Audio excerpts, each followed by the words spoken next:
Lying all the... Yo, Wait, John, Aspen, you want to come out?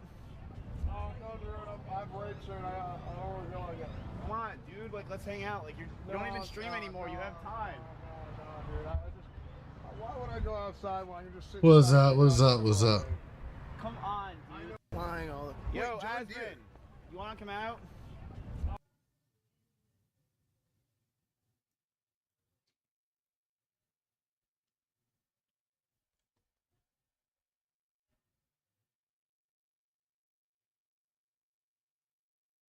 Oh, we're still killing Brutals. Okay. Where is... Didn't finish watching this video. Making this type of game, which is I gain a lot of playtime from collecting resources, exploring, trying puzzles. So the idea is that I don't need to make as much content as an MMO, right? Hopefully. Yeah. So, Oh yeah, we need I do hate the fact I ended stream last night, yesterday, whatever, before we finished this YouTube video. Whatever, before we finish this YouTube video.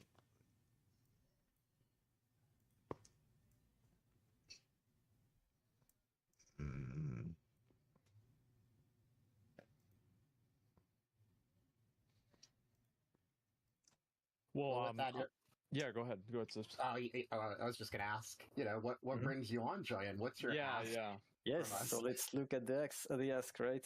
So I've set up a bunch of goals, right? So the first goal, like if I manage to get 2K, I'll be able to redo the character models because I don't like them that much. I feel like they lack detail. They're not bad per se, but they could be more detailed. Like if you look at the mushroom avatar, like the limbs are too small, and when I use the glider, they don't reach the hand, don't reach the glider, so that's a bit weird. So yeah, I feel like it would gain, like it would be better if it was remade. So yeah, that's that. So the other goal, get ready for the second goal, right? So if I manage to reach $4K, I'm waiting for the slide to swap. Yeah, there it is. So it's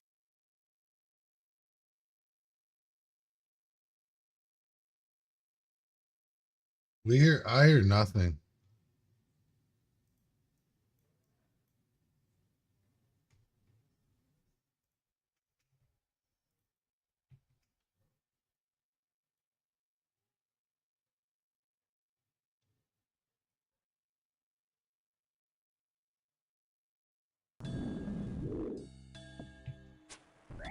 I wonder why that was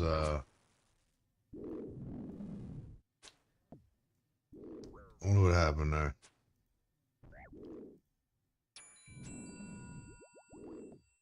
Is that what I was doing wrong?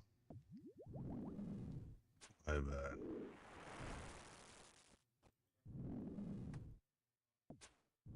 It's not up to date, so I was okay. 5K, let's say 5K then. Amazing.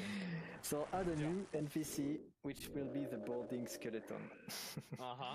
And this NPC is going to give you a quest. Yes, and if you complete that quest, you're going to get the roach egg, and you'll be able to have a roach pet, which will be you'll be using it to fight. So yeah, that's crazy. It's a great idea. Wow, it's awesome. Good, very, very good idea. Awesome. Yeah, I mean, that's quite modest, I would say. I mean, overall, I mean, to make something like this happen, especially with like your development cycle, that's incredible, man. Look, I don't really need the money that much, right? I've been doing this in my free time for all these years. If I needed money to do this, I wouldn't have been there. Like, there's no way. Because if I was to make, like, to find a team to do this, it would cost, like, I don't know, millions, right, to make. So I keep doing this myself since it works, right? Why would I change something that works? Oh my god. Yeah, I guess so. I mean, the chat's loving it, man. So yeah, I mean, this is like, it's such an ambitious game. I mean, it's always incredible for me to see like one dude making this massive game. It's crazy. So yeah, I love to see this. I think everybody does. And I mean, Sorry, go ahead. just to give context, like it's not my first game, right? I've been doing project for 15 years. They were all failures, but I do this for fun, right? Like it's a hobby project to begin with, so if it fails, it fails. I don't mind. But I'm trying to make a good game, right? That's the core concept, and it's gonna take as long as it's gonna take. I hope it will take 6 months, but yeah, we'll keep working on it until it's ready. Well, hell yeah, You're man. doing Yeah, great, dude. Thanks a lot for coming on and sharing the game, and also people can try the game out right now. Is that correct? So they can, but I'm not giving access to everyone because I need to control who does what, if as much as possible. But if you want to try and get access, so you can get to the sim page, and you can register for the playtest. And I'm gonna add people slowly. I already did. Maybe not everyone's gonna be able to. I try, want in this but bitch. with Oh time, my god. more people will be able to try. Until I have a public demo that's also available. This one, everyone will be able to try. Okay. So it's just that I need the feedback definitely, but too much of it would just like, since the game is not in its final stage, I feel like I still want to improve it before I give it to everyone, right? So that's just the idea. It's understandable. Do your thing. Targeted feedback around a couple of different things instead of like, you know, the thing that everybody knows is wrong, so you don't get like 1,000 messages about the same thing that you know already. Yeah, exactly. I totally understand that. Then again, guys, the game is Loya. It is on Steam. I already wishlisted and already signed up everything. I want to play it. So it's even got like a whole day and night cycle. I'm just like looking at it right now. Like the sun's going down. Is there any like difference in gameplay for day and night? Do you have so there's a bunch of collectibles that only like you can only build at night, like the glowing lilies, plants. But you gotta have certain enemies that pop up at night then. I want some monsters as well to only spawn at night. Because that's the point, like since you don't see that much, I want you to interact with that, with torches. But it's gonna be very dark soon, like if you wait a little. Okay, yeah, I'm curious to see. So yeah, that's the idea, is like the interaction is a bit different at night. And yeah, I'm not done with it. I think I could do more, but definitely there will be some specific things that you only get at night, right? Okay, that's interesting. Yeah, Come on, I want him and him to offer this guy a deal. For coming on and sharing your game. I think chat's loved it. I've enjoyed it a lot. I think everybody else has too a bit. And so, Joyland, thank you very much, man. Thank you so much. I mean, I've been a viewer, right, for I don't know how many years, so it's really amazing to be here. I'm so excited. So thank you for having me, really. I mean, yeah, thanks. Absolutely, man. Yeah, thanks a lot for coming on. And man, one guy makes that game. It's, oh my god. I feel like this is that is nuts, man. Like whenever I think about that, I'm like, okay, this is like, how's that even possible? I don't know, but I want to play it. There'll be I want to play it. There'll be a AAA gaming studio, and it's like, hey, yeah, this thing's been broken for 6 months. In 6 months, it's like, I mean, how long? We know that there is a level of diminishing returns when it comes to people power on a game, right? Like, you know, no hate AAA. It's, you know, I was in it for many years, but you know, you get to a certain point, and the more development power you're putting towards the game, the less impactful you are towards having a quality product. Yeah, I've heard about that. And I think that's, you know, very, very well evidenced in many games nowadays. Yeah, if you think about games like Undertale, Stardew Valley, games where there's only like 1 or 2 people who are actually working on the game, Stardew Valley was fun. See that individual dev's creative voice come out to full power. We're usually, when working with either a greater team, like you said, a AAA studio, or maybe even just a larger publisher, there's a lot more voices, almost like a committee of, well, we don't want to do that to make a deadline, or, well, we don't really like that specific art style. We don't think it, you know, trends well with social media right now. So being able to just be a solo dev and take it all into your own hands, I mean, I feel like it pays off at the end of the day. Oh, big time. It's even just having devs that'll end up working on the same thing at the same time, and neither are doing it effectively. I'm going to regular Blue Dragons after this, because this is not giving me nothing. Just about butt bones. So there's like no money here. The developer of Rumble Club, publisher Mad Mushroom. It is crazy how fast they make changes. They're It's nuts. ridiculously fast. They'll literally like we'll be watching a stream, they'll see something happen, and they've changed it by the time the stream is done, and I'm like, how? I like even I just don't get it. But they're a great team. It's a great game. If you haven't played yet, play Rumble Club. Yeah, there it is. Yeah. Yeah, we've had over 200,000, by the way, registrations and accounts playing Rumble Club. We actually just went over the numbers last night.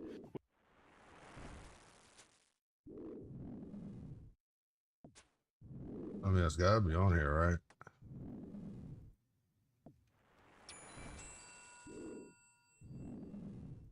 It's free?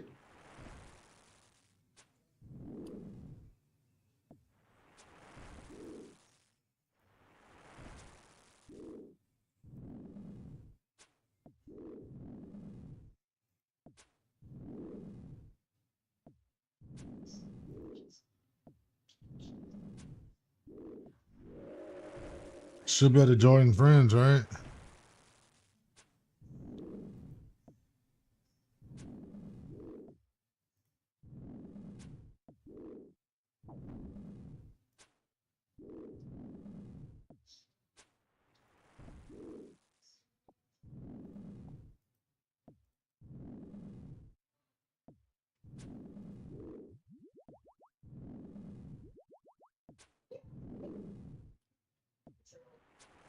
This is the other one. This is the one I was thinking of.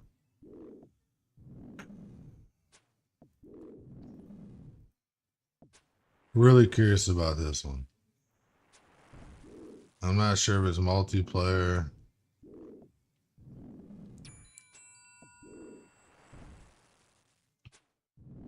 Well, we'll see. Which, like, I was thinking, oh man, we just went over 100K, and then like Sibs, you were showing me that stuff yesterday. I was like, God, oh my god. Yeah, so it's been popping off, and again, we want all the feedback that you can give for the game too, because as we just said, the developers, I'm pretty sure the crab mode that we have, like that wasn't even planned at the beginning. That might have been the mode that they were just like, oh yeah, we can make a new mode, sure, okay. Yeah, and then that they just made got a new mode thrown again. in.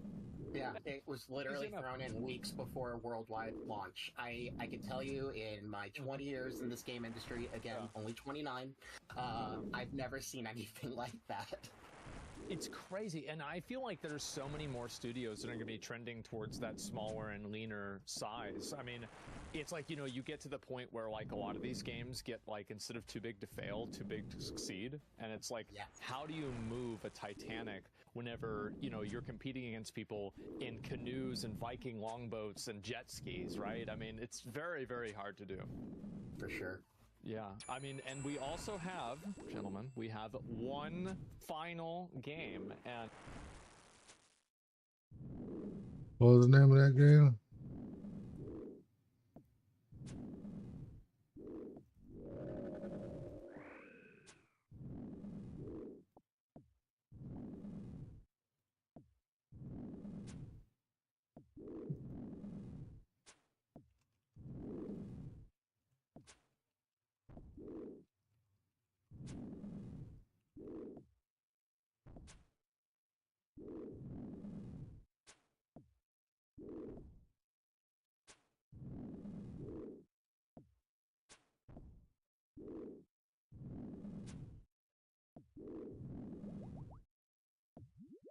I'm going to regular Blue Dragons after this, y'all. I think we're about to fill up here. Can maybe get, let's see. I didn't need to drop that. and I want to make sure I have everything ready and set up in order to do this. But I want to say, everybody, thank you very much for watching and being part of this. I feel like I actually really like doing the show. This show has been really, really cool for me to see, and I want to say thank you guys, and you know, hopefully, you know, we'll be able to change things and keep making it better as well. So the fifth game, very relevant to at least my audience, is going to be a Souls-like roguelite combat-focused RPG, and the game is actually called Rogue Blight. And we've got Conrad coming in from the Rogue Blight team, and we're going to take a look at the game. Conrad, how you doing, man? Hello. I don't like the sound of it, but I'm super excited to talk to you guys about roguelite. Yeah. So just a little bit about the team first. So I'm Conrad. I also go by Code Rad, which is just a play on my name. I'm a main developer behind Roguelite. I actually work full-time as a software engineer, but my passion has been always making games. Come on, kill this last So brutal. Come on. basically, any free time I've had, I've been working on this game. Thank you. And it's definitely a passion project for me. I just wanted to shout out Dane Celestia. I've been commissioning him for the art, and he's been doing an amazing job. Also, sound design and music is done by Adam Greenlee, and he's a professional sound designer and composer for games. So yeah, that's the team, and let's start with showing you guys the trailer. Hell yeah.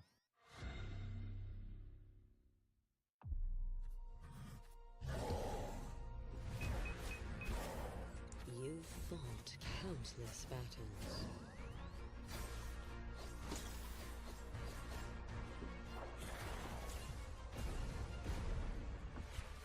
Across this cursed land.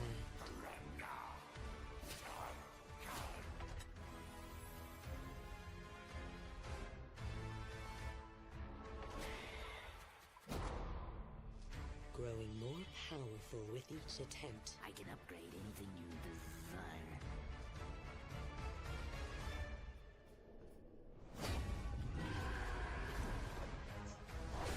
Will you defy fate?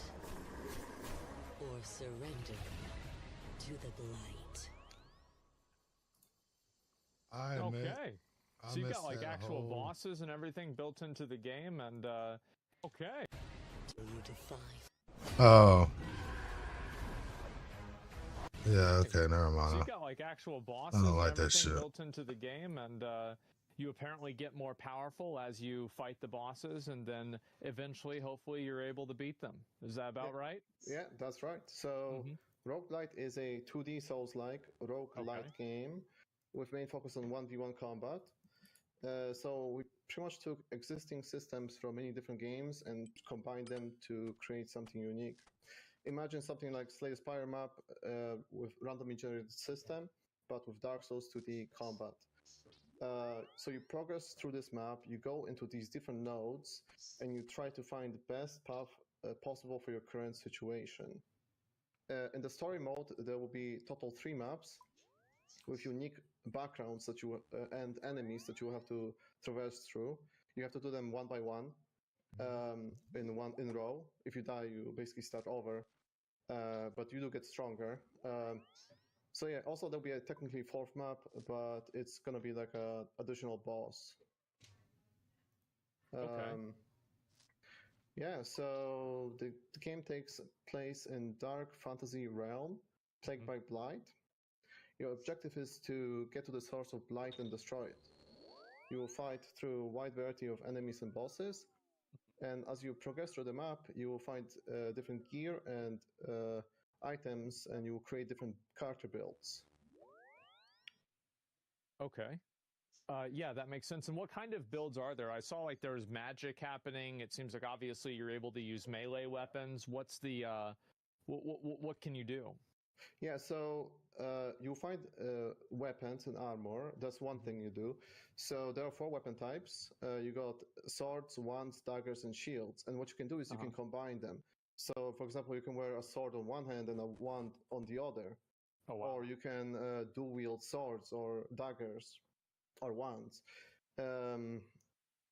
There's advantages to dual wielding as well. If you dual wield, you attack with both weapons at the same time.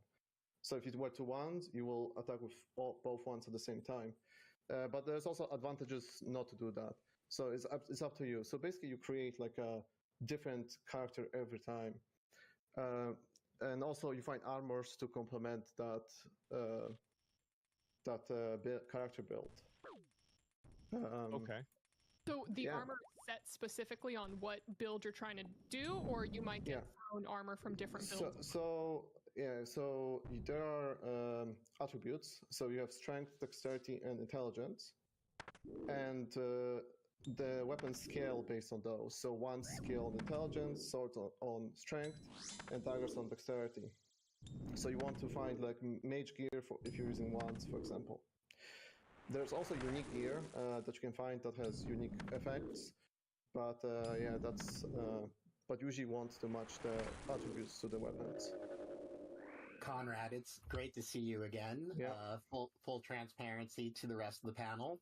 Mad Mushroom is talking with Conrad, and Roguelite is up for consideration. So, chat, if you have any thoughts, let us know. Yeah, we but, want to know. They are, but not the other game. But you know, I'm of course a huge fan of this game, and would love to know what sets Roguelite apart from other games in the Souls-like roguelike genre. Yeah, sure. So I think the character builds are the biggest thing, right? I try to make it so there's like literally hundreds of different possibilities to make different heroes. So something I didn't talk about actually is status effects as well. So there are status effects. For example, we got freeze here. I freeze this gorilla for 3 seconds, and you can apply status effects on bosses just like on normal enemies as well. And as you can see, a shield actually has a skill called that reflects damage back to the enemy and applies freeze. So it's like a parry? Yeah, exactly. This is okay. sort of a parry. Yeah, all right. It's a little bit different because it reflects damage and applies freeze, but there's also a parry shield. You can make a parry build as well, for example. There's a parry shield, there's parry dagger, and yeah, there's also... Oh, we'll get to that actually. So the way status effects work, I probably should mention, is let's say weapon applies 10% freeze. You need to hit enemy 10 times to apply the freeze. So it's not instant. So you see, yeah, you build it up, exactly. So it's not like instant like here. I already built it up before the gift started. So yeah, another thing is blessings. Okay. You find these things called blessings that modify your character. And I just wanted to show those 3 blessings here that I think would work pretty well with this build. Are those blessings relevant throughout runs, or is it like you get the blessings for that run specifically, and then in the next run you get new blessings? Yeah. So blessings are reset when you die. Okay, got it. And weapons as well. So you start basically from scratch and you have to build up again. You do keep, when you die, you keep a currency, and you can use that currency to upgrade your character permanently. Okay. With like max health, max damage, stuff like that. Yeah, potions, but also you can upgrade shop, blacksmith. There's like a bunch of things you can upgrade. So bonfire. So for example, you go to bonfire, you get more options if you upgrade the bonfire, not just restore your health, but maybe refill your potions or choose. There's also things called minor blessings, which yeah. Right. So yeah, so you get basically blessings to... Blessings encourage different styles of builds, basically. That's what I'm getting at. Okay. So yeah, so we have currently in the display test 60 blessings and 50 different weapons. Oh. This means there's 50 different weapons? Are there like different move sets for each weapon? So there's different movesets per weapon type. So like daggers always have the same moveset. But every weapon has unique skill. So like, you know, like weapon art in Elden Ring? Got it. Exactly. So yeah, and also there's different status effects these weapons apply. So you can find a bleed katana, for example, or ice sword, poison sword, earth sword. You know, there's they all have status effects that they apply. Lightning, you know, wind, fire, light, darkness. So yeah. Yeah, so there's actually quite a more to the game, but like there's a blacksmith and stuff like that. But I would love if you guys try the game. Okay, so time. I finally can play. Okay, good. Yeah. All right, so let's see here. Let me get over to here. All right, so I've got my character, and I'll just move this. Yeah, so I would recommend using a mouse for a character creator because it's gonna be just easier. But then controller for the rest. You can also randomize your character if you want on the bottom left. Up to you. But I allow people to do anything they want with the character. Basically, if you want your character to be purple, you can do that. And at the top, you got the tabs as well, so you got your hairstyles. All right, let's take a look. Oh, okay. Oh, there's a lot of these. Okay. Oh my god, you have the cloud hair too. Okay. All right, that should be fine. And there we go. And then for hair, I think there's no hair on that one, so. Yeah, no, this is yeah, things are already looking really good. Okay. Oh, this is perfect. Yeah. Oh, this is also eyes and face, yeah. Oh my god, okay. Mouth as well. Eyebrows. Well, I'm gonna make him mad. Okay, there we go. That's good. And then make the eyes red. Okay, good, perfect. And I should have drank that. God. Okay, all right, it's time to start. Okay, so I will go ahead and begin the journey. Yeah, so this just starts with is tutorial, just to teach you some mechanic. Okay. So you've got your basic attack right there, and your dash is roll. Yeah, at the top left, it tells you what buttons to press. Okay. And then you've got your heavy attack and also light attack. Right. Got him and got him. That's a dodge. You just go right through that. Yeah, that's dash has iframes. Yeah. Okay. Burn it. So that's what happens if you get hit. Yeah, that's the fire effect. Uh-huh. Oops. Okay. So you see there's a platform on the left side. Uh-huh. Yeah, just teaching you like iframes basically. I see. Yeah, I was just randomly looking around, I wasn't even paying attention. Okay. So change your potions. Okay, so now I'm going from a healing potion to a mana potion, and I'm at the healing potion, and then I use this. There we go. Yeah, so the R2 is your skill.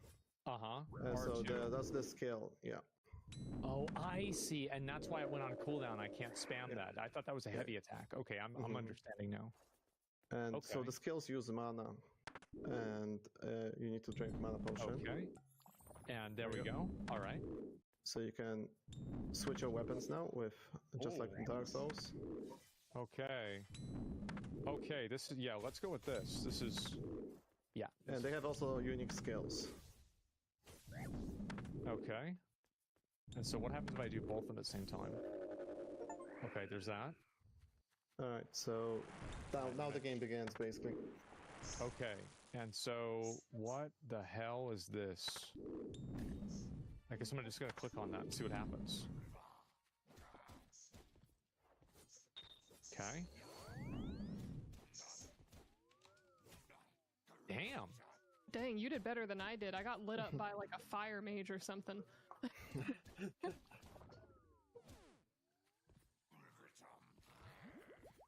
Okay. Got him. All right. So I get everything out of that. And then can I put on, so I guess it's a question mark. Okay. So on in the map system, where the map is, you can change your gear. Yeah. See, there's a little bag on the left. Yeah, okay. Oh, it doesn't show you anymore what's new. Okay, and so I put these on. Yeah, you got a pairing dagger, I think. Oh, did I? I did. Okay, parrying dagger. All right, and so that should be good. And now I can go ahead and I guess I have to fight one of these bosses, maybe. I see. Okay, I get it.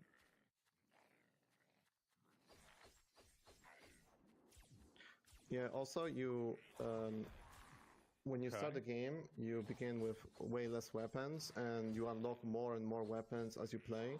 So you see you have your character level at the top left, level 1. Every level you unlock one weapon until level 50.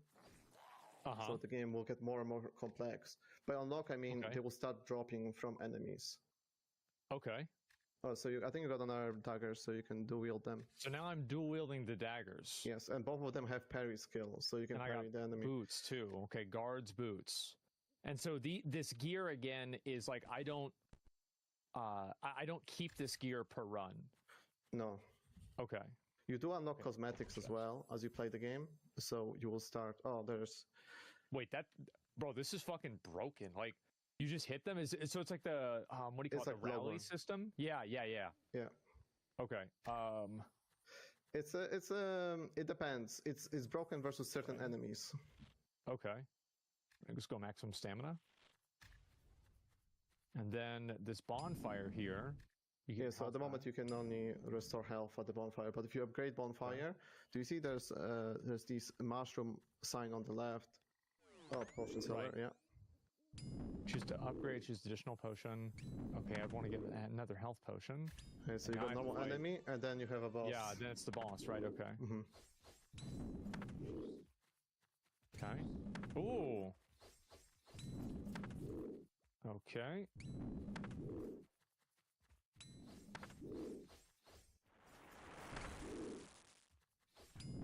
Okay, I don't know really what this.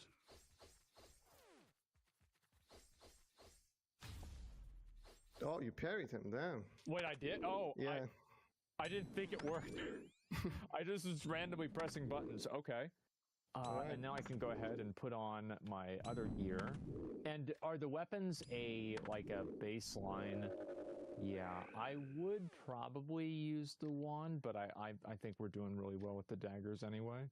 So we'll just stick with that. We'll get on the new guard's leggings. And now I have to fight the boss. Yes. Okay, time to die. Just so you know, you're meant to die here, so let's see.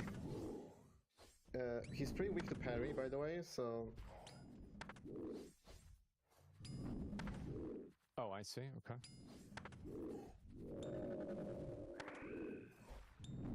Oh, I thought I was around that.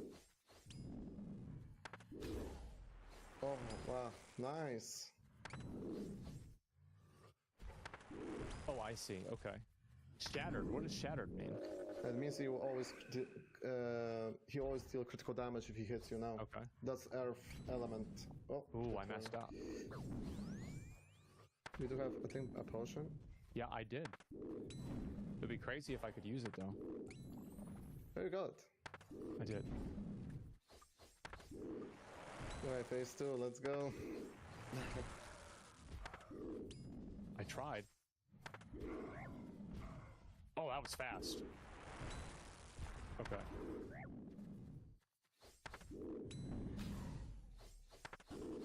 Nice. Go on, dead. Nope. Okay. There's a boss in Blasphemous 1 that has that exact same attack pattern. Oh! Almost. Okay. Yeah, I could beat that. Yeah, that's not too bad. Yeah, that's actually a really good attempt. So now you see... Would have been better if I beat it, but yeah, you're right. It's okay. Yeah, so you see you leveled up your character now, and now you will find Fire Dagger and Fire Wand. Okay. Yeah, and now this is the main hub. Okay. So if you beat the game... Oh yeah, this is the upgrade system. So now you got 5 fungi, so you can unlock potions, for example. Yeah. There's also tabs on the left, so there's way more stuff you can unlock. Let me see here. Okay, general, the map. and then map. Oh wow. Okay, And so there's a lot of these. And so you can contribute to each one, and there's different levels. There's like the 0 out of 5, and so all that. Is that so basically the way it was, you have to fill this bar to unlock it. So you basically put a couple fungi there. and like what I did with the top one, right? Yeah. Yeah. Okay, And yeah. I was thinking if I could take them out, but yeah, this makes sense. also, if you go to the left side, far left, Okay, far left. to where you respawn, there's also a leaderboard. Okay. So you know, if you beat the game, you unlock New Game Plus. Okay. And there's a leaderboard for New Game Plus. The difficulty goes up infinitely. So the highest one so far is New Game Plus 60. You see at the top? I do. I see that. And so it just keeps scaling up and up and up. Forever. Wow. And okay. Yeah, so far from like 40 playtesters, and this is the cosmetics you unlock as you play the game. Okay. So you just unlock these. It's not like you have to do anything else. You just play the game and get them. Okay. Yeah. By leveling up your character. And so this is all, like, I guess this is kind of a tutorial in PC? Yeah, this is a tutorial, yeah. So if you talk to that guy with the maps... Yeah, there you go, if you select map. And so there will be different modes, but at the moment I'm focusing on the story mode. Okay. So the story mode is what you basically just played there. Okay. So, like, how much of the story really is there? Like, how long does it take to go through a run once you kind of understand what to do? So my plan is for the full game to take about 7 hours. Okay. To beat. But if you For your really first know what playthrough? yeah, first playthrough exactly. Got But it. if you really know what you're doing, it will probably take you like an hour. Like just Okay. go from beginning to end, maybe less, maybe Yeah, 40 sure. minutes. Yeah. Also, if you go to main menu, Yeah. there's in the main menu there's a button called Quick Demo Mode. How do I do main menu? Just start and save and quit. Okay. Oh, okay. Yeah. Quick The combat quick demo? combat. Yeah. So this I made this just for here. Oh, okay. You went impossible. Okay. Of course. So if you check your outfits now, I put all the gear so you can check every item in the game currently. Okay. So and you can find the boss here instantly as well if you want. All right. But by the way, this is new game plus 50 difficulty. Just so you know, you chose impossible. So he's gonna be super. This is gonna be tough. Oh wow. Yeah, it's insane. He does not fuck around. Yeah, this is yeah, you chose a pretty tough one. But if you check your gear, like if you check like a weapon, for example, or this is all the weapons I in can the game. try anything I want. Yeah, just. Oh my god. And also there's you can check some of the unique gear as well. You can find in the game. Okay, so these are all the weapons that are available to you, and they all have these different, like the Golden Blast, Defender, Water Blast, and these are the.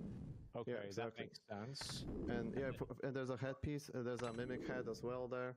You can find it from mimics randomly drop. Over time? No, actually, they increase your max stats. Yeah. They actually increase your max stats every fight, but they consume fungi.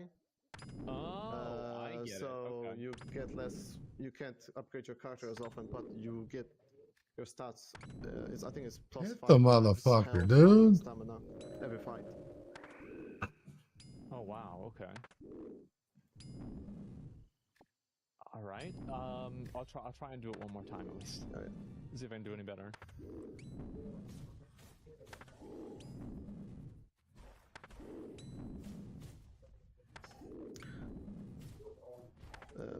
Yeah. I admit, I almost want to be like, all right, I get like 5 anti-fires, a whole inventory worth of fucking prayer pots, get my alt over here, and let my alt just pick up all the bones and run them back. When my alt ain't high, he would die like one hit from these motherfuckers.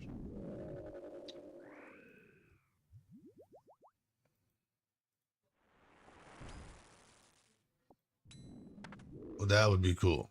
I thought it was gonna do the jump. I get a lot of bones. You didn't know something. Yeah, this is you chose literally the hardest difficulty. So let me see. So if I abandon this run, I'll go. Oh, that's it. I'm done. Okay, I'm done. So Let's just get one more bone. Did earlier. Okay. Yeah. Come on. Yeah. So currently in this demo there are 4 bosses, and there's 2 maps finished.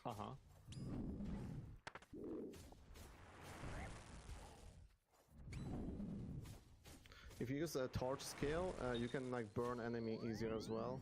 Okay. Which is L2. Oh, he didn't like that.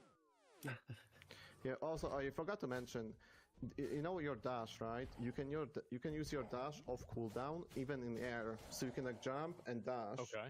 And you can also use all your weapon skills in air. So you can like jump, dash, use your skill, jump, you know, like and use another skill. So you can like do a lot of combos like that. Mm-hmm. That was fast. Oh, you got this. Yeah. Okay. At first, I didn't care at all for this game, but watching him fight this boss, I kind of want to play it.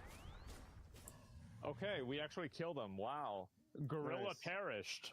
Nice. There's actually next boss after this. As well. Son of a bitch! Every time, every time. This one is final boss of the forest map at the top. So first you start in forest. You got 2 bosses. This is when to go. He doesn't have a voice acting yet, though. So Sibs, go ahead and provide the voice lines. Yeah. I will fight you. Blood. I'm burning. Sweet. Okay, so I can't even go over there. There's probably a poison on the ground, right? Yep. Oh.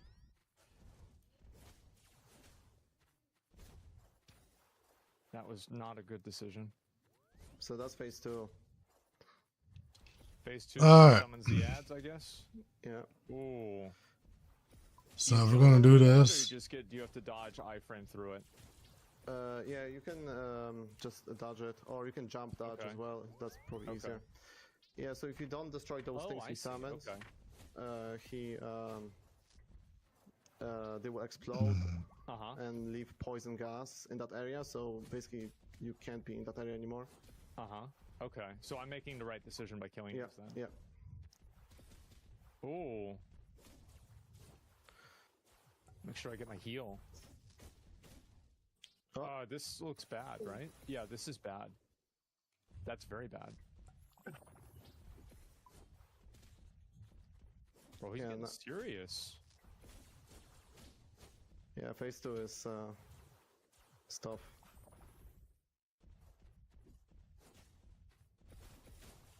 Wow, you've got like the. Wow, we actually did it. Okay. Well, Not too bad. All right. And now I guess I get another heal, and there's like the big boss. Is that right? Yeah, yeah. So I just did this like little map with like 3 bosses just to show off the combat. Yeah. That's a big boy. Yeah, he doesn't have a voice over yet as well. Hopefully he doesn't have attacks either.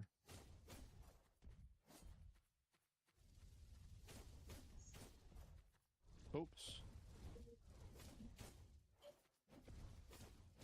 So the bosses have like their own different phases. Yes. It's not like they just do the same thing every time. Yeah, yeah. So for first phase is usually pretty simple, and then at 60% health they go phase 2, and that's when it starts getting serious.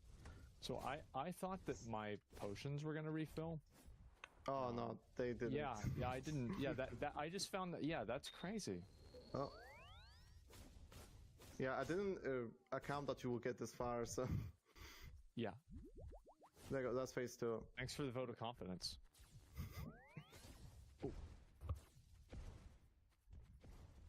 Okay.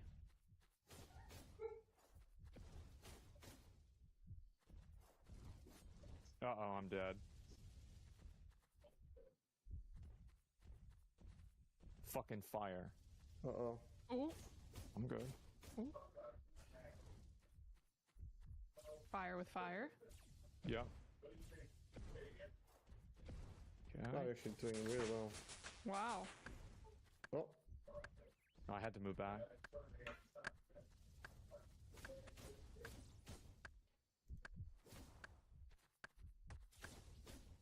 Shit.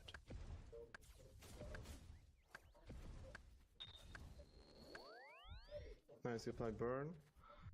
This is really bad. Yeah, I had to take that burn. Okay. Yeah, I can't get burned now. Ooh, you know what? I didn't know if he had a hitbox. Yeah, I wasn't sure if I could get inside of him, but I didn't expect the hitbox to push me back. Okay. That's good. All right. Yeah, That's so really they do good. have different combos and everything like that. Yeah, I was focused up. I'm actually kind of annoyed that I died, but yeah, it's just the way it goes. It's how it is. You know? So Conrad, who's your target audience? Who'd you build this game for? So the target audience is hopefully people like Asmon Gold. Yeah. People who like roguelikes and souls-likes, ideally. Like people who like Hades or what else? Slay the Spire, I guess, since it's so heavily inspired by it. And Souls-like, so obviously Dark Souls is a big one. I'm a huge fan of Dark Souls. I've been playing it for extremely long time. Yeah.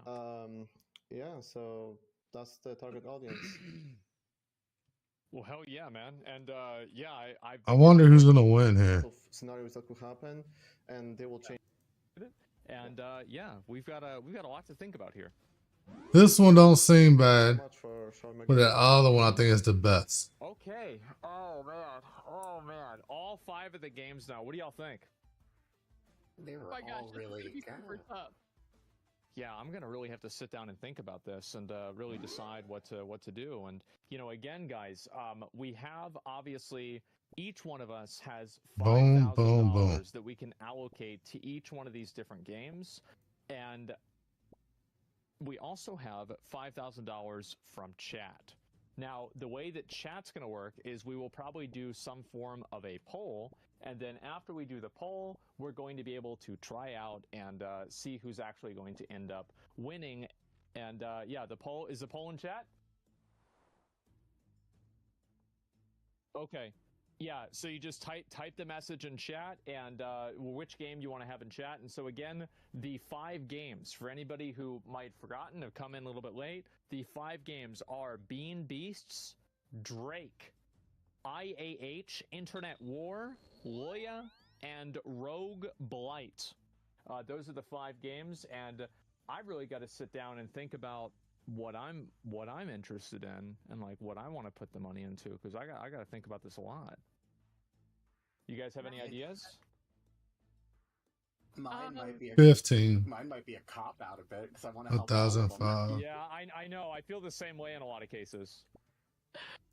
Man, for me, the first, my first instinct is I would like to contribute to Bean Beasts. I'm just trying to figure out at what capacity, because I do think that with that type of game, tower defense, especially with kind of like the cutish type of sprites and animals that you have that you're, fighting with, I feel like that does translate really well to a Switch game. So a port like that would be fantastic. And exactly to what Josh was saying before, Japan and China will go absolutely crazy for this, so you need to have translations. So for them, I'm thinking of I'm probably going to drop at least 1,500 with Bean. Okay. Oh wow, All right, that's quite a lot. I mean, unless you guys are going in with Bean. Oh, I mean, I've got a bit. I'm thinking about at least a little bit for sure. Yeah, I'm just trying to think and figure out for myself. Sibs, what are you thinking? I mean, for BB specifically, if we each gave $500, that's the demo kit and 2 languages. That could be really beneficial to them. That can give them exactly what they're asking for. Right. I mean, I'd be willing to do it. Yeah, I think so too. That might be fair. Everybody give him 500. Let's see. Even though all you asked for is 500. And Rogue Blight was asking for 3K for art. Was that correct? Yeah, art and just like further design. I think that's right. Yeah. 1,000 each. But then don't forget, Do it. Drake. We could be on a mountain, gentlemen. We could be true. on a mountain. On the Mount Rushmore. You're right. No, that does make some pretty vain. Yeah, that's a lot. Yeah. I think I've got like right now I've got my tentative where I think that I'm going. So boom, boom, boom, boom. I don't know how should we do this? Should we go game The most time, or should we go next to the most, and then behind that, then one by one? What do y'all think? Do you want to do one game at a time? Because like, yeah, I think everybody, like, we're all at 500 for Bean Beasts. I feel like that's pretty fair. Yeah, and I think going game at a time is a good idea. Yeah, okay. All right. How about this? 500. Okay. 1,000, 1,000, Like, 1,000. oh my God! Each. The chat poll. Loya and Rogue Blight are very, very close to each other, and yeah, I mean, some of these games, like, Come on, Loya. so impressive to me to see the solo. They better vote devs, Loya. man. The solo devs making these games happen is nuts. They don't vote I Loya, feel they're like for trolling. Drake, I like the game. The reason, like, so I would give 500 to Drake, and the reason why is because Yeah, that's it. this is a game that has gotten this game came out at the same time of Baldur's Gate and Helldivers 2, when it's about Baldur's Gate and Helldivers 2. Like, I'm sorry, like, that's so lucky. Like, there are a lot of games. I like the game. How about this? Relatively well. 1,000, we'll leave you at 3. 1,000, leave you at 2. So, yeah, 2,000. $500 to Drake. I'll match that 500. I think Drake is an interesting one. For both Drake and IAH, I was really surprised how much I enjoyed both. I'm not a top-down person, and I'm definitely not an RTS person when it comes to IAH. 500 for and I IAH. of the 5 games, played the most of IH. Right.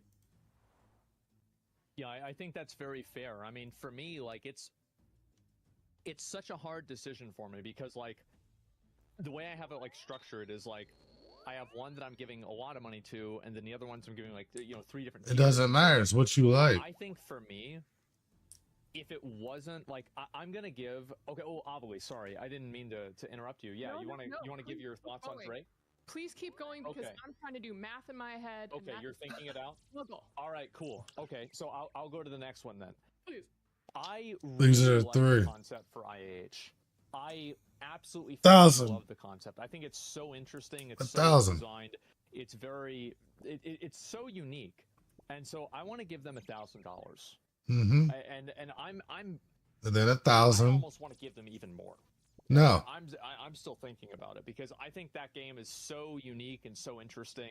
I've never seen anything with like that type of a concept, and This 1,000's I already just think gone. It's really cool. Like anytime I see something that's totally new like that, There it is. I Now wanna give them give them a 1,000 pat on the back, and then like, hey, this is 2,000. really good. Do I it. agree. I'm torn right Everybody now do it. between with the last 4,000 and the last 3 games. Yeah. I know. I will easily give IH $1,000. There it is. There you go. And then I don't know, should I be jumping around the games or no? I can wait.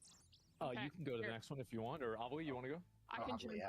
I'm gonna alter mine just a little bit. I know that I said I was gonna do 500 towards Bean Beasts, but I really like that game and I want to support the dev. So can I bump mine to? I want to drop 1,500 with Bean Beasts. Holy shit!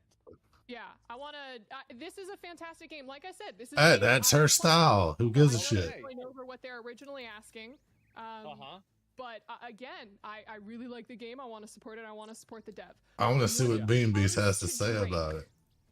Gentlemen, that mountain will be ours. I'm gonna drop 2 to get us to that 3K to get us to Drake. Are you kidding me? Okay, Yeah. fine. All right. She just wants to be a Wants mountain. to be on a mountain, Asman. Yeah, hey, I'm not complaining. I just that's want fine with I don't agree with it, but that's her style. Her This is what I'm style. gonna say. If both of you guys are contributing to IAH right now, I probably won't put in a monetary contribution, but what I am willing to do is if they would like any connection with any type of collegiate clubs that are focusing on gaming or esports that they would like to use as a connection to hit the computer science programs or any other programs, I am more than happy to make those connections for them. And so that's what I'm willing to offer in terms of support. That's a lot. That really is a lot, especially for a small developer like that. Absolutely. So now I'm thinking between Loya and Rogue Blight, so I'll allow you two to go again if I do my math. Yeah. I mean, I Just know split what I want it. to do with the last of the money. I want to give Rogue Blight 2,000. Damn, what? Okay, all right. And I'm gonna give 1,000 to Loya. But the other thing I want to actually offer Loya. Then Rogue, you give them like 500. She can get 500, and both of y'all drop thousands here. Come on, do it for me. Do it for me. This game looks fucking awesome. And I still want him to offer him a thing with the company Mad Mushroom. That would be cool.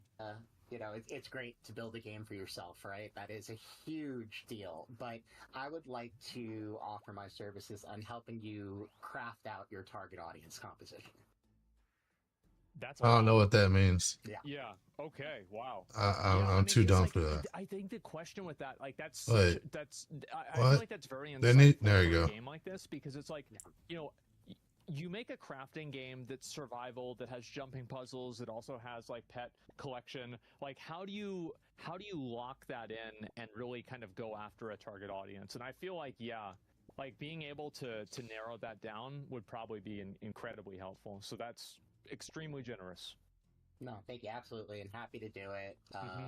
Yeah, I would love to see, you know, a game like Loya that's being developed. I mean, it's going, Alien. Find It's its going. moment in the sun, so to speak. Trying to finish up this video we watched yesterday. Like, I think we started at Loya. When I ended, fucking awesome game. Roguelite wasn't bad. I don't know if you've seen it. Now they're doing their money.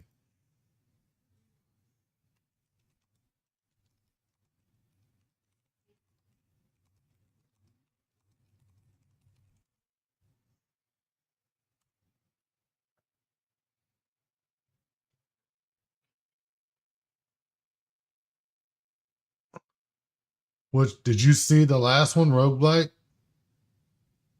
I'm just curious. If you haven't seen it, I'll show you. But audience, and without talking about other games too much, there has been a lot of games that I. Because right now I'm hoping. She's being weird. I'm hoping. Hey, look. If anything, 1,000, then drop the 2,000 here. I want Lawyer to hit that 4K mark hard. Like, okay, you see it? I've been reviewing that have the build your base is coming with you. It's a great mechanic, but it is a mechanic that is going to be heavy in the marketplace come 2025 and beyond. So I want to give Loya that little extra step. Oh, absolutely. I mean, you're seeing a lot of games like that, especially with the success of games like Power World. Like, everybody's trying to come in there, and I've even seen there's Azure Lane, a gacha game, is like trying to go in there and do the same thing, right? Combine that with Genshin Impact, so there's a lot of competition in there. So they're going to need all the help they can get. And for me, with Loya, I think I would also do 1,000. The reason why is that one dude just 1,000? Making that entire game. Come on, bro, you're letting me down. Motherfuck. Planned. Like, the fact that a lot of the ways that the game is designed is not extremely frustrating, except for that one ladder jump.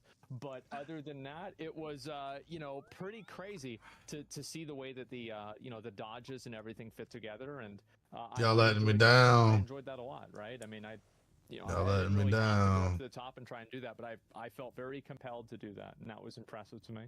And not to mention the idea of a walking house is pretty cool too. It's kind of fun. You guys, I think we took it off my screen, but I ended up figuring out how to walk as the house, and I was having a blast going up mountains. Yeah, there you go.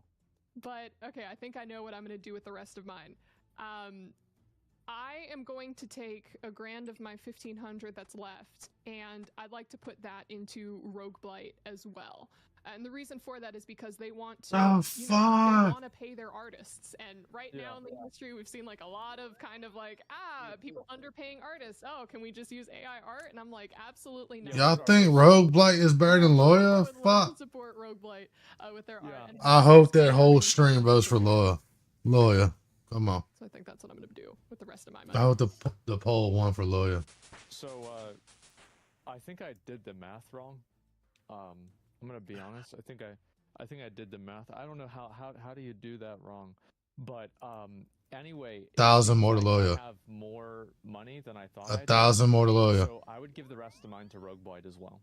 Fuck off. The Souls-like games, I'm in those, and I feel like that's really where I would want to, give a lot of my attention and a lot of my care to would be that. Absolutely. Yeah, I especially like any game that whenever I get done playing it on the show and I'm like, oh fuck, I wish if I did it again, I wouldn't have died there, right? Like, cause that was 100% what I was thinking. I was like, I can't believe I died on this in front of everybody like an idiot. Like, there's 3 things this guy does and I did 2 of them wrong. And so, yeah, that's the way I felt about it. But yes, Rogueblight definitely would be, the recipient of the rest of the money. And in terms of chat, you disappointed me, Asman. Are we pro? Is this a winner take all? I'm not entirely. I think it's winner take all. Yes, it is. Okay, I just got that confirmed. So Loya is going to be receiving fucking A. $5,000 from chat. Fucking A. That's what we saying. Voted right there. We have Loya going all the way up. That works. Grand total that works. $7,500. I kind of wish I had a little more, but she really liked Bean Beast, so congratulations, Loya, as well. She put most of her money into these two, which is like talk to old Joyan and see what he's about. I want y'all to talk to everybody because I don't think Bean Beast dude really thought he was gonna get near that much money, but. I don't remember. These things drop herbs. Hey, what's going on, man? Congratulations. It seems like the chat absolutely loved your game. Damn straight. Yeah, I'm super thankful. As I said before, I'm going to do my best to try and do the greatest product I can. I'm going to take the time to do it, and I don't want to disappoint people. So, yeah, that means a lot. Also, I want to say, like, every game here really... Same. I did it yesterday. Same. Even fucking like an if awesome we game. I would enjoy it. definitely look at their game and wishes them as well, because that means a lot for us, right? For us indies. But yeah, I really appreciate that, guys. Thank you so much. Absolutely, it's our pleasure, and I'm very excited to see where this game goes. I mean, the fact that you've made this much progress, and you know, I think that the I don't need the money definitely sold it to them. You know, they were happy about that. So congratulations, man, and I'm looking forward to see what the game's going to look like whenever you actually get it finished up. Thank you so much. Absolutely. And yeah, we can talk to some of the other devs as well. And I feel like the next one that I would want to talk to is going to have to be Josh from Bean Beast. And Oliver, you're gonna have to explain to him like how you were feeling about this game, because you really went all in with that game. I mean, yeah, as soon as we pulled Josh in here, I just really loved the appeal of it. Like I said, I love tower defense games, and I feel like one with the environment kind of playing into a factor is being able to push people back, or using it as, hey Josh, welcome back, or be able to use it as armor, kind of like as he had shown us before in some of our demos. Like, I really want to make sure that you have the total proper funding, one, to hire your translators so that you could properly port the game, as well as securing that Switch developer kit. So I want to make sure that, you know, you don't run out of cash when you have to pay for the Japanese translator or the Chinese translator, or making sure that if there's another language that's really standing out to you on your Steam wish list kind of demographics, for you to be able to fulfill that as well. So again, congratulations. Thank you so much for sharing your game. Does he know how much he got? I liked Bean Beasts, and I really want to see what you come up with at the end of it. Oh, thank you so much as well. That's blown me away. I wasn't expecting that at all. So, yeah, I'm me neither. With that. Thank you so much. Of course, and I can't wait to see, what was it, Asmon B? Like I said, y'all, I'm not just hating on the games. Like, everybody has their own shit they like, and that's how it is. Like, oh god, yeah, little B, little bummer. Oh god, yeah. Of course, and yeah, I'll be excited to see what that's going to be too. And yeah, Josh, I mean, I feel like the guy on the giant chicken was so morning chores. Gotcha. I need to make more coffee soon. I'm gonna be excited to see kind of what the game turns into. Cheers. Absolutely, man. Well, yeah, congratulations. And we do have you know who else I'd actually really like to talk to would be I wanted, if Showrunner's still around from the hacking game. That wasn't this one. That was the other video. And you know, get an idea pretty much. I mean, Oliver, you that was the other one. Yeah, that you could actually help that was weird. I'm like, with a collegiate group and have them you know, basically get set up for those tournaments and everything else, right? Jimmy, that's not Showrunner. Yeah, Showrunner is sleeping. Showrunner is sleeping. Jeez. You missed him. Basically, that's what I felt like. Yeah, but I can help. What's up? Thanks. Well, listen, I enjoyed playing your game. We were also discussing, we love the student tournament aspect of things. So if you're like this game, if it could help like teach me a little bit more about PCs, I'd definitely be willing to play that bitch. I don't know shit, so I feel like I'd be confused. But watching someone to play, I'm like, dude, I want to play this. You know, like, as soon as this game is, or as soon as this show is over, I should say, please ping me on Discord, because I would love to connect you with a lot of collegiate and high school organizations, groups, and basically people who can essentially potentially use your game to help teach programming or work it into any of their curriculums. That would be awesome. Extracurricular programming or anything there, because I'd love to make that connection. I'd love to see how far your game can go with it. Yeah. You don't know what to say. Yeah, there you go. Yeah, absolutely, man. And I'll be really excited to see where the game goes too. I think it's such a cool and unique idea that maybe I should have brought shit for high out. I think that, you know, anybody trying to make an RTS game in the year 2024 needs all the help they can get. Thank you.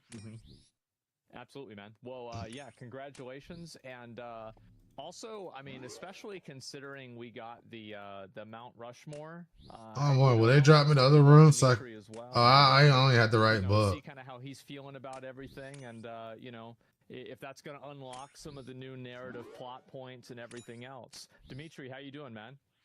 Yeah, thanks a lot. Thanks a lot. I want to say thanks to my team, to my wife and parents for supporting me in these my endeavors. So yeah, Yeah, and thanks for all people in chat. Your game's just a little weird for all your me. Questions and ideas. They were very crazy. Like, does this game have a horse? Is there a fishing? Can you pet animals? Can you romance a snake? Yeah. So yeah, thanks for support to you, Asman, Nobody Sips. We will try our best to give you a great game and this month. Yeah. Yeah. Well, yeah. I mean, We congratulations. already started to make the concepts. Yeah. Oh my God. Okay, great. Yeah, congratulations. And again, Drake on Steam. You guys can check it out. Thank you very much for coming on the show. Oh, thank you. Congratulations. Thank you. And of course, makes sense, right? This is the most money that we had awarded. You know, we'll end it off with Conrad.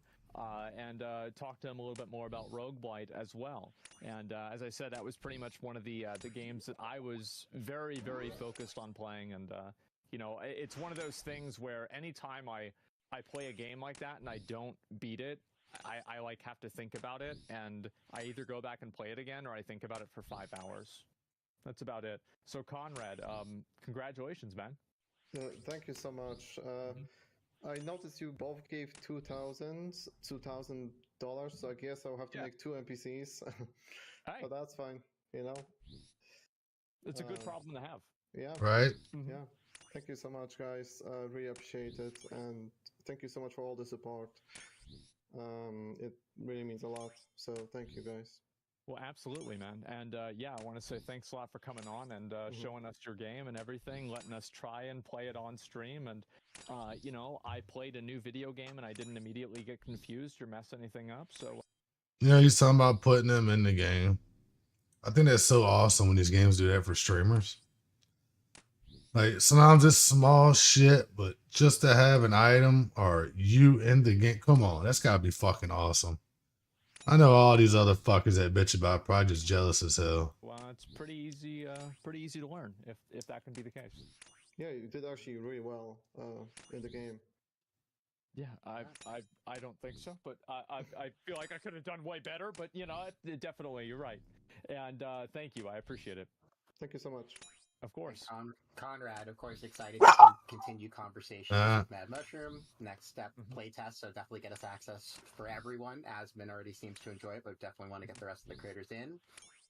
And I'll take this time to, you know, shout out to the audience. If you have a great indie game, please go to madmushroom.gg and submit it, just like Conrad did. And you can meet, have your. So this one was a day ago. I review literally. So you probably have a while to the next one.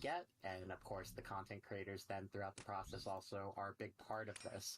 So if you're looking to get a great game discovered, please madmushroom.gg. Follow us on all the socials and everything at madmushroomgg. There it is. So you can see the latest on all we're doing. And of course, June 4th, go to the view the OTK Games Expo, where there will be a lot of great information on Mad Mushroom's upcoming slate. And I'm gonna have to leave the house for that one too. That's crazy. You are gonna have to show up, be on stage, and do the whole song and dance. I know. I actually have like a 4-minute dance segment written in right before the Mad Mushroom segment, just for you, Asmund. So I'm gonna send. Was it another Taylor Swift like karaoke thing? Oh, absolutely. Oh boy, oh boy. Yeah, great guys. Yeah, June 4th, OTK Games Expo. And I want to say also, guys, thank you all so much for being so supportive. Thank you, Avali and Sibs, for being my my co-hosts and helping me judge these games. It's always great to get your insight because, especially in terms of the industry stuff, Oh, that's the other kid. way more experience than I am. And it really all right, means to Mr. a lot. Badass. Thank you all so much for being part of it. Oh, thank you for having us. Yeah. Absolutely. And also, of course, we have our sponsor, Ally Bank. As you grow to your, as you look to grow your own creativity, Ally wants to help you grow your personal savings. Savings for the tools of your trade or building an emergency fund can make your journey to financial independence a little bit easier. Visit ally.com/creator to learn more. So W's in the chat for Ally. They're the ones that obviously put some money into this. Make sure the fact that this show actually goes live at 2 o'clock and not 7:30 p.m. 5 hours later because I decided to oversleep. and we have a production team, we have the prize money, and we're able to do the show. So huge shout out to Ally, and also huge shout out to, I mean, listen, my stream is not always the most welcoming of places for new video games. And the fact that these guys are willing to come on and show their game in front of everybody, you got to have some guts to do that. And so huge shout out to all of the developers and the development teams that came in, and also the ones that applied as well that we didn't end up showing. Thank you guys all so much for making the show possible, and we really appreciate it. And I'm pretty sure that's... I would love it. Be like, oh, I got a hard drive. I'm like, oh, can you show it? You know, like, do that have trade? But he might think I'm trying to scam him just to have proof. Did you run over?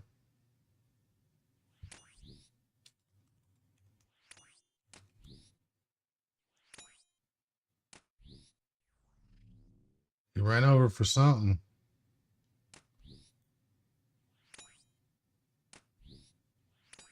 You ain't saying anything. Just about it. I mean, shit, guys. Thanks a lot for RZ's watching, typing. Ollie and Sips. It's been a great time. Thank you very much. Thanks. Bye, everyone. Absolutely. Thank you. All right, boys. I'll probably be back on myself maybe in a little while. I'm going to do a couple of things, IRL things, maybe get some food. And then I'll come back later on and, you know, do my normal, regular, everyday stream. So thank you guys so much for watching. Give me a couple of hours. I'm going to chill, maybe take a little bit of a nap. Nah, it's like, I wish I never said yeah, anything. we'll Would go good from there. luck. Thank you guys so much, and we'll see you in the next one. Peace.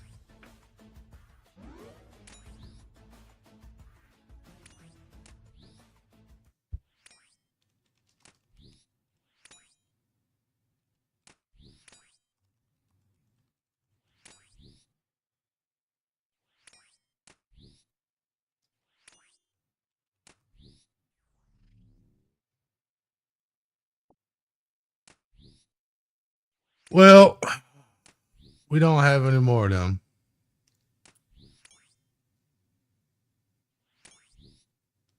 Yep. This is... All right, here we go.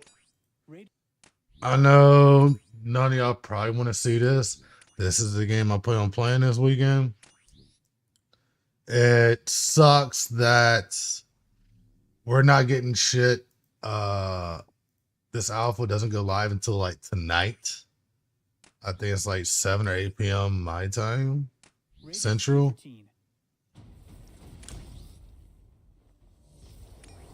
Get ready.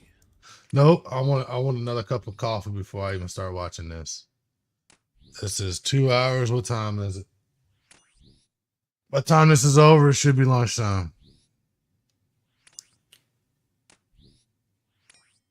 Come on, just kill this thing. So I want to do this.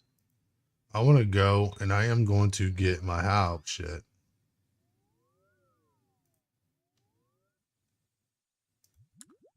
And I'm going to go back. We're going to bring more prayer.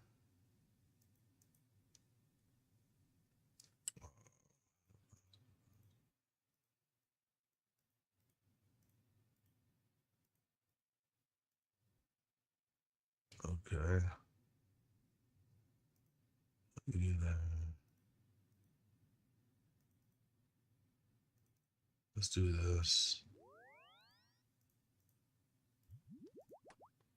Should be plenty of prayer. Now I want this and this.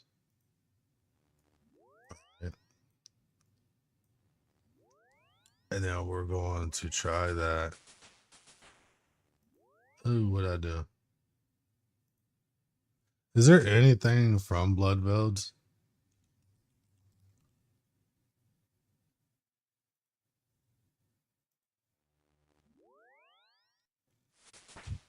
Alright, I don't need the herb sack. This can make room. There we go. I need to change my book.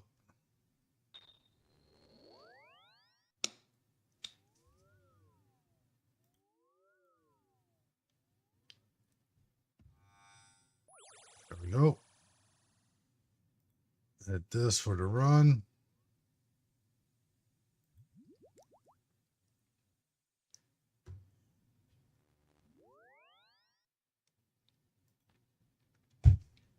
I'm gonna put it on BRB, y'all, and I'm gonna grab some coffee.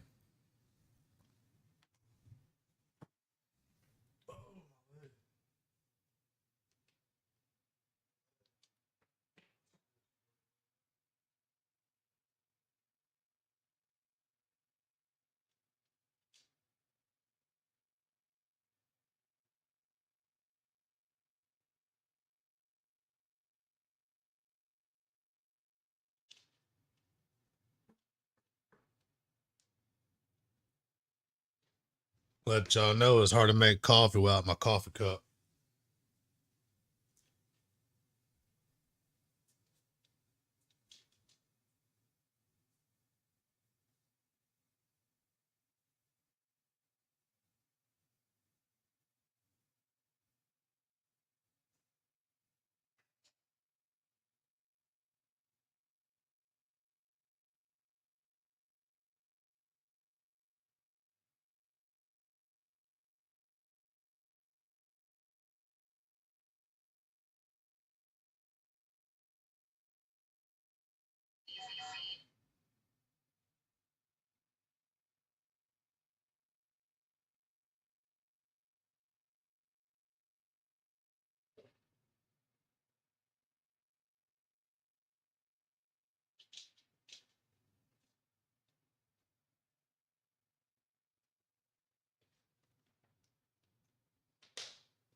Something was up with the coffee machine.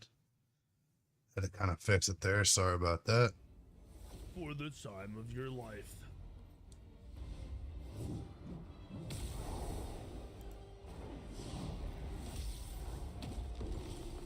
I'm not gonna lie to you, there are certain parts of this gameplay, like visuals, that I don't like. Like it feels kind of like an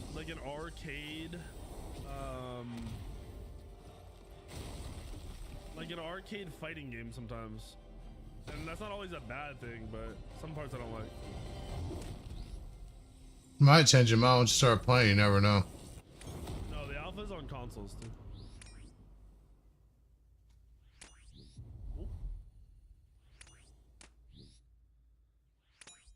If you pre-order, use my link. Nexus.gg/weekend. Got on console, sorry. I wish I could get on Steam too, but I ain't rich like that. Ajax, haven't seen him in a while. We are so excited to be here. It's been a long time coming. The team is super excited. And speaking of the team, I got the GOAT squad with me here today. I got the Smite 2 design fam. Ajax is with me by my right. Yeah, the Zeus tier 5, bro, 100%. We got Clumsy, Aggro, Pon. Oh, they got everybody, dude. Holy fuck. How's everybody doing today? And everybody's shaved. Stoked. I can't It's a believe big day. Maybe not aggro. Already. It's insane. It's been a long wait, and He didn't shave. He didn't shave. Does Pon still look like he's like finally 15? Real. Like, it's crazy. We're in the Smite 2 category on Twitch, which is crazy. I know, right? That's hype. I know, exciting. Right? Super hype. Patch notes are live on the site. That's another thing for the first time that we haven't done before. I don't watch site. Smite2.com if you want to catch up on the patch notes. Pull them up. Follow along with us here. I'm not going to go through everything on the show because patch notes are long. AJ, how long were those patch notes? it was 60 pages. That's insane.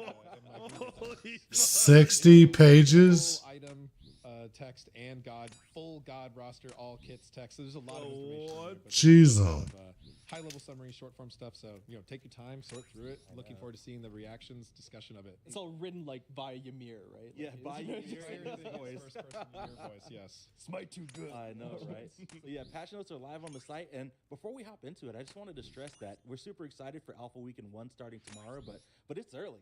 This is the first playable version of Smite 2 that's going to be available to a large public audience. There's going to be a lot of stuff that's work in progress, rough around the edges for Alpha, but we're at the point in stage of development where we're ready for you all to hop in, give us your feedback, and our primary goal is for you all to hop in, and we want to build this game together with the community. Wish I could get the Take all cheapest that version community on Steam. feedback coming in from the Alpha, get back to cooking, making sure that we're incorporating everything that you all feel like you like.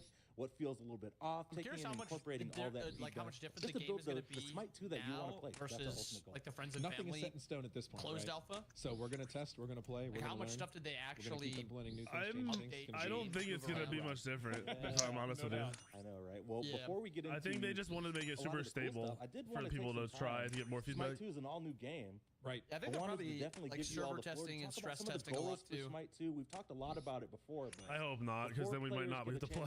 So it might be down. From a high level. Oh, I didn't even think about that. What are some of the goals for Smite 2? So, really, Smite 2 is us building upon Smite 1.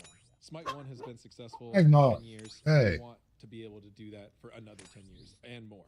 So, in this way, we open up all these new possibilities to ourselves, freeing ourselves from some technological constraints we had on Smite 1.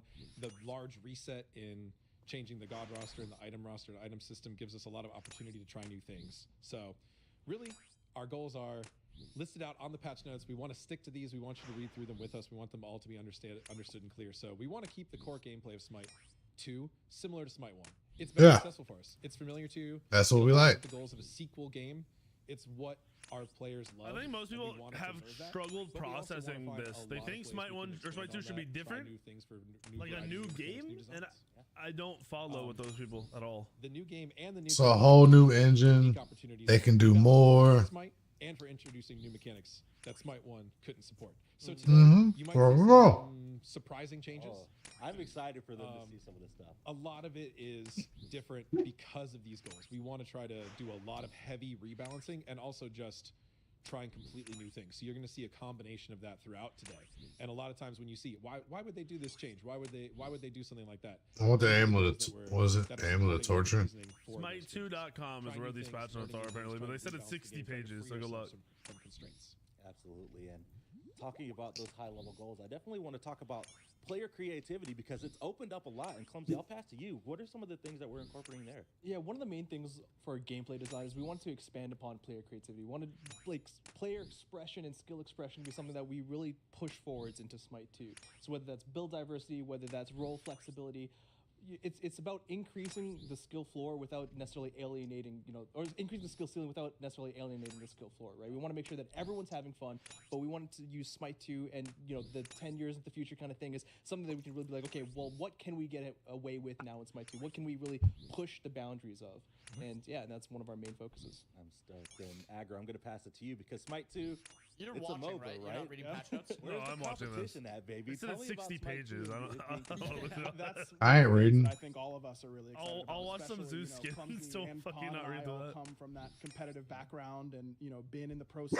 Definitely something Ragnar, And dude. I There's no think way the they're going competitive through ceiling even for Smite 30 2 is going to pages. be even higher than it was. It'll in just Smite be 1. key points. Next I'm month. sure. Next month, you're getting a bark color. And stuff for them to show. I don't want to hear a fucking peep out of you anymore. The competitive teams, once we get started with that, are going to be able to do, and we are definitely keeping the competitive aspect of Smite 2 as What a up, top Juke? priority. Thank you for the making gifted, sure or not that, the gifted, the prime sub. everything we design, we're talking about how does this impact high level play, what are pro players going to be able to do with this, and really allowing them to be even more creative, as Clumsy was just alluding to, and just really keeping that in mind with all of our goals. Awesome. Well, speaking of being creative, one of the biggest things in Smite 2 that's different from Smite 1 is the big stat change, going from physical power and magical power to strength and intelligence. And I believe Khan is already queued up in game, and we definitely want to talk a little. I really don't know how this is going to work. Because that means there shouldn't be no magical defense and physical defense. This is basically just a change from magic and physical to attack power So and for attack strength and damage. intelligence, the big thing here is that you might be familiar with it as physical power and magical power, but we Apparently wanted to there's give it actually a a lot of different name to changes really showcase from that this is this- a whole new system. From So the characters no Friends and longer Family deal thing. He was saying, strictly like, you magical should damage or 100% watch strictly it. physical Oh, damage. really? They Okay, can well, do a I'm mixed hyped then. variety of Fuck. types. And abilities, if they I use was worried that it was intellect, that just doesn't going to necessarily mean be they have talking about everything we already knew, but you have Aggro strength made it seem like there was a lot of extra physical things. damage. There's a lot. Yeah, I don't think a lot of people realize that the Friends and Family kind of got boring and characters because can it choose to be wasn't mostly strength a lot of focused, new. or like some characters that we have in the game right now, like Kernanos, you can actually go much more hybrid and stacking those two together and actually changing some of the damage types based off what you're building. So this just really opens up a lot of tools for us to Is create the really volume interesting good on kits this? Because and this is kit loud dynamics. as fuck for And me. then I also might have gives to turn it down on opportunities my for end. players to be like, ooh, I really want to play into this specific playstyle. The volume's perfect, besides for that guy talking in the background you have Again, kind of in tying your back to the Discord. theme of, like that player creativity. There's just a lot of really cool opportunities. He just has bad timing. Let's go in game and look at That's good for some, me. Strength and intelligence stuff. I believe. Oh you've got boy. Kernanos pulled That's up. still fine. Yep. We're doing it. Patch notes show Smite 2 in game. Isn't that crazy? The game does look fucking good, and the grass, bro. The grass is awesome in this fucking Right. game. I liked. But first of all, with these pros, they say they run this shit like 1080p and 720. So what does it matter? How's it look? They're not gonna see that shit anyway. What did they say the other day? You'll never get mastered and shit unless you run at least 1080. The grass in League when I played League, and the grass in Smite feels better. Even just looking at Shifter of Seasons, you can see the healing scaling on the spring season is intelligence scaling. So you can actually get bigger heals per hit by building intelligence on Kernanos. But you can see, and actually you get a lot of utility effects from Kernanos. So you can see the The intelligence text is so scaling much easier to read, bro. But there's.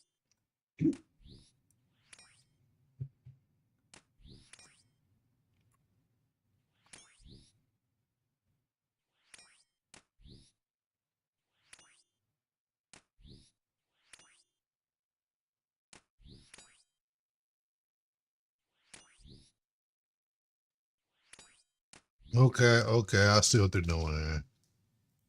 Not shit. We'll figure. What? So we got a third guy here now?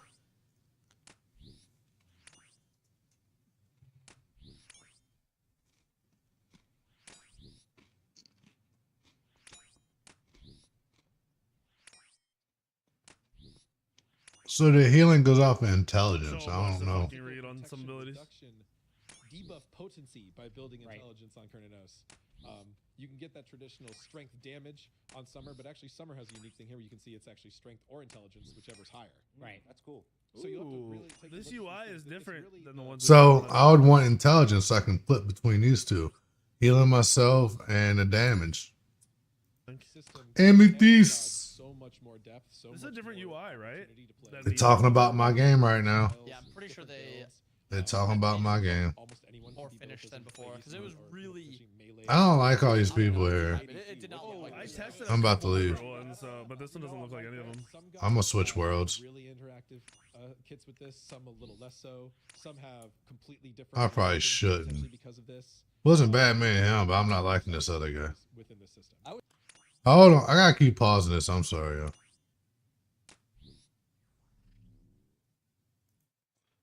So even he's a hunter, but it looks like he's gonna need magical damage.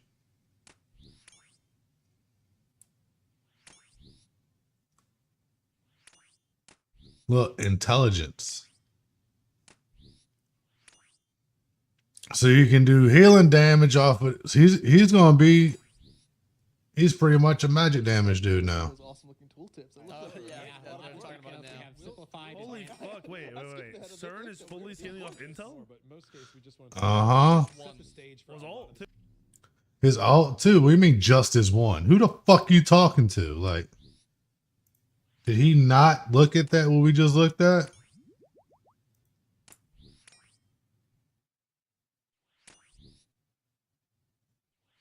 Magical damage. Magical damage.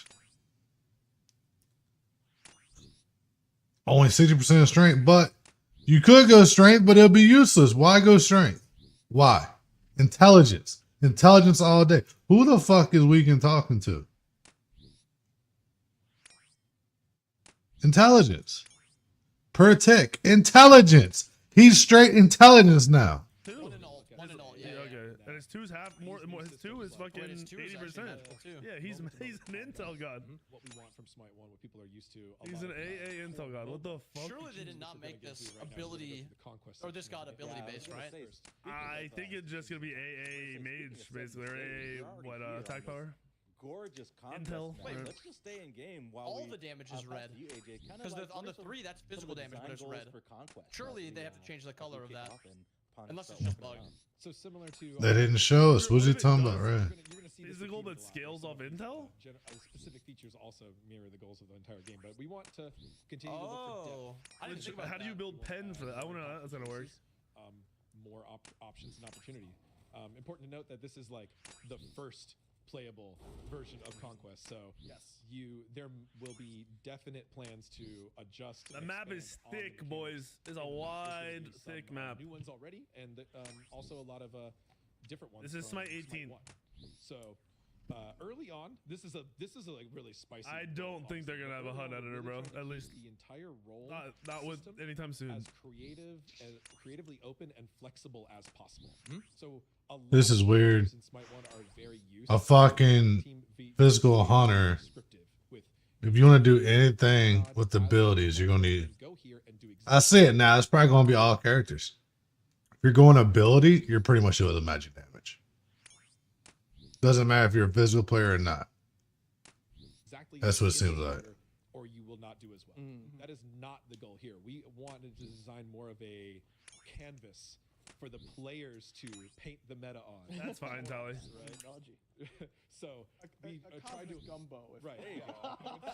You're not gonna run 6 active items. 10 minutes in. Sorry. Go And ahead. if you're like a damage class, you're probably only gonna run 1, maybe 2. If you're support, I think you're gonna run like 3. You have to go here. You have to kill this. Maybe you have 2. to do that. We want people to lean into the strength and That's my guess. I mean, who knows what the meta will be? I want to get away from these fucks. More aggressive, It's just too many fucking people. Playtesting, sort of double jungle strats are potentially really strong in our playtesting. Doing more ranged utility supports instead of true tanks can be really Jungling good. in this is Double crazy, ADC by the can way. be good. I think it's going to be I think going to be one of the harder things to do. Up for the players, and we're seeing from the friends and family. I don't know what's changing. The way it is in Smite. I think it's hard. Oh my god! I never even noticed that. Look at the background. What the fuck? Athena crit jungle, like just I don't think we tried that as much internally. We saw. Why did Bob Ross paint a fucking background in game? Working, you know? First magical Athena jungle, because like that's when you'd expect to be pretty good. But we saw the. I mean, the water looks like shit. Don't get me wrong, but everything else looks dope. Like this is awesome. What we want, and so this is something that of course is open to change. We're going to see how things work. If the general feedback wants us to be. Jungle's gonna be harder. You'll see. Like, just the way jungle camps and stuff work, bro. It's much harder to go the other. Like, look at the jungle. Look at the map. Look at how many fucking camps there are.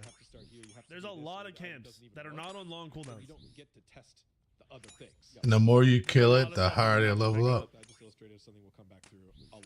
So you also pick up buffs. Yeah, Clumsy. Like you have to physically pick them up. First with the pickup feature button. we have on the Conquest map. Could you be talking about the new stealth fields that we see all across the different places in the map? It's so good, dude. It's so good. They're in the jungle. They're in, we For took jungling a lot and of like opportunities to ganking make and sure shit. that when adding this feature, we didn't overload the map with this new thing. And so what we're You can hide in the grass. areas where if you Oh, that look cool. stealth, right? It's what you'd expect. Which Mid lane looks low another carb, yep. short here. Game that we played around with. It is. It's a really weird lane to gank. Like a really hard lane to gank. I think the grass is big for it though, and the way actives work are why ganks are still gonna happen. Something where you can create opportunities. That's true. I hope I enjoy this game. There's also a lot of camps that aren't on long cooldowns. So there's been a lot of time spent out of lane, I think. What the fuck? There's grass everywhere.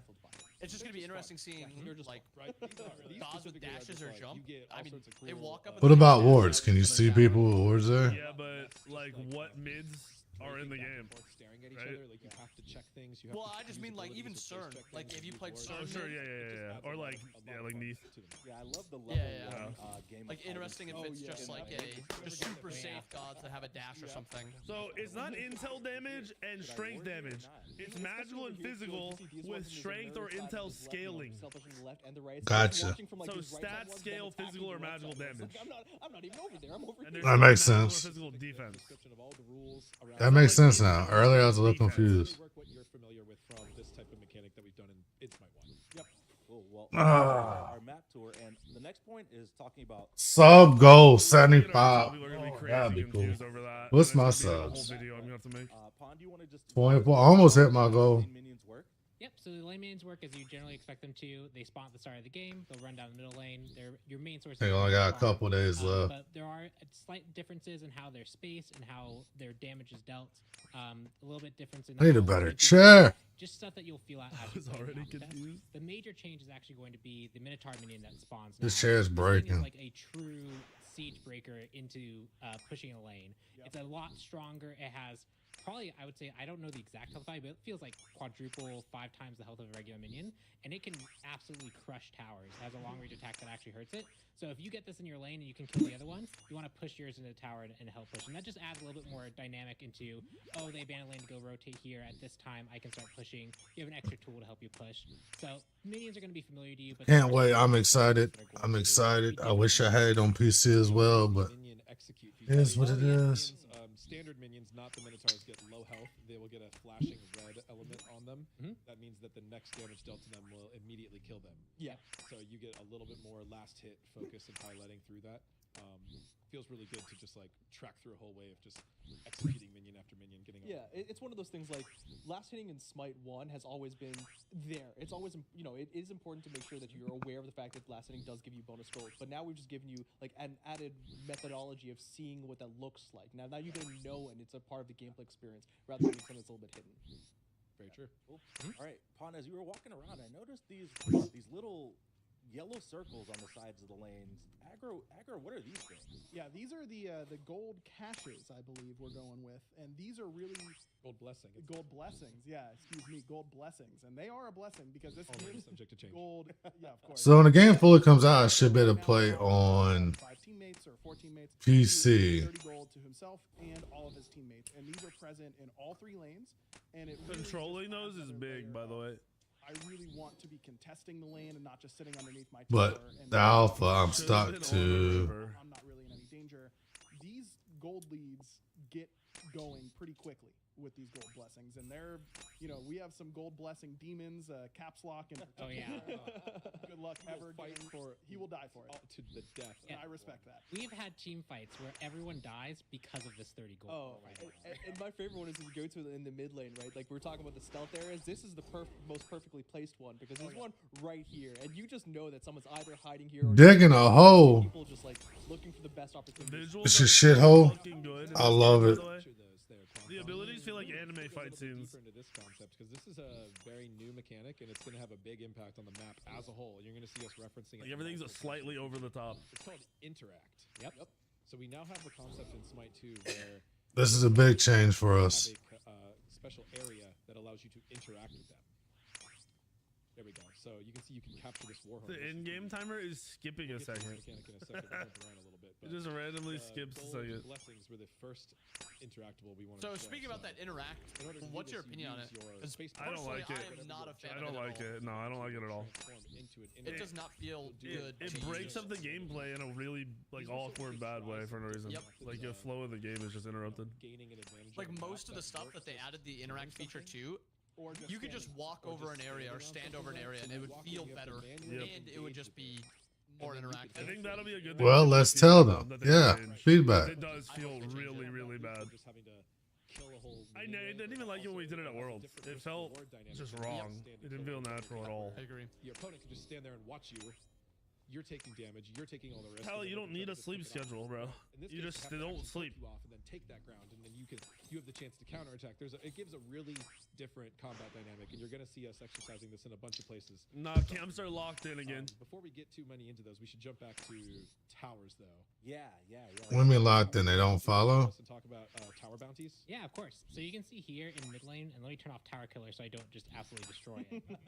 It has these extra 3 pips. Yeah. And so these are actually health thresholds that when you get to, they'll drop these gold bounties. So let's see if I can do this without dying. We'll God. I was gonna say I don't like your odds. I know. Your build is not going to do much. No, we have no items right now. So all right, chat. No backdoor protection. How long is it gonna take? No, we got it. We'll get there. We'll only be demonstrating the first tower. Yeah, so this will be the first tower bounty, and you can see when I get to this health threshold, what it does is you have these orbs fly out. You can pick them up, and you can even see we have these helpful tooltips that explain. It's that I like when that. you pick them up, they just give you a huge burst of gold. So this is extra incentive What is for you this to actually bottom break through fucking and bar? push towers early into the game. Using that advantage, it's a different way of getting a lead when you have advantage to push. That sounds cool. Again, just You giving are you more not gonna play the playtest this weekend, you motherfucker. And there's a special condition with that third one. Yeah, that one's which is worth a lot more gold, and that one is only benefited to the team that gets to it first in the lane. Yep. So if you break your diamond bounty, Okay. your opponent's tier 1 diamond bounty is turned off. In that lane. Yep. The winning lane matters. Only in Okay. Yeah, gotta win that lane. And also those gold Sweet. are localized for the area, so it's not team-wide gold. I If you like have it. an ally nearby you, it'll share for whoever's nearby. Huge win for W keyers everywhere. Yeah, and it matters a lot. Like getting an early tower. He said shared, but is it like the gold is split between you and the nearby teammates? Or do we all get the same amount? Because in that case, I'd be like, you know, wanting to run over if you're a jungler to help him destroy, you know, if he's getting close, run in there, help him out so you get some gold too. But if you split it, it could hurt. Tower in Smite 2, you notice the gold infusion for you personally if you got those tower bounties, which is felt really good. It's a big spike. Okay, where were we before? Jumping back to... We're talking about interact. We're talking about gold caches. Jungle buff. I think it's time to talk about the jungle. Oh, yeah. this is exciting. Okay. I don't know if my characters are in here. I like Cerna, so. The whole map in a deep way. Yes, absolutely. So this is what we're calling the infamy system. Every jungle camp on the map has a level. The level is gained by leveled up. Why don't this dude get some fucking power-ups? You kill the monsters, they don't like you so much, so they power up their defenses to try to, fight you harder the next time. As you level up the monsters, they'll be harder to kill, they'll be worth more, and they'll start giving better rewards. So, Harder to kill, too. Jungle buffs do not drop. So there are no level 1 jungle buffs in Smite 2 at this time. But as you level up to level 2, 3, 4, you start getting a jungle buff at level 2, and then you start getting more powerful. So you get nothing out the gate as you go. besides XP. Enemy is tracked individually, so you have to kill a bunch of harpies. To One thing I don't like about Smite 2, when you use this 2, look at how bright it is. Like, it's too much with all the numbers. That flash. I don't like that bright ass flash. I think they need to change the way numbers are and positioning and certain visuals. The ones along the middle line, those could be different jungle buffs. It's feedback. Like, you Come on. can't see when you're hitting enough stuff. So depending on what Jesus. spawns there, you might want to prioritize one that you care about. Okay, did they just get FPS drop? That looked like he just got an FPS drop. Well, it looks like you entered in the code. Ratings back, boys. See ya at your fucking speed buff at level 1, idiot. Fuck you. No, I mean, I think that numbers are too big, yeah. You know, just thinking about the competitive I like that. Tell me what it does. I think that this opens up jungle pathing and unique ways to play the jungle based on how your jungler likes to play, based on how your team likes to play. People will find likes to play routes. Yep. There's been less of that so far, right? Yes, definitely. Like I'm really trying to ward early so that I can see if Pawn is starting on the left side. I'm doing way more vertical jungling than I ever did in Smite 1, just really trying to. And then if I get a good clean invade off on the enemy red, I'm going to prioritize red the rest of the game because now I'm ahead in Infamy there, and I might let my yellow kind of pressure go by the wayside. Yeah, but I really want to build that and get because the level 3 versions of these buffs are really, really strong. Ooh, the last thing we forgot is speed kind of sucks dick. By the way, interact. Yes. Interact So key this is dumb. Feature that takes a little bit of getting used to because It's a bad mechanic. No. Disagree. Combat scenarios where people don't accidentally pick up buffs. It lets you manually choose or overwrite the buff you currently I don't like have this. if you still have duration. It just feels weird. We've also just made the jungle buff pickups generally a lot more forgiving. They last a lot longer. Yeah, this new speed buff is ass. The new red buff is really good. With these new jungle buffs, so definitely check those out. Yep. Yeah. One last clarification on these ones as well, because I've seen. No, every time you kill a camp, it respawns stronger. So if you kill their red, your red gets stronger. Like red buff will just be stronger. Still going to gain XP, gold, and damage over time, and Gives me incentive. Kill this shit more. And what rewards they'll give you via the buffs. The buffs. Okay, sorry. Thank you for clarifying. Yeah, the way I introduced that could have been interpreted either way. Right. The main benefits of leveling up Infamy is the buff and introduction of the buff and buff powers. Yeah. Yes. And the harpies also, they don't drop a buff, but they drop a No, shield. I just think buffs should just be on the ground. You should just pick them up. Very strong. Yeah. Or it should be like I don't know. There should be some way to make it more natural if you don't want it to be a walkover. Level of the buff per Infamy system, it's right there on patch notes for you to read. You'll get used to picking up those buffs real quick. I have jumped over every single Smite 1 buff I've picked up. Sure, I didn't think about that. That's so funny. Every single one. Oh man. Well, let's talk about the Warhorn up next. It's the solo lane objective. But Pond, do you want to give us a sneak peek? It is a button press. It just feels weird. Yeah, It doesn't feel good for like being in game. Yeah, here we go. I don't need to cheat. I have cheats built into the map. There we go. If everyone can cheat, it's What's fair. up, Fig? Yeah, so the Warhorns, these are kind of like the totem replacement. It's only going to be featured in the solo lane, and it's something that we were looking at earlier, where you're going to use that interact mechanism, and it's kind of like a capture the flag scenario where you want to get your progress on the Warhorn all the way to full before the enemy kind of takes over. This and Warhorn is actually just such a good change from Totem. At a time before each. I played solo once, and it felt good to like. I don't know. It just felt more natural to fight over and less force. It's going to be getting stronger, and it also doesn't immediately. Not just like 50-50 sprint and throw abilities out of. Yep. Especially with the builds, I think solo lane's gonna be an interesting lane in Smite 2 compared to Smite 1. For sure. Oh yeah, I mean, wasn't Smite 1 solo lane in the early seasons really funky? Yes, it was cool. It was a lot better, in my opinion, than it turned into. But that was a Bluestone thing. Bluestone came out, it just fully changed There's the also solo lane. another objective that it might actually sometimes not be worth the fact that you've been Warrior's fighting over Axe and for 3 Bluestone has minutes been and the have brought entire more history of people solo lane. just to contest this Warhorn. But man, you really want to be the one that captures it. It's a moral victory. I've had some funny times of just me and someone else with solo lane are just staring off at each other, and one person's trying to get it, and then the other person just uses a Bologna ulti to stun them, and in that time they don't even attack, they just go for the war and capture. And getting that quick interact, like stepping into the right space, hitting the key, getting it going, and stepping back out. A lot of times people will think, "Oh, I'll definitely be able to interrupt them," but then they get it because you weren't quick enough. Hey. A lot of combat dynamics. And playing around the strategy of the Warhorn early to mid game is obviously important. You want to help with your team across the board. Also mid to late. That's game, not that you're package really being delivered, is it? one lane versus the other. So like for example, you get the Warhorn and then you push. I'm sorry, but look at the map, You know bro. other sides of Like map. the foresty shit. Kind of wild. Where, like instead of we're like not quite ready for Fire Giant, and the fight kind of spreads out, and you fight over the Warhorn instead because it's really impactful late game. You want that minion push. You want that free push, especially while you're fighting over objectives. It scales so well throughout the game, and I always like am happy to go pick it up. Yeah. Wish I was in his chat. Like, can you move over here so I could see this? The area is pretty big. I wouldn't, but Stand on the point whenever it's going, so you can interact with it. No, nobody wants verticality in Smite. Verticality is the reason that Paragon and Predecessor are dead.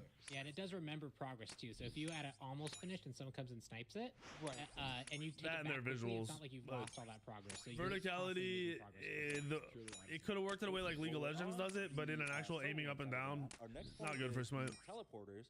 And we're going to talk about the Gold Fury here too. So let's talk about the teleporters that get on the right side of the map before we talk about Gold Fury. Yeah, teleporters or Pond. Did you want to take porters? Yeah, so for the teleporters, so as a jungler main, the fact that you don't know exactly where I'm starting, and the fact that I can gank and teleport to go farm the other side of the map or surprise gank the other side of the map as well, just the amount of options and flexibility as a jungler alone has been super huge for these teleporters. But if you lose sight of your lane opponents, if they push and they leave, you don't know if they went necessarily to go potentially invade, you don't know if they went to Gold Fury, you don't know if they're about to go gank The pings solo are lane. better on the And minimap. this positioning makes it so that it's accessible just enough that it is good to do. Verticality is aiming up and down but it's rather not than so just accessible that aiming it's a constant horizontally. feature where you really have no idea where anyone is. You can make really good, educated guesses, and that's something that's really cool about this.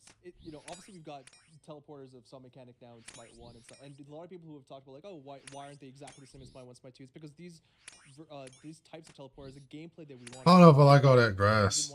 We're not looking to copy and paste, even though there's like the Smite 1 serve a different function. It's their fun for their map. But for this map, we wanted to make sure you can make those sly and coy plays. You don't have to reveal people. You don't mystery. A little bit more mystery, a little bit more intrigue. And you can see we also have a cooldown here, so you can't just. These devs do fucking love the game, bro. So there They've is been playing this game forever. It's not. You can eventually like come in over here, fight, and then afterwards the timer will probably have fallen off. You can go back, but you can't just use this to constantly ping pong back and forth to confuse your opponent and make it really hard for you to get killed. And for all of these interactables on the map so far, you get interrupted via damage. So it's not like CC, like teleport and Smite 1 or anything like that. If you get hit while you're doing your channel of the interact, you will immediately stop. Right, good point. I cannot wait to take my duo lane and gank Nika at level 2 and like level 2. It's gonna be awesome. For me, not for him. Enjoy that upper hand you have on the pros. For I know, right? Yeah, yeah, exactly. Oh, sweet. Well, Pana's already walking over there. Let's talk about the Gold Fury. Yeah, so Gold Fury is a bigger deal than it has ever been in Smite 1. Now you see underneath the kills on the top of your HUD there, you've got 3 empty dots. Albedo, I think so, as long as you link them. Gold Fury count. So if you get a Gold Fury, you'll get one of those. And Gold Furies are nasty, bro. They're nasty. They nerfed them a little bit, though, I think. Unique buff that is permanent. I think this is nerfed from based on how many Gold Furies when we you played find. at Worlds. You keep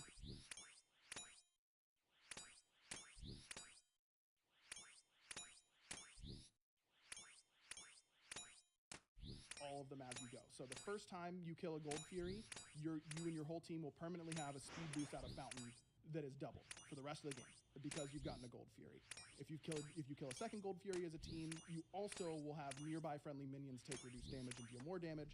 And if you get that third one, then you deal bonus. No, you can't play this game for like 29 more hours. Advancing the game throughout the 28 and a half hours, so you can play the alpha. Kind of scaling way where you don't have to necessarily fight around Fire Giant. Getting that third Gold Fury, now that structure bonus that kind of used to be on Fire Giant is now on. Yeah, I hate the shit doesn't go live till tonight.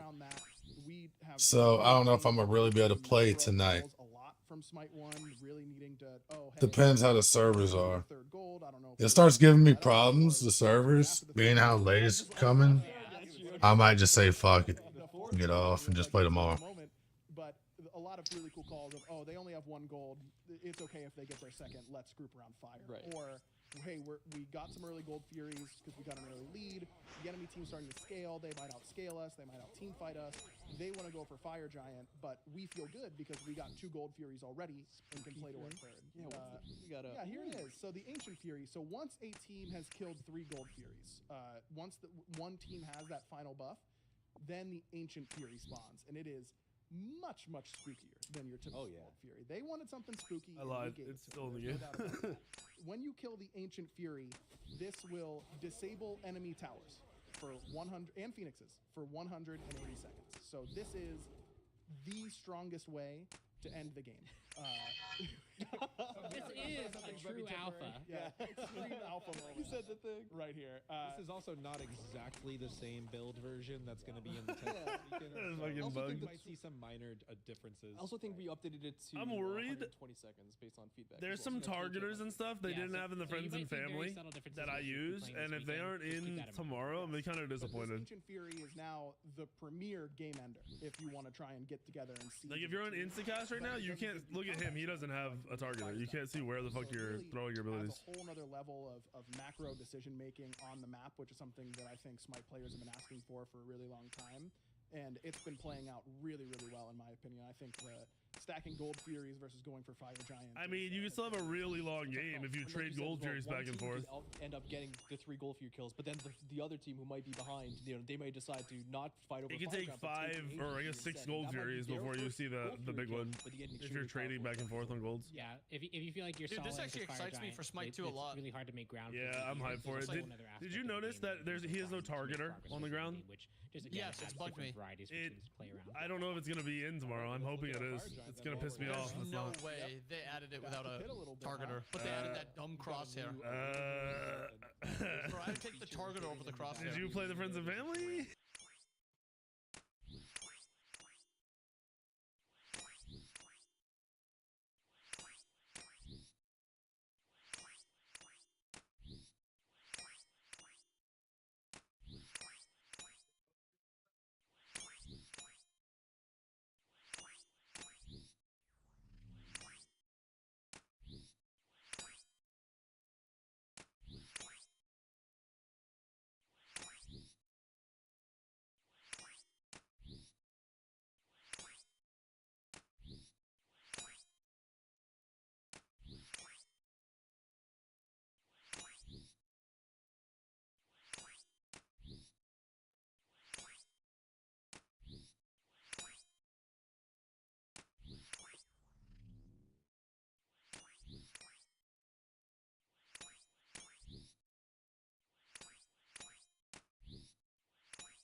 Another interactive. Yeah, another interactive that you. This one, I enough. This one opens. Not enough. Actually allows you to temporarily change the Fire Giant. Oh shit! I didn't know that existed. Wait, you never known that? No. You are so. That is sick. Bro, I didn't know about a wall. You don't know about the targeter missing. A lot of polish, like a lot of our other characters in the game. That's fair. That's fair. Abilities. So he has the Magma Slam. You're gonna get owned here. Oh yeah, I'm absolutely gonna get destroyed. I need to walk out of here. Hold on, where God, real quick. There we go. You saw the Magma Slam. Okay, apparently there is a targeter. That big warm-up circle in front of it. Okay, I hope so because that will also. It didn't exist for a long time, so we'll see. Additional boulders, which will do more bonus damage. He also. Nah, NDA's not over. Ragnarok's Fury. Similar. I'm just talking about stuff that they're showing. I can't talk about stuff that they aren't showing. I think they're gonna show everything though, so I'm not really stressed over it. It does more damage if it's just you.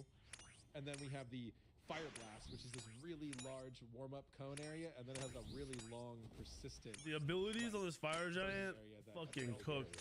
Yeah, so this causes the whole very raid mechanic-y, right? Right. It gets everybody so hectic. Rotate. Yeah. Yep. It also, that field persists after the Fire Giant dies, so like the it most lasts its full duration, right? Yeah. Remember, this is an alpha, so if there's anything like little that you don't like or something missing, you just tell them feedback and they're gonna work on adding it. Who want its like escape path. Right. So now they're actually in a your really bad aggro spot. direction matters a lot in this version of Smite, which is a really strong skill that high level supports and who take the Gold Fury master. It matters even more now. Yeah. And also there's some interesting spicy changes to the buff. First of all, you might notice Power, health, mana. Effects are so sick. He's on fire. So you wanted the Wait, you look like that the whole time? Visual for Fire Giant that just made you feel powerful. Oh, I didn't know the fire scaled. Like we have almost in Like that. Smite 1 cinematic. I love Wait, it. I didn't even. What does it scale with? Every fire you get ups the power and protections. It said. On people, you know. Wait, that's perfect. Yeah, it said plus power and plus protections per fire giant. They're actually learning so many things that like made Smite 1 bad. Yep. And like changing it completely with Smite 2. Yep. I think that visual's sick too. I didn't notice that. It looks so cool. Yes. I'm pretty sure this is something new. There's no way I would have noticed that. Yeah, that is fucking badass. But then every kill after that, it gets protections and increasing protections, and it increases the strength amount. It does not increase the healing, I believe, because that would just be probably too OP. But like I said, anything is open to change. Hey, if it does, let us know. AJ said that like we're sure about that. Like, I think Opening the wall does do HP. Whoever said that in chat. Changes the game as we go, right? Oh yeah, every day. These types of things. So you can get crushed on that wall. Oh, you can do the thing. I believe the exciting. I hope on the fire. I think he's like, trying to. He's about to get crushed. Yeah. Oh no, you're gonna show this part. Bro, if it does true damage, imagine like you open it and then like Herc pushes you It better back one into shot and you. die. It better one I shot actually you. don't know. Oh, you might have to stand here for. I hope it one shots you. I'm just saying, if this door closes on you, it might not be good for you. So maybe. Just Wait, no way. Yeah, if it one shots you, bro, the plays. I love that. Let's go. That is so Okay, it's slow as fuck, but that's sick. If you manage to kill somebody in there.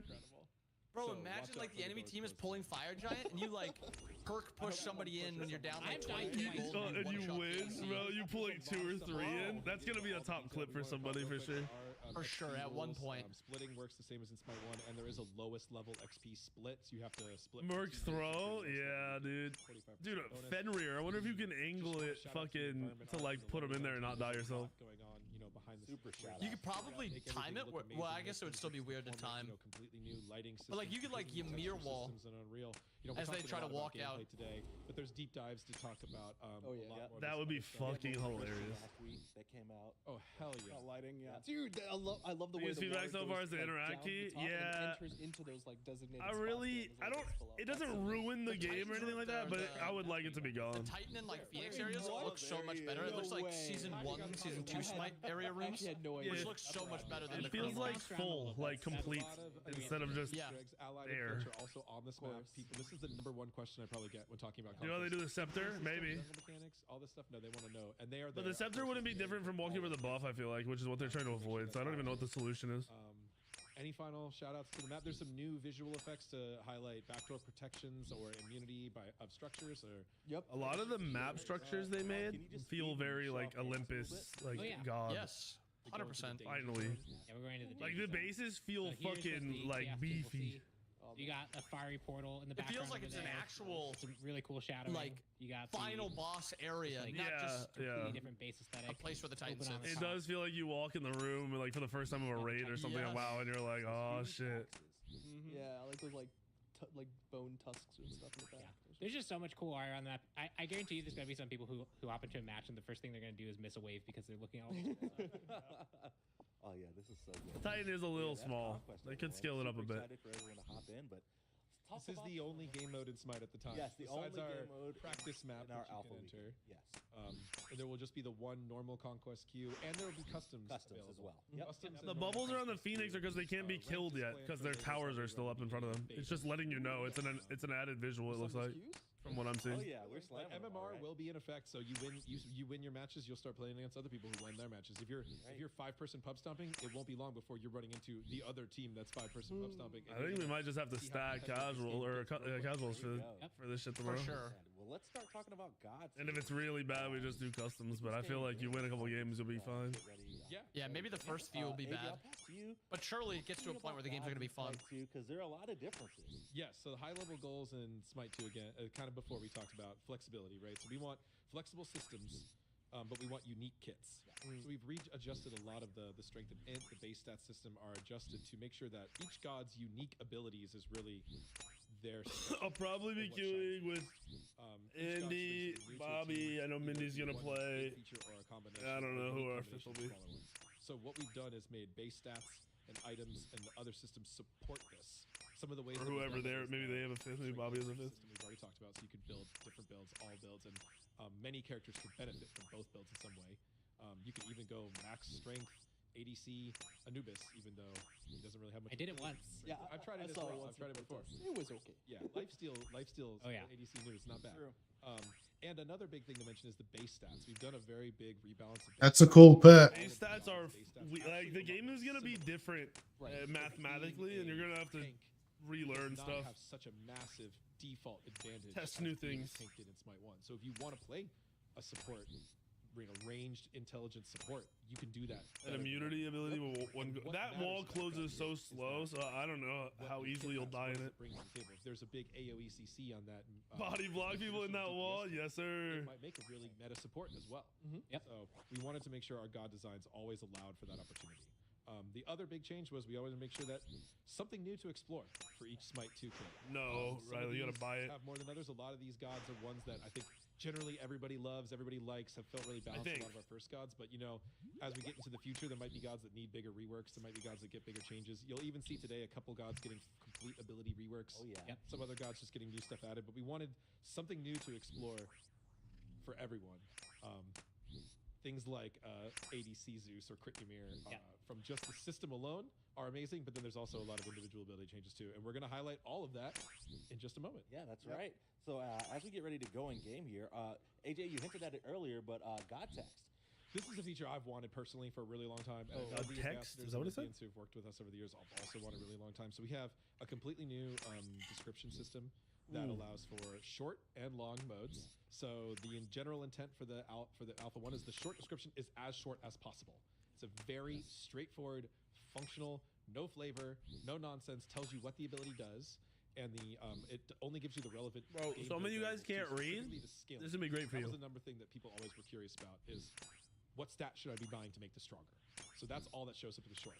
But then you can right click, so you have to press Alt. That's right. Can we go in game and check it out? Yeah. So for PC, you need to press Alt to hover over your abilities to read this, as opposed to the K screen. If you press K, there's a little reminder text, I think, or we're adding that to help you remember what to do. And for consoles, you can D-pad up to navigate over these as well. You can read each ability, or you can hover over your god's face to read your passive. And every ability has that button to expand or collapse to give you more details. When you expand, you get a whole bunch of very specific, functional. They did such a good job with this, bro. To help clarify additional things, like, I was just about to say, this is awesome. If you can't process this in one form or the other, you have problems. Sorry not to curse on I love the color coding. What up, Fatality? Or Fatally? Maybe the 3? We have color coding for soft CC, hard CC, damage, buffs, debuffs to show you. The visuals they use for this is sick too. Like, how the fuck do they manage to get so many things to stick out correctly with the the red, the orange, the pink? We have multiple ranges and radius for things that have multiple things. The max levels.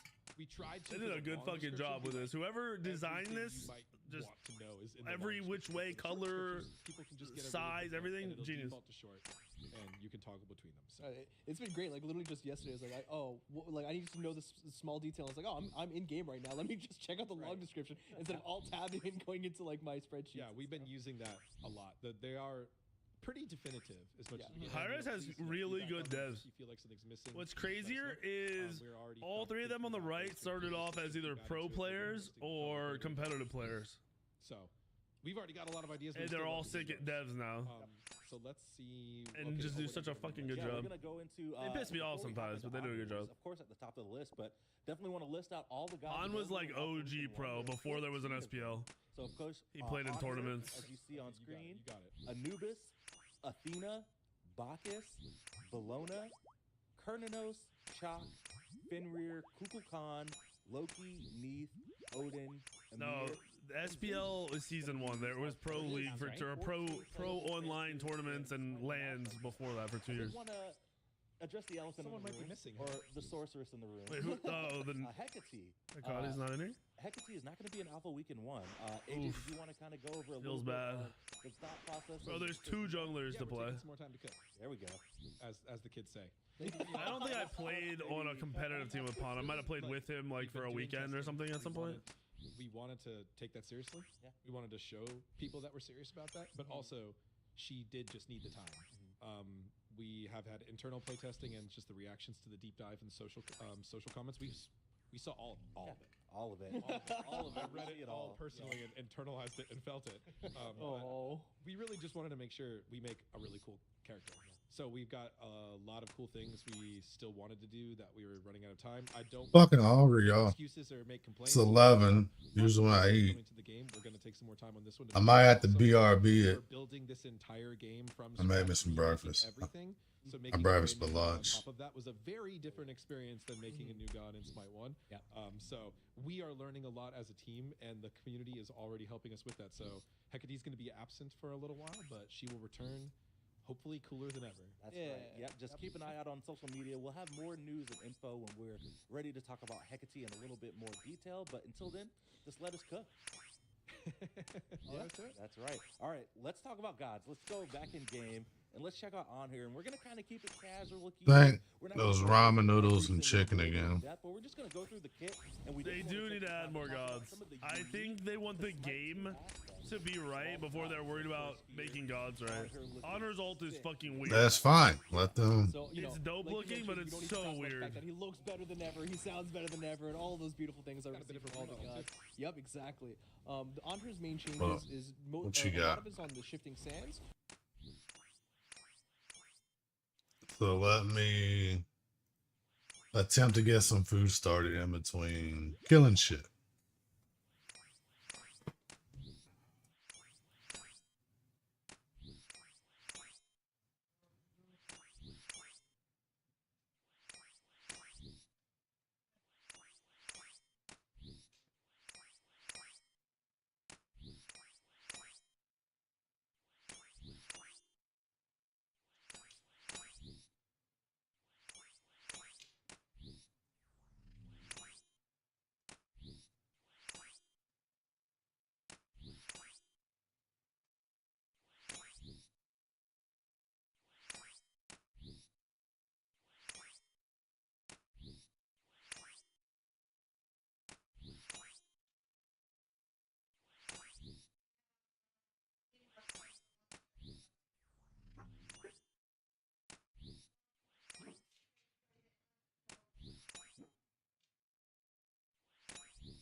If they got anything good,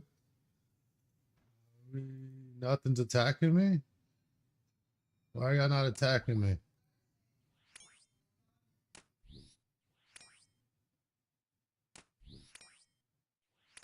Try and give me some food, y'all. Sorry.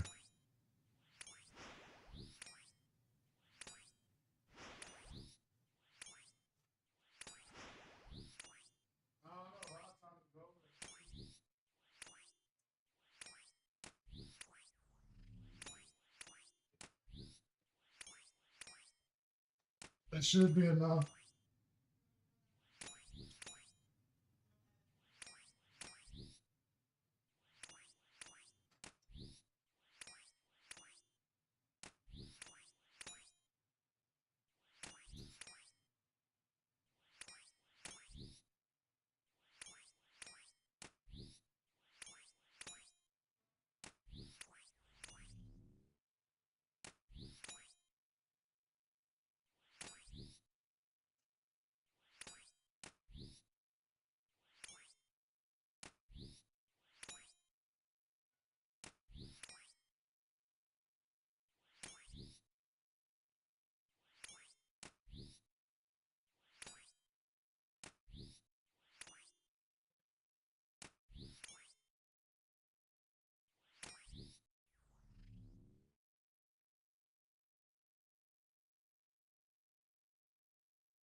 I don't know what that is either. Damn, did I kill him and lose my drive? Wasn't going that long. Right? What the hell?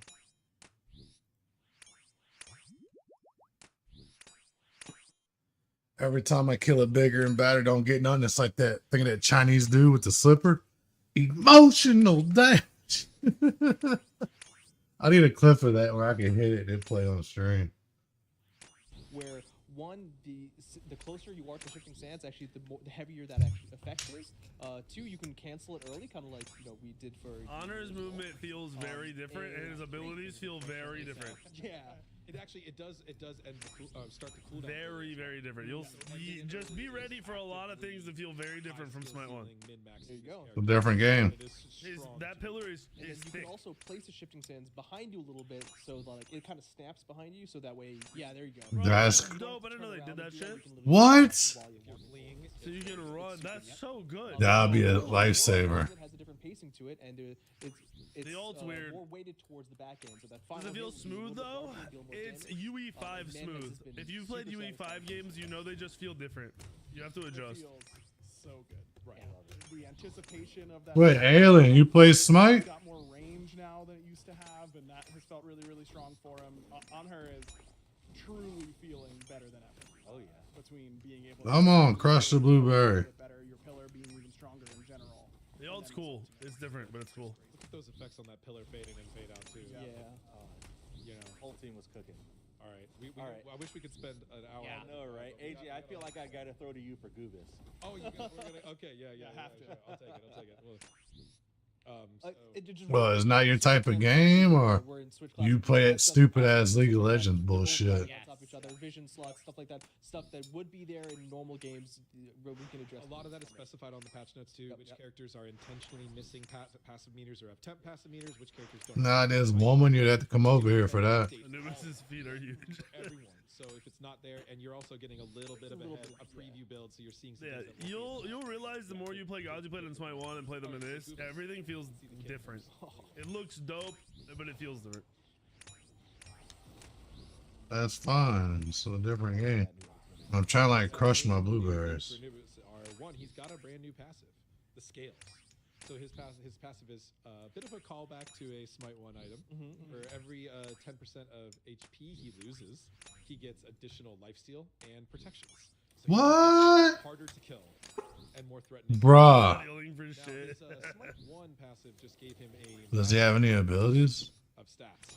And this will be a little bit more relevant when we get into the item section, but we are doing a lot of base stat adjustments and stat availability adjustments. Well, some power creep resets. I mean, Smite 1 is free. I think Smite 2 is going to be free. But if you wanted in this closed alpha for this weekend, you would have to pay. So, never gave it a shot. I wouldn't just buy Smite 2 to play an alpha. You know what I'm saying?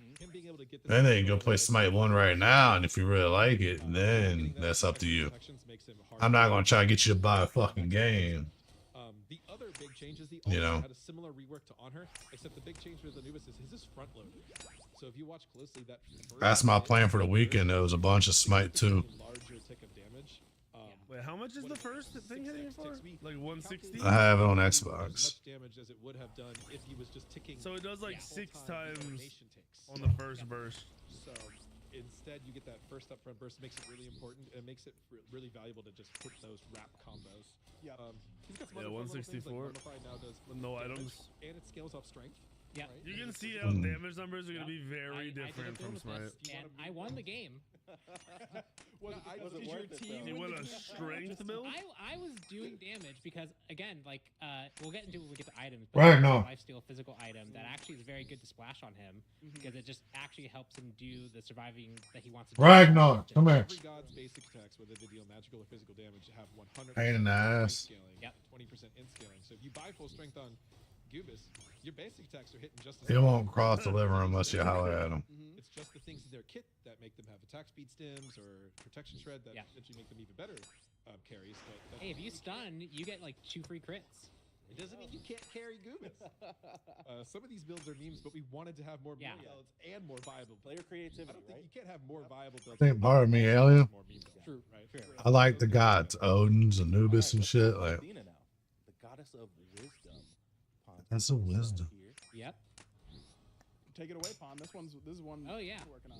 Yep. So Athena, the first big thing that you're gonna notice is with reach. Actually, we'll just go through the kit real quick. Go through all that stuff. We'll get to mid lane. The dash is so much better than pretty it was in familiar Smite here. 1. We got reach to the passive, charge in, hits. We got taunt, which the bots will not taunt. So The sounds they have on abilities are really good too. You can see it there. and then we'll get a. Oh yeah, we need an ally. Oh yeah. Another cool thing you can see as well is that anytime an enemy is hit, you'll see the damage text fly in, and the reason why I'm pointing that out is it has a symbol for physical and magical damage. So right there you can see the little swirls. That's magical damage, which gives you kind of a preview. There's physical damage with the swords. Yep. Keep an eye on that, everyone. Yeah, so Athena, the main changes for her are with her ultimate. So her ultimate ability now actually provides an immediate shield to the target, and whenever you actually Her ult teleport is your very target, good. When Very they good. die in Smite 1, they actually go straight. I don't know, but I got it doing this Because damage. You actually go to the target, and the main reason we made that change was we wanted to make sure that this ability is meant to save someone on your team, and there's a lot of situations where ulting someone at low health, the mitigations just didn't really help them. They were going to die anyway. Or ulting someone low to try and save them. If they did die, you're now not joining the team fight, and you're unable to help the rest of your team. Like every game, every guy in the game now, Much less metagaming do and how you physical want to or approach magical. it. You're really using this to really save I don't know if I them, like it. come in there clutch, and then join the team fight and taunt everyone and help in the best ways you can. Aside from that, obviously Reach, a really, really powerful tool in regards to like a Polynomicon jungle build for Athena in Smite 1. Well, it's can crit, and it, again, all basic attacks work off strength. And so we've had builds where Athena is really utilizing that reach to just absolutely throw these huge reaches that just do a ton of damage. And similarly, her I'm one about to actually scales off strength as one-shot well. you with So an Athena your auto charge in reach. at one You're actually can fucked. be a really, really high burst combo with strength itemization. So you have a lot of build opportunities available to you. You guys are And fucked. the one is faster charge now. Oh yeah, that's right. That's true. We also made the one a faster charge. You should be able to notice that's a lot quicker of a No, pacing. all autos scale And off of she physical doesn't turn and, giant ball or sorry, fight. off of strength and int, but they scale 100% Actually off has, like, strength, a true 20% dash off int. animation, so she's always present on the field, which I think is just a Just nice like it touch. We would have in a lot of any- these nice any game. touches all over all the god kits, but Looks really good. And her shield's like a fidget spinner now. Oh, yeah. Yeah, I was looking at that. It just rotates. That's sick. Me as Athena just know, right? that Just all the spinning the time. Yeah, shield. no way. Oh my goodness. Yeah, but you're new. Shouldn't that be magic basic attack? The spin king. He's always spinning. Right. it's been really fun working with the team. I mean, she has a weapon. It makes sense for her. But we also got we got an owl that appeared right underneath her, just like a nice little nod to Athena. Or tie-in, yep. Just a lot of really small touches all over the place. I'm sure We're really players excited for you will guys to notice see this that. as they hop in tomorrow. Yeah, absolutely. All right, let's talk about Bacchus. I need a drink, like, you know. Yo, Like, me too. Let's this is not one. I'm not gonna make that joke. Anyways, yeah, so Bacchus, he's got a really, really cool new mechanic that I'm a huge fan of, and it's based on when he takes a drink. So after he uses Chug, his first ability, his next basic attack is enhanced. It's kind of like a built-in Polynomicon. Holy but it scales shit. off of his protections. So Oh. he can build that bruiser tanky playstyle that he's Bro, really it known for. hits for as hard as his unhand. Holy fuck. Wait, he's about to fuck you up. This is just a way to maintain that present identity of tanky. I wonder what the cooldown is on the that one. Also does a good amount of damage. Bacchus really does that really well. I think solo Bacchus, I know Haddox has been playing a ton of it in Smite 1 recently, but I think it's better than ever in Smite 2. He has a lot of good strength and int scaling combos. I believe belly flop scales off of strength and does physical damage. He's physically jumping on you, so doing physical damage makes a lot of sense. And so you can really do some fun stuff with the belly flop into enhanced auto combo there that he feels really, really good. And we've also significantly lowered the post fire on Chug so that you can actually get to that attack a lot faster. I believe it's like even cut in half from what it is in Smite 1. Yeah. It really help enable this. Nice. Right. So is up next. the swords Our poster mean girl. mean physical, and the little swirl means magical. Yeah, we got some really cool new things. A nice thing to call out while we're running back to the mid lane is that just like the Game base crash? stats for characters are different now. Yes. So keep that in mind. Everyone gets Yes, base strength. Riley. You better love it. Strength is what kind of dictates your basic attack damage, even if you don't buy anything. So you do get base strength for that, and that means that strength-based abilities generally have lower base damage because they're already getting a significant amount of bonus damage scaling. They effectively never have 0 in their scaling component because every god has base strength. Sure. And right now in the current build, everyone has the same base strength. So that gives, like I said, a lot of those gods that we were talking about being meme ADCs, or like we've had, I know Pawn for sure has stomped a playtest or two as physical jungle Bacchus, similar as you can with Ymir, because belly flop, or you can queue up the chug, belly flop on someone, guaranteed to hit with the chug. Chug scales up protections, but you still get bonus damage off it, and it's just a hard physical. You can just imagine it's a full hunter physical basic attack. Yep. Hitting you, right? So the base stats change in Smite 2 is really unique. And tomorrow, when we have our Dev Insight show, spoiler! I'm even willing to bring up the spreadsheets on air if that's what the people want. Bring in the receipts. But we have some really cool stuff to show off in that regard about how base stats have changed, how we clamped them to be more similar to each other. Yeah. You know, that things that play into that creativity, flexibility, skill seeing, skilling, and competitive goals we have. And another thing to note as well is that, like, obviously we're in the alpha state, as we've said it several times. There's a lot of things that are changing. There's a lot of things that are changing rapidly. Whether it's, you know, Zeus ADC, and we're just calling that out. I was like, maybe Zeus ADC is stronger than Zeus Magical. And maybe there's basically what I'm trying to say is there's imbalances that we are going to be ironing out over time, that we're going to be tweaking over time. There's going to be a lot of things, whether it's the items, the gods, the map, right, gold, XP. There's a lot of things that we're going to be constantly tweaking. So if you see something that feels... Sorry, are you saying that we might not have balanced the game from the very start? Like, it might not be... All right, Aggro, I'm going to cut you off. We're ready to go back to this. I'm getting a message from production to shut up. Okay. Oh, okay. Speaking of alpha, the passive meters stacking on top of each other there, that was what... So, obviously not an issue that you ever run into, but... Oh, funny. That was what happened there. So, Bologna, let's see the kit. Oh yeah, Velona's one of those. So these abilities, bro, look fucking crazy for how simple they are.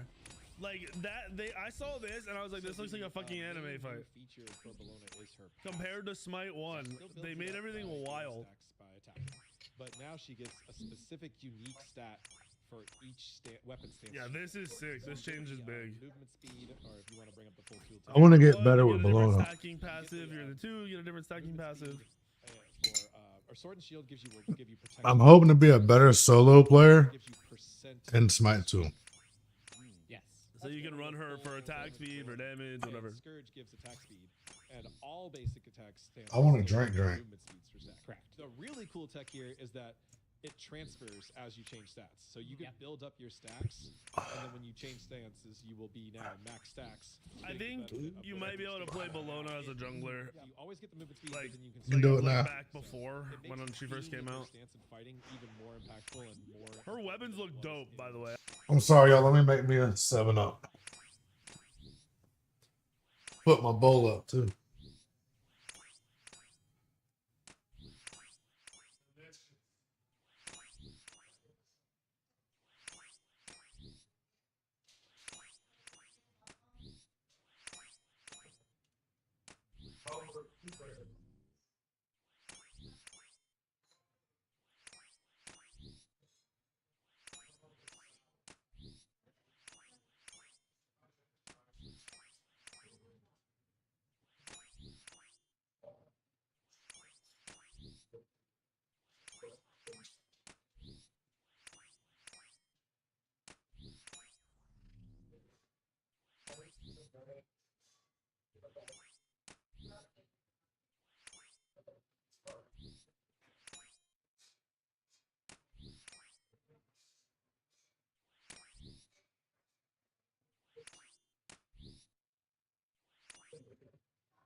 Man, did we kill everything or did he stop attacking?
Combination beat.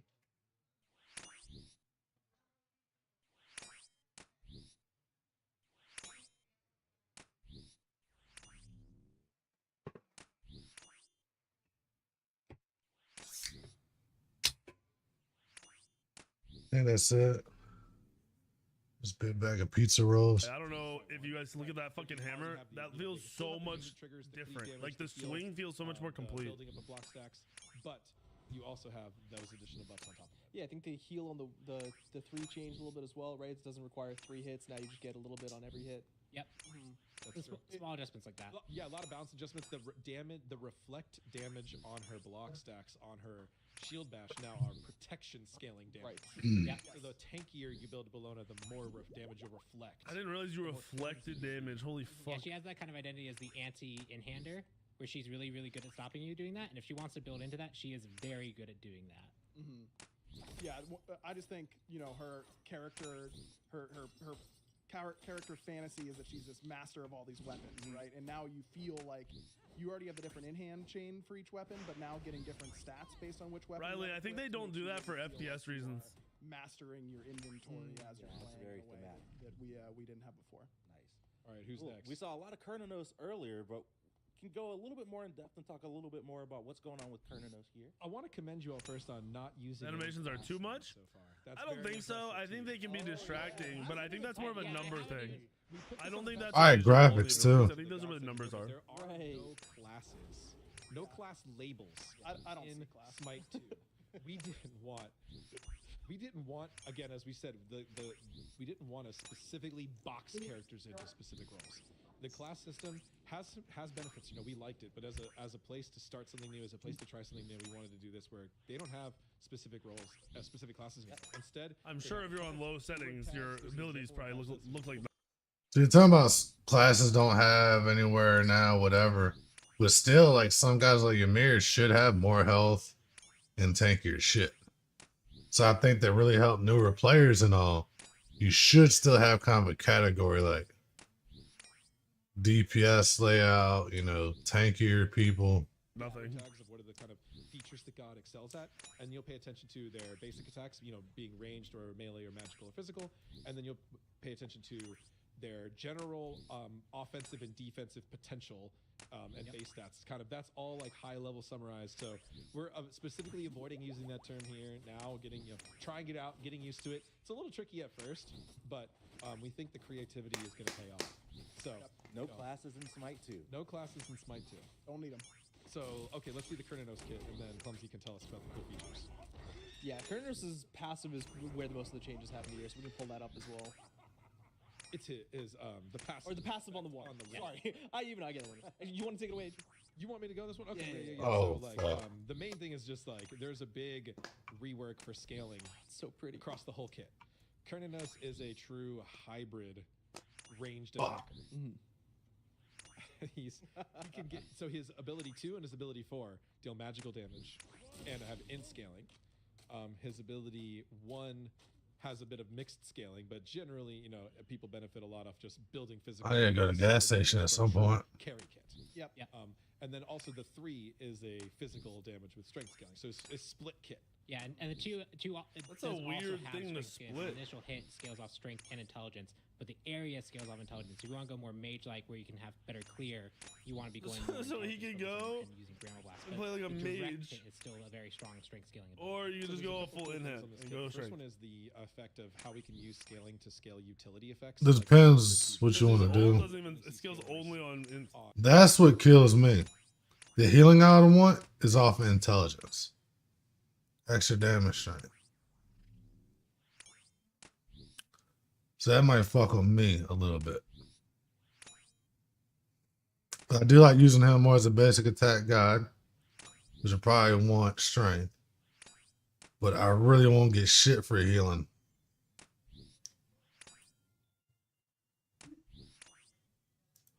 Damage in Smite 1. But in this ability alone, you see a protection debuff gets it more potent off of intelligence. Wait, the scaling, slow scales? slow amount. So you actually slow gods more slowly. Wait, what the fuck? How much in can you get? Yeah, they get slowed the same speed, but then slower. And, you know, and we did away with a lot of heal scaling in Smite 1, but now we're using it as kind of like a way to encourage building intelligence on gods that may not build it. Yeah, that's actually really that's a really good point, because previously one reason that we didn't was if a character scales off physical power and you give them physical power scaling, well, now they're becoming tankier while also building the damage. That's just free healing. Yeah, it's just free healing, right? Whereas now we can go, hey, you're mostly physical scaling character, or we can give you this heal scaling in context of a more ability focused kit. The fact that we can freely use these different scaling factors means that we have a lot more flexibility to actually let you, if you want to go. Smite Source will no longer be a Smite 1 website once the game of Smite 2 fully comes out. Fun when like you have so like August items or your supports or utility effects where like they give you a stat that you might not primarily benefit from. So for example, in this case, maybe your support's getting a spoiler for like Triton's Conscience, providing you intelligence, and it's I need to see something. stronger, even though you didn't necessarily opt into that playstyle yourself. We've never really had the concept in Smite 1 of like, oh, this god can just like build differently, and then a part of their kit gets suddenly way better. Yeah. And that is a common theme in a lot of other MOBA style games and other multiplayer games. And like now it's like, if you really want to build like Xbox on high int support Kurnanos, like you can do that because you're going to be healing yourself for a lot more. You're going to be dealing because this is a flat heal plus I feel like that's a stretch, bro. I think there's things that they're hoping for that just never are gonna happen. That was just something that wasn't possible in Smite 1. So that's something that's really cool here. And one final note on Kurnanos is too that like Kurnanos also was a bit of like he just does everything too well. All gods don't scale like this, by the way. Just so you guys know, like don't get too far ahead of yourselves. Kit kind of forces him to choose. Like if he's all in ADC, which Never use voice commands on air. His procs and in-hand synergies, and just be able to shred. Now it's gonna weaken his abilities a little bit because those are. That's where I got Smite though. But it's not as big of a nerf maybe as I'm playing it up to be, because we also intend to really support hybrid strength int builds. I like seeing on the big screen. Some really cool items, and Kurnanos is one of the. Yeah, Hera is drunk talking about he's one of the best. Hybrid strength int builds. Let's talk about challenge. Come on, log me in. There you go. Nice. Move along, designers. I'm using these run back to lanes as time to talk 11 about days. God goals that we didn't. I mean, we're close. So y'all see what I'm looking at? Exactly. Well, you know, the hybrid chalk, I think. We got the pass. We got 11 days Flexible buildable characters to get to the end. You can build him like full tank. So build him like super high int. And then maybe later today I need to play some this week. Kit actually feels different. I need to get the pass He done. was a good jungler in Smite 1 too, right? Just off this kit and strength. Trade off those like really huge attack chains. No, they haven't committed to that yet, Jordan. Main change is something that we wanted to. What I've been told about API is it's not a opportunity. priority and it doesn't exist Which is yet. throwing that axe, well, you can press that ability again to actually recall it early. So it's no longer going to have any issues with your torrent. If you want to use a 1-2 combo, you can still do that. But now if you don't want to actually teleport, you're using your 2 while your axe is deployed, well, you just call that axe first, and then you can do your 2 in place. Feels a lot better. So you can throw it out here, you're fighting this dude, you cancel it, you can now freely spin. I've used this feature every time I play him. It's also just like Sure. Xbox getting a lot of scam shit lately. I want to throw it over here. Well, it's the mind games. Like I may go there, I may not. Now I actually have that choice. Skill ceiling component. All right, switch that back to monitor. There's a little bit of change on his passive as well, where now he gets just a tiny bit of heal as well when he procs that cooldown reduction. And rain dance and hybrid scaling. So. Yeah. So going back on that, he has a lot more int scaling on his utility. So kind of like we saw in Cernos, you have some int scaling here for his heals. It's the torrent protection. The torrent protections. Well, that one's really interesting too. So there's going to be not just damage and these healing effects that we've seen maybe in Smite 1 scale, but now there's utility effects that are going to be that are going to be changing based on your scaling as well. So we really want to play around with that. We really want to. Yeah, I'm iffy with I like console because of controller, but PC can run it too. Some games I do like having my controller right here, but then be able to hit the menus and shit with the mouse. You know what I'm saying? Depends what kind of game it is. And I want to get more used to PC. Like, This year, I was on PC Smite the other day, like set up to where all my abilities are like on my mouse. I think that's the biggest thing for me is trying to learn mouse and keyboard, and I'm not comfortable in this chair. So when I'm sitting, like my wrist hurts and shit. Like I need a better chair, really bad.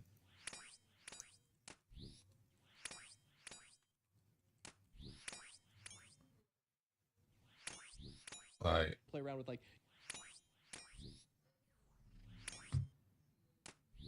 yeah, some of this shit they're doing has got me like, what the fuck? Like Cernos, you telling me I need intelligence to do my healing? You can get a little bit. I guess now I'm gonna just scale them off of straight damage and do my crit in summertime.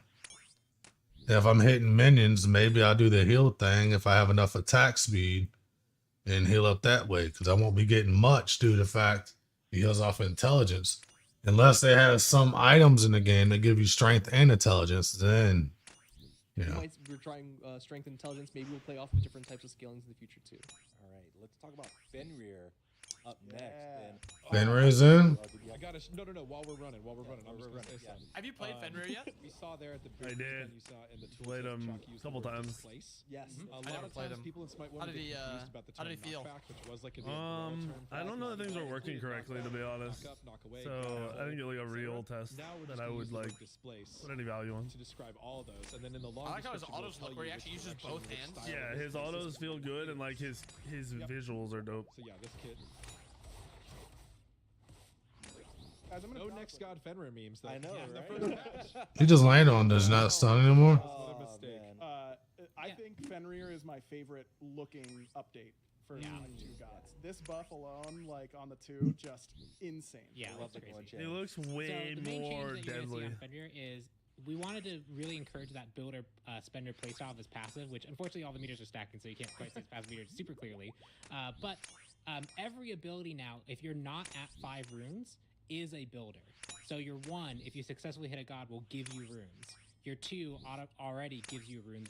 Your 3, every brutalized tick will give you a rune, and your ultimate will just immediately. That max shit you is out. So if crazy. you're not at full runes, each ability can get you there a lot quicker. Yeah. Other than that, the So like stunning you style get is 3 in very, to very get your similar, last basically runes the and then same. have a stun. But we just want to accelerate that loop a lot more effectively. Additionally, some subtle changes like there's full damage on Brutalize for the AoE, which also really helps with wave clear, especially we noticed as we were having like the smaller Harpy camp. That was a nice touch. And then probably the most meme, potentially really breaking thing. We'll see. You guys are gonna have fun with it. Break the game. Brutalize can now crit and trigger the in-hand item effects as well as ability effects. So, What? Hins Brutalize, Crit. Bragg Crit Fenrir. There's a lot of- Let's go. I've done it in the past. I'm gonna do it again.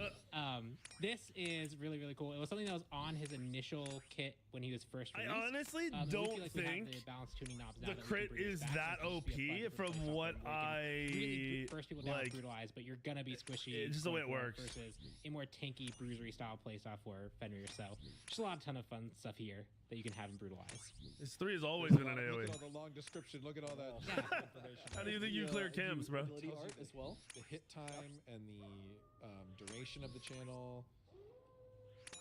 Yeah, it's just a ton of really cool information here. All right, who's next? Cuckoo. Yeah, The danger noodle. Yes, always one of the mid lane. The danger noodle. Kukulkan, you know, very straightforward kit, wants to just hit his line skill shots and deny The scenarios visuals where on this are like something you have to pay attention to while you're playing the against only him. big difference is for him in Smite 2, now his passive only counts item mana, so you have to be a little bit more intentional in order to get the most out of this very, very strong but easy to use passive. And something really, really cool is now, well, first of all, the effects, of course. The ultimate looks crazy, but notice it comes out like at the top. Like you can see it up in the air. It can feel like he had a more unique identity. Smite 1, it was actually kind of like intended to be like realistic wins. Strength intel over power is going to be confusing for people at first, but I think it just allows them to be more unique with abilities and like do more with abilities and be less one-dimensional. Speaking of little change there. I don't know if I You see like the that tornado. AO2 normally blue, but when he steps inside his whirlwind, it turns red, and that's because if you use your 2, he gets a while inside fucking your own dash. tornado, instead of getting your movement speed buff that It's you know, OP cleanses as slows, fuck. all that kind of stuff. Now we're missing us up with all the survivability crap. It's just Your goal gets already the best mid in Smite 1, bro. Relax. it doesn't Or second have the movement best. speed afterwards, so it's a much more aggressive option. But it allows you to really try and do that. It's burst crazy combo because it does with damage. Cuckoo really well. It really catches people off guard, and just having something You can combo your ult, bro. that is, you know, a little You bit have more narrow, a I weird, think is a crazy really combo in cool this way god that you never had before. Experienced Kukulkan players to flex their knowledge and their ability to get the most out of a kill. Hit them with a slow, land the 3 while they're still slowed, ult and 2 at the same time. Full kit burst, and you hit everything if you do it This the one game was it just right. also fun, and it's one of those stories. Was like, hey, you know, we wanted to do more interesting things for these gods, and then we was like, oh, you know, Kukulkan, we can do stuff for the passive, and then like AJ and Pawn one day was like, let's just do this, and I was just like listening to their conversation while working to the side. I'm like, we're doing what? And like a week later, it's in the game, and I'm like, oh, sick! This is awesome. Faster than that with all of our Yeah, it was like the next If you're in your tornado, your 2 becomes a dash. Based And on it does testing, damage. Based on like the new things that we can It does do, not it's spread tornadoes. I don't know who said that. It does not spread tornadoes. All right, Loki is up next. To much joy or Fucking Loki. depending on who you are, yeah. So, like, people might notice that he is maybe the only god that's. We have Fenrir too, so like, there's a little. Those are the 2 probably default junglers, but I do want to call it out to encourage people to try jungling on some of those other. I gods. think a lot of other gods will be using the jungle rather than use just these 2. So like, it doesn't have to be Loki mirrors every game, but I know a lot of people. I mean, Loki is just super popular and super fun, so we're probably going to see a lot of it. So, are you going to demo the kit on the jungle here for us, Pompon? Well, I want to try to setting get up the, him to fire, but I don't know if I can do that in this environment. So you might not be able to see. Bots shoot should work. Not in the environment we're specifically in. Okay, that's fair. So there's one new feature of Loki that we might not be able to demo today, but let's just demo the kit. This is a lot of new stuff, by the way. Like, there's stuff I haven't seen here.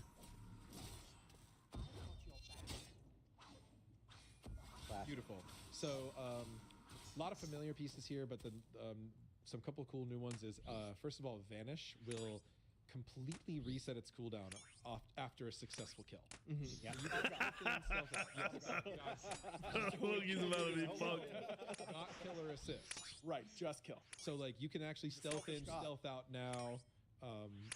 Yep. So now, Bro, he's about to fucking one tap you and then disappear, I immediately get out. and either leave or fucking clap your teammate. Talk about those death effects, which are super sick. Right, we do have new death effects that we felt like would be more responsive, more. They've got the Thanos fucking fade out effect, bro. The disappear in the dust. I mean, Accolades is the first version of Accolades. We're already working on future versions on the functionality, but yeah, already looking cool. Thank you for killing many gods as Loki. The other one that we were talking about was a blind. We've changed the way the blind works. It now kind of puts more of a shadow dome over a blinded character visually, kind of like Xbalanque does. Yes. The Loki blind was very noisy, visually noisy, kind of like, uncomfortable to a lot of people. So like we were trying to think of something that had a more specific gameplay effect and more consistent and less grating visual style. You'll also see some thematics like the ability to is a little bit more shadowy themed now instead of the neon green. Oh, we didn't do my birdhouses. I did my trees. I did my herbs. I didn't do my birdhouses. Some of the way the Loki alt changed. The thing is, this As soon as you code said that, I allows it thought to of be it. creative, where they were super limited before. None of these devs were devs like on the beginning game. From scratch. So They've been head devs of their those are things poopy like code the for attachment years. rules, some of more complex So this is like them programming stuff. These are creating what some of the they known issues for Loki, as well as like they want, they backstab, dreamed of, they hope to be able to do. numbers, things like that. So check out that section when you get there, and I just felt like he's a good god to mention that on while we're here. Yeah. All right, let's take a look at Neath now. Oh yeah, they can do their changes fast because some of this shit I haven't seen. A int mid character. They've already made changes that I've never seen I think before. So. I mean, I can see her being played both ways. Oh, right off. fuck. Yeah, what? I didn't realize you could do that shit. What the fuck? Player created ones, or As long as you have a valid landing. I had to show it off that way. Yeah, Yeah, that's through the big window. Love it, Pawn. And so Neith, yeah, like we said, she's one of those gods that definitely took the hybrid role and was a little bit more serious about Neith it. is really cool in Smite 2. Doing magical damage in the 2 as well. Spirit Arrow is going to be hybrid. Ulti is going to be a hybrid. Other things there. So we wanted to take Neith, and we know she's going to be a pretty popular god. You see a lot of intel. A playstyle that's basic and she's easy gonna to be understand. more Really like wanna take the skill floor and she's skill playing ceiling. mid Really lane wanna right take now, that. We basically don't- like a hunter we bring a little mage. bit more I depth think she's to gonna be it, more but we magey. don't necessarily alienate the players who love her. And so one of the big changes that we did is around her passive. Starting to look like if you want to be ability based, you gotta go magic. The weave generator. That's what it's starting to Whenever look she like. uses this, she'll always Fucking create one weave in the cracked. center of the deployable and one weave per god that she hits as well. That is fucking Her cracked. 3, her her 1 or 2, that combo's still there. That'll be there to explode the weaves, and you can explode all of them. And her 3 now is not the weave generator; it's also a weave spender, and it can blow up those weaves in the exact same way. So the weave explosion is now kind of the passive itself. Boom, bitch. We want to make She's sure that gonna be she has a played gameplay like a that's more based around crazy weaves. fucking And she's mage. like, the Weaver of Fate. We need. She's gonna be her to more play around fun, I the feel weave like, than so she she has also ever gains been in stacking Smite 1. buff based on weave explosions. You can see that on the buff bar as well, stacking up to 3 times. And so Intelligence and generally, attack speed. abilities will only deal like one type of damage. Not all the time. Some places they're split, like we showed Kerno. So like, Neith has some abilities that deal magical or physical damage, but then she can benefit off of both intelligence and strength in certain scalings and in certain amounts. Yes. So you can still build traditional carry Neith and get some strength scaling on most or all of her abilities. Most of But then if you build high int Neith, you can really just be focusing on dropping weaves and blowing them up. You think the and rest of more like upcoming gods will be ranged underwhelming? and not really using their basic attacks. nearly as Oh much. shit! Just wait till And you it's see still very Akate, viable, bro. and it powers up the abilities a lot. Yeah. Oh, that, You're so wrong. Yeah, the bots May I have a reset very long after range. this, Phil? Left on that tab screen. Like I remember the first time I played Neith, I tried to 3-1 do the old combo. Yeah, I don't know about this, man. Yep, Like, there was a lot of concern about that. Yeah, this is fun. It's so core, and then 2 games in, I was like, oh man, the 2-1 combo it's so much. You don't have to use your escape. A real combo, And that's a dude. big one. We were thinking about that. We're like, There are no why classes is her in Smite escape a 2. thing that creates like the opportunities in lane and in field. That's kind of just a trap for casual players as well. For experienced players, like you wouldn't need to utilize. Yeah, those are things we often end up 82. doing in Smite 1 because of community feedback over time. Yeah. Right. And And now if you're you're- running away, you 2 your feet, then And turn then you- backflip, and it roots the enemies behind you. It feels This character's I guess I'm prepping a subathon for tomorrow. I mean, Fuck we me up played and call around me with a lot Jimmy of stuff. boys. I'm gonna have to get a The lot of ulti caffeine. used to drop a weave as well, and then we realized that's broken as hell. Mindy sent me a DM and said no And that would pooch. immediately kill a person. Yes. Shout out I- to The the sad Alpha meme. playtesters There we go. and shout outs to It was good. Althema making change. Yep, and another thing. Classes Subathons are must be gonna apply the way nice. That you think though. Stealthed inside stealth bushes during that time, and now you're revealed because you're in an active channeling state. So you can't just hide inside a bush, ulti one to blow up a weave and like destroy that one person. But there's still a lot of fun stuff. Yeah, and that's an important rule for all characters, like channeling. You don't just want to be hit with a giant invisible area, so Yeah. channeling, like, that just looks weird and wrong. Oh well. All right, Okay, we're who's on to next? Odin next. Okay. Odin time. Only, I mean, we're good. Yeah, we're gonna have a lot of gods to talk about in. There's a lot I never even did before. Show because Yes. we're gonna have new gods, but also the ported gods and the reworked gods. Yep. There's so no Odin is another character where roles. we've leveraged a lot of the strength No and int scaling classes. as well. So his kit's going to be very, very familiar, and we actually had done the adjustment where his pulse was only 2 when we moved the homing. Yep. Smite 1 also did that change, Yep. so we are mirroring that change as well. But everything that you're familiar with Odin is still here. So you got the 2, you got the bird bomb. The new You got the buffs are pulse weird Never because fought a lot of them. them. A lot of them. throw, you Like got the speed. auto Never sucks. fought Red is really good in a Necros. very different Walking way. one inside. All that stuff is very, very familiar if you're an Odin player. His passive is also still when targets die, it's just been simplified down to 2 targets rather than stacking up to 4. And you can see here it's giving strength and intelligence, which is useful for him because while lunge is a purely physical ability, his shield is a lot more interesting in terms of strength and intelligence. So it actually scales off of strength as well as intelligence, and it scales Smite even 2 more won't off intelligence. flop. So if you want the biggest, It'll shield just kill possible, Smite 1. You want to be going intelligence, and that will scale. We'll all into the move damage on of your one. to the better game. Additionally, his Gungnir's Might, the pulses are intelligence scaling. but There's, the actual they have flow so much more projectile is creative physical, freedom in and this that matches on game, the dude. ultimate with the projectile that Their follows biggest targets thing is going to be having new gods on a good timeline. I keep getting Basilisk Knights. That's a big one for me. Fixing things people hate, removing things and changing things that people fucking. And I make money shields and consistent damage out at Basilisk Knight. pulses, or you can play the more That's my best task so far. and have a very very similar experience to what you play with in Smite 1. And that attack speed stem is even stronger in Smite 2. Yes. And in a little bit more stat scarce. Odin feels good. My first game tomorrow is going to be Mage Odin mid. Even more. Wait, well, you don't do any damage. You just have a fat shield. No, the one scales off of magic. No, they said it was the one was off strength. Yeah, he two was wasn't until. is the example No, character unless where I Pawn think just once we get lied, into the he said itemization, if you build his magical kit, to make your the 2 do thing that more, really brings it'll to the also team make is your that 1 do more. flexibility, How does ability to that work? initiate, that Does ability it Unless he's on change? track. Does it fully swap into just the bird bomb and it's all A in? lot of the items that he can build. Or just maybe work he's just so saying it does well more his damage kit, with so the bird bomb. Yeah, there's a lot of I additional think it's ways just that the are in here, explosion even of if the his two kit blowing feels up very does similar. more, is So what I'm it's really guessing. exciting to see what Odin's gonna be able to do with the tools that he has. I mean, maybe I'm not maybe, we'll see. but yeah, I don't know. You know what time it is? Oh yeah. Ymir is Let's here. go right into it. You have one more thing to say for Odin? Yeah, it wasn't Bro, just I did some crazy shit with Ymir and Friends and Family. It wasn't just the like. Ymir is one of the best changes. Like that alone, that one change right there is fucking awesome. So you might see some gods that have like a very specifically reduced cooldown or increased cooldown. Yep. So here you It's see such a cool change. It's a weird thing to get used to. You had that line. But it is dope. Like you can like push people to you. Like I don't know, like being able to do it, like being able to move forward, get closer, push people towards you. It's nuts. Doing the exact same things, but the two now. His animations are fucking awesome too. Yeah, he can now move. Look at it while he's 2-ing. His 2 doesn't stop. Hey, well, nobody. Unbelievable. Like being able to adjust this aim again. Yeah, running away. Scott from Divine Knockout? Nah, it's not. Down behind you. His stun is different too. Yeah, that's fucking weird. I mean, for our old alpha and beta players. Oh, that should have been 667. That's fucked. A lot of them miss that face punch Ymir, the crit Ymir, because it scales off of frostbite, which increases damage to you. All that kind of stuff. It's back. I'm wondering if full strength crit Ymir is gonna actually I love playing Ymir be good, not just funny, like actually good. Also applies frostbite. The wall apply on the. It should be good. Remember how there's not a lot of ways out of stuns, so Ymir might have some value. Ymir is like, he's always been a playmaker god. He is now the playmaker god, in my opinion. You can just do so many things with this kit. You can build him so many different ways. You know, our like Rainian famous Smite 1. They didn't give him a dash, bro. He's gonna be able to do a million different things, I'm sure. That's his one. It's just, you can play 10 Ymir games in a row, build 10 different ways, do 10 different things for your team. It's awesome.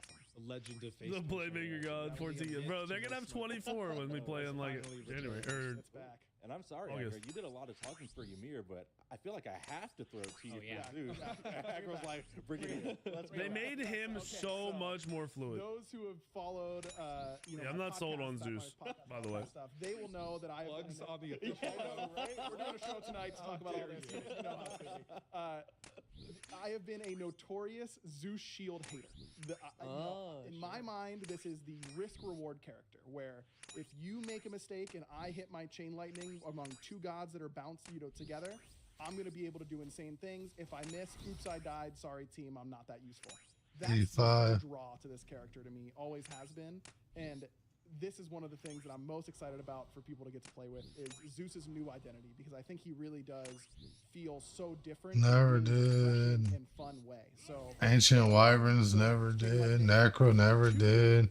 Brutal Black never did. where lightning comes down, hits everyone. Never did. Charge, and then he gets movement speed. and Never a bunch of did. attack speed. And we've been talking a It lot is about crazy. ADC Zeus, I'm strength just not Zeus. sold on it It's yet. because of this ability that it enables. It's I think really we've done His warp. 3 has a mini stunt again. Haven't had jellies in a long time. That is why I'm not like. I think there's a good chance it's still really. This god's really fucking good. No idea. No idea. No idea. It's not this OP. It's also stunning. Never. Never. There's a lot of shit I've never seen. But it doesn't remove A lot. you don't have no cooldowns most of the time, but it allows you to stun and then keep in-handing for a lot of damage without feeling like you're dropping these detonate stats. Yeah, if your and then 3's on a losing low your enough in-hand cooldown, bro. I think Yeah. Zeus does have one of the He's bigger gonna feel more like he used to, and I think he's gonna feel good once people get adjusted to it. Using the top guy. Defensive part of the 2, I'm not sold on the 2. Because Like the movement. Dual lane Zeus, he Jungle definitely- Zeus, baby. Movement 2 in Smite that he has in Smite 1 does hurt his wave clear a lot. but it enhances his PvP capabilities. You know, it's a minus in PvE, plus in PvP, and I think that really makes you think about this character in a whole new way. Like I said, Zeus jungle I think is fantastic. His lane clear seems sus. That's why we'll see how laning phases go. More flexibility than that. I think you could play support Zeus, and you could build CDR and tanky, so you could just be in the middle of the team, constantly applying charges, and with low CDR, stunning people.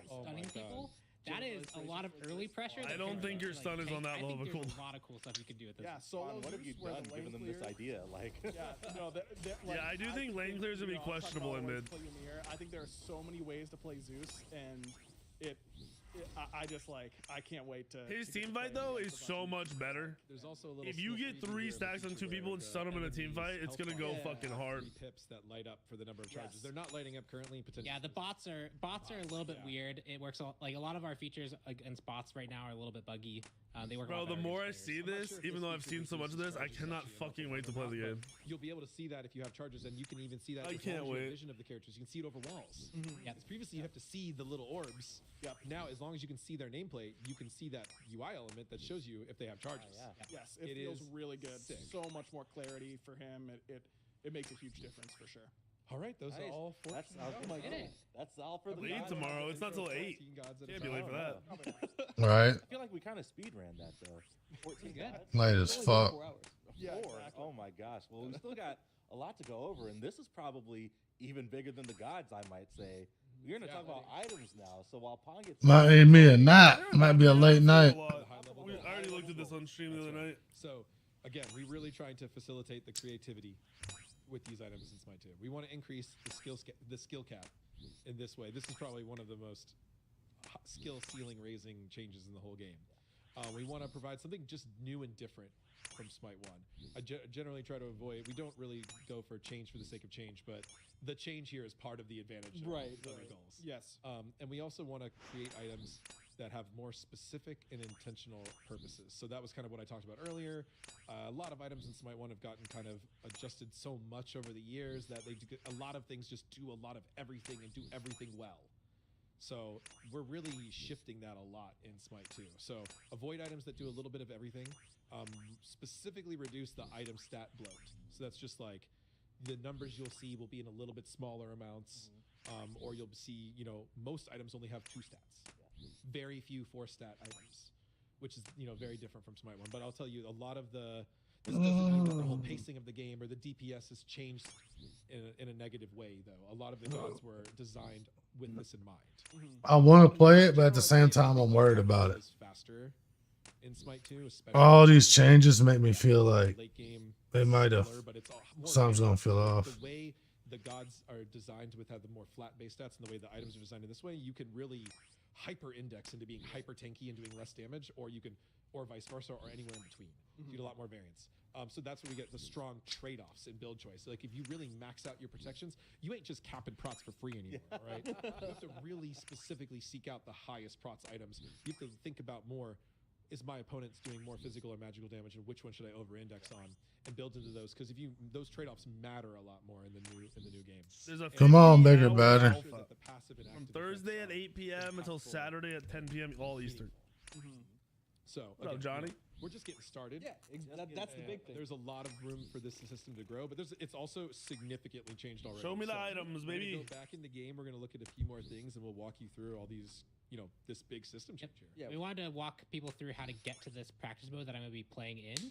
So if you guys want to hop to my screen, even though I'm not on a map, you can definitely hop over We'll here. show the in-game UI. Very pretty. Right. But if you click on any character... Get us out of here, production. Get us out. Get our, No, we're good. We're good. No, our cameras. Oh, sure. Yeah. Oh, yeah. We have to say literally us. He said get us. Practice button. Yeah. A lot of the It'll be front-end Smite UI source. is still It'll in the just temp change state. the Smite too. Some things look nice than others. It'll But a lot number. of this is still in very temp state. Ooh, this map though is completely final and looks amazing. Yeah. And you can tell has everything you need. Yep.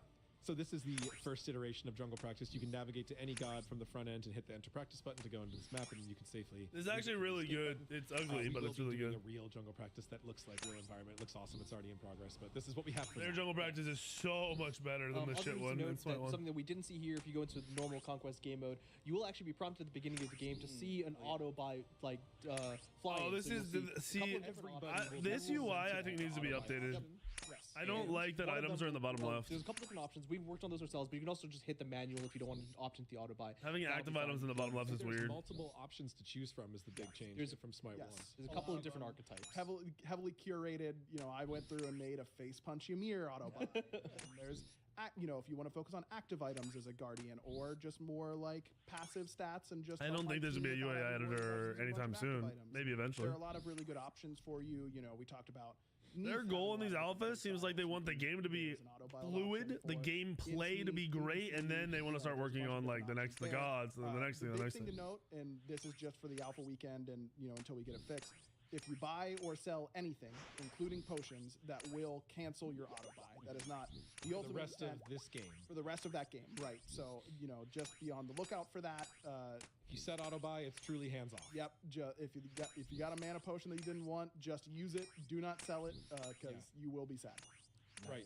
All right. Well, let's talk about beads and wards first before we start going into detail about the actual item shop and building. So these are not really items anymore, right? We've done away with the relic system, and we have a very new item system, but we also kind of just have two default buttons that everybody gets, and they are beads and wards. So you can everyone gets purification. Wait, beads are only on a 4 minute. Wait, everyone gets. What is the cooldown on beads? These run off cooldowns, and the active item system, which we'll talk about more as we go. No, it's not 180. Replaced the relic system in a lot of ways. So if you want more, I'm talking about Smite 2. Like relics, you can now build tier 3 items. That What, 3.5 minutes is a weird time. I don't know if I like that. There's a few things like CC immunity that are just extremely I important. wish it was longer. We'll see. Maybe it feels good to play it. Yo, what up, Nut? Thank you for the gifted. Like Aegis or any of the I've other gifted relics. from Nut. So we wanted every god to have CC immunity from level 1 out the gate, ready to go. And we also Every god having beads, even supports and shit, is wild. I feel like warding was any sort of like negative trade-off. And you have wards. If you aren't warding in Smite 2, you need to uninstall the game. Then you need to unplug your fucking computer or console, and you need to fucking launch it out the goddamn window because you're dog shit. To a sentry ward in the shop. He's half talking to me because I half ward. Everyone has a free fucking ward that you can then upgrade. Item you buy in Smite will go into your Smite 2 will go into your 6-item inventory slot. Well, I mean, in Smite 2 would be easier to ward, but you know. Right. So we can talk about potions first. Got the classic health and mana potions. Right. As you can see here, a lot of the items have new art. Not all of them yet, though, so keep that in mind. And also, lots of things. You know, there's a lot of pieces, new pieces and parts to this shop. Some came in with 8. Potions work similarly as you're used to. You can buy them in stacks. You can fire them off. There's 3k potions for instant strength. The main shout out to show there is everyone can benefit from both of these now. Yes. So you can even buy the 3k pot you want the most first. If the game goes long enough, buy the other one too. Yes. And they don't stack. You can only buy one of each. And they last forever for the rest of They're permanent. Permanent. 3k pots. You only need to buy one of each. Component item building and what the visuals in the shop do to What if I buy it like early The game? change that you're going to see in the item store is that we will move to a component-based system. So previously you had the one mace tree, potion and you're good to base, go. And that would lock you into 4 potential options that you could get by the end of the game as tier 3 options. Just like the other day, I was playing solo. I was doing good enough. Before I even left lane, I had like 4k gold. Now I had one of my item spots. So would it be beneficial to buy a 3k pot? Does it last all fucking game? Yeah, go away. Pull up. There we go. Which was good for kind of simplifying the flow of how those items would go, but it didn't allow for you to really change partway through. If you started your tier 2 mace and realized actually none of these mace upgrades are good, I need a different source of power, you were kind of stuck in that mace tree, or you had to sell and take a cost penalty. The component-based system really makes it so that you can actually go, I know I want strength now. Shut up, Jordan. And you can go like, okay, cool. I know that I want to continue going strength, and I can go into my tier 2s like Skegox, which are just more strength. And from Skegox, I can see all the things that could potentially build from it. So now what you do is you buy these component level stats, knowing that I want to be going for this. And because you're building these Deathburner of these items over time, you can then combine them into the final item that Hydra you want, basically tailor-made from the stats you knew that you wanted at the time of purchase. And so similarly, you can see here, yeah, I went to Axe first. Here's some tier 2s that are going to be really, really useful for me. I'm like, oh, cool. Let's go for strength and cooldown rate. So now I have strength and cooldown rate, and now I can immediately see, here's all the things you can continue to build from that. So it just creates this kind of natural flow of, I know what stats I want at the core. I'm going to start building towards them, and I will naturally kind of end at the correct item that I really wanted to go for. Or I can pivot halfway through. So that's The really build what the into components is is sick. about, is you take these tier 1s, you merge them up, and then you continue to merge them up into the final item. And you can see we have a lot of final items. Lots of stuff for you guys to play with. It's going to be really fun. Yep. Yeah, I think a big thing, you know, for players who are going to Building is actually going to be easier once people stop thinking. You might read a guide or something like that and say, okay, I need executioner. It has attack speed, but I can't buy bow. You know, hunter's bow. That's attack speed too, but it's not the right attack speed. In Smite. Right. You need light blade. In Smite 2, there's the executioner. I know it has attack speed. I'll buy a bow. I know it's contributing. Yep, it's right here. Any stats that you're buying that you ultimately you're going to have with the tier 3 are going to have components that build into that. You know, you're not getting cooldown rate out of nowhere. You're not getting. Do they show stars? Do we not have stars anymore? From these individual components. So, like Pon said, you can just kind of. I know I need a little bit of this, a little bit of this. What are my options if I want strength and lifesteal? Oh, I build these two. I see what they combine into, and I know every possible combination from there. So XC's always given percent pen per stack, bro. I think ultimately it will make the process a lot smoother for players. A lot more intuitive too. Yes. It has just a lot more flexible design. Yep. Have to have 4 items. You get alpha by buying the Founders Edition. If you're buying on a PC, use my link. Comparing strength to each other. Give me high res's money. Very just perception-based balance. The Smite 1 item store are very driven like that. Obviously, perception matters a lot in balance, but this type of system gives you a true stat efficiency. I'm sure we'll see it stainless. Yes. So when you know exactly that 10 strength is Halo, worth lay down, 450 buddy. gold, What's wrong? you can build the foundation off that for all your other items to make sure that things stay in reasonable amounts. Oh, and we did. Yeah, and we have the spreadsheets. We have to show. spreadsheets. Yeah, This seems weird, we but wanted to show off a lot I just of need to different play ways with to it. kinda get this across social. So Axe is the strength item, Gem is the intelligence item. Those are probably what most people are going to be starting with. An important thing to call out is that we changed the starting gold significantly in Smite 2. So you only start with 800 gold, which lets you build 1 strength or nth item and some potions, or 800 gold? non-strength item, Shit. or lets you build 2 I thought it was more than that. non-strength items. Yeah. So you have a lot of different ways of starting your combo loadout. So yeah, you get 1 tier 1 item, So most people or end up 2 I very would generally baby advise tier 1 getting item. 1 stat item you want the most, and then a good set of potions. Yep.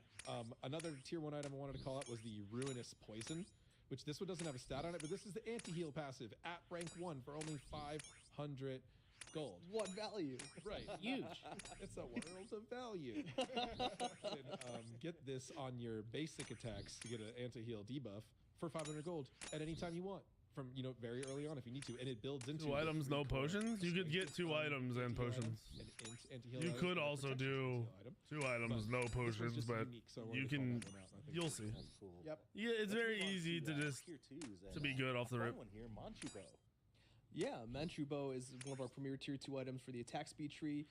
One thing that we want to shout out about here, so it has a passive of all targets that you're hit for your basic attacks take some flat bonus physical damage. And one thing that we're doing with these components is this tier 2 Manchubo is now going to be building into a whole plethora of different tier 3 items, and all of them have some sort of similar effect that's based off of that passive from the tier 2. They might not be the exact same effect. That's not the dope, exact same thing. actually.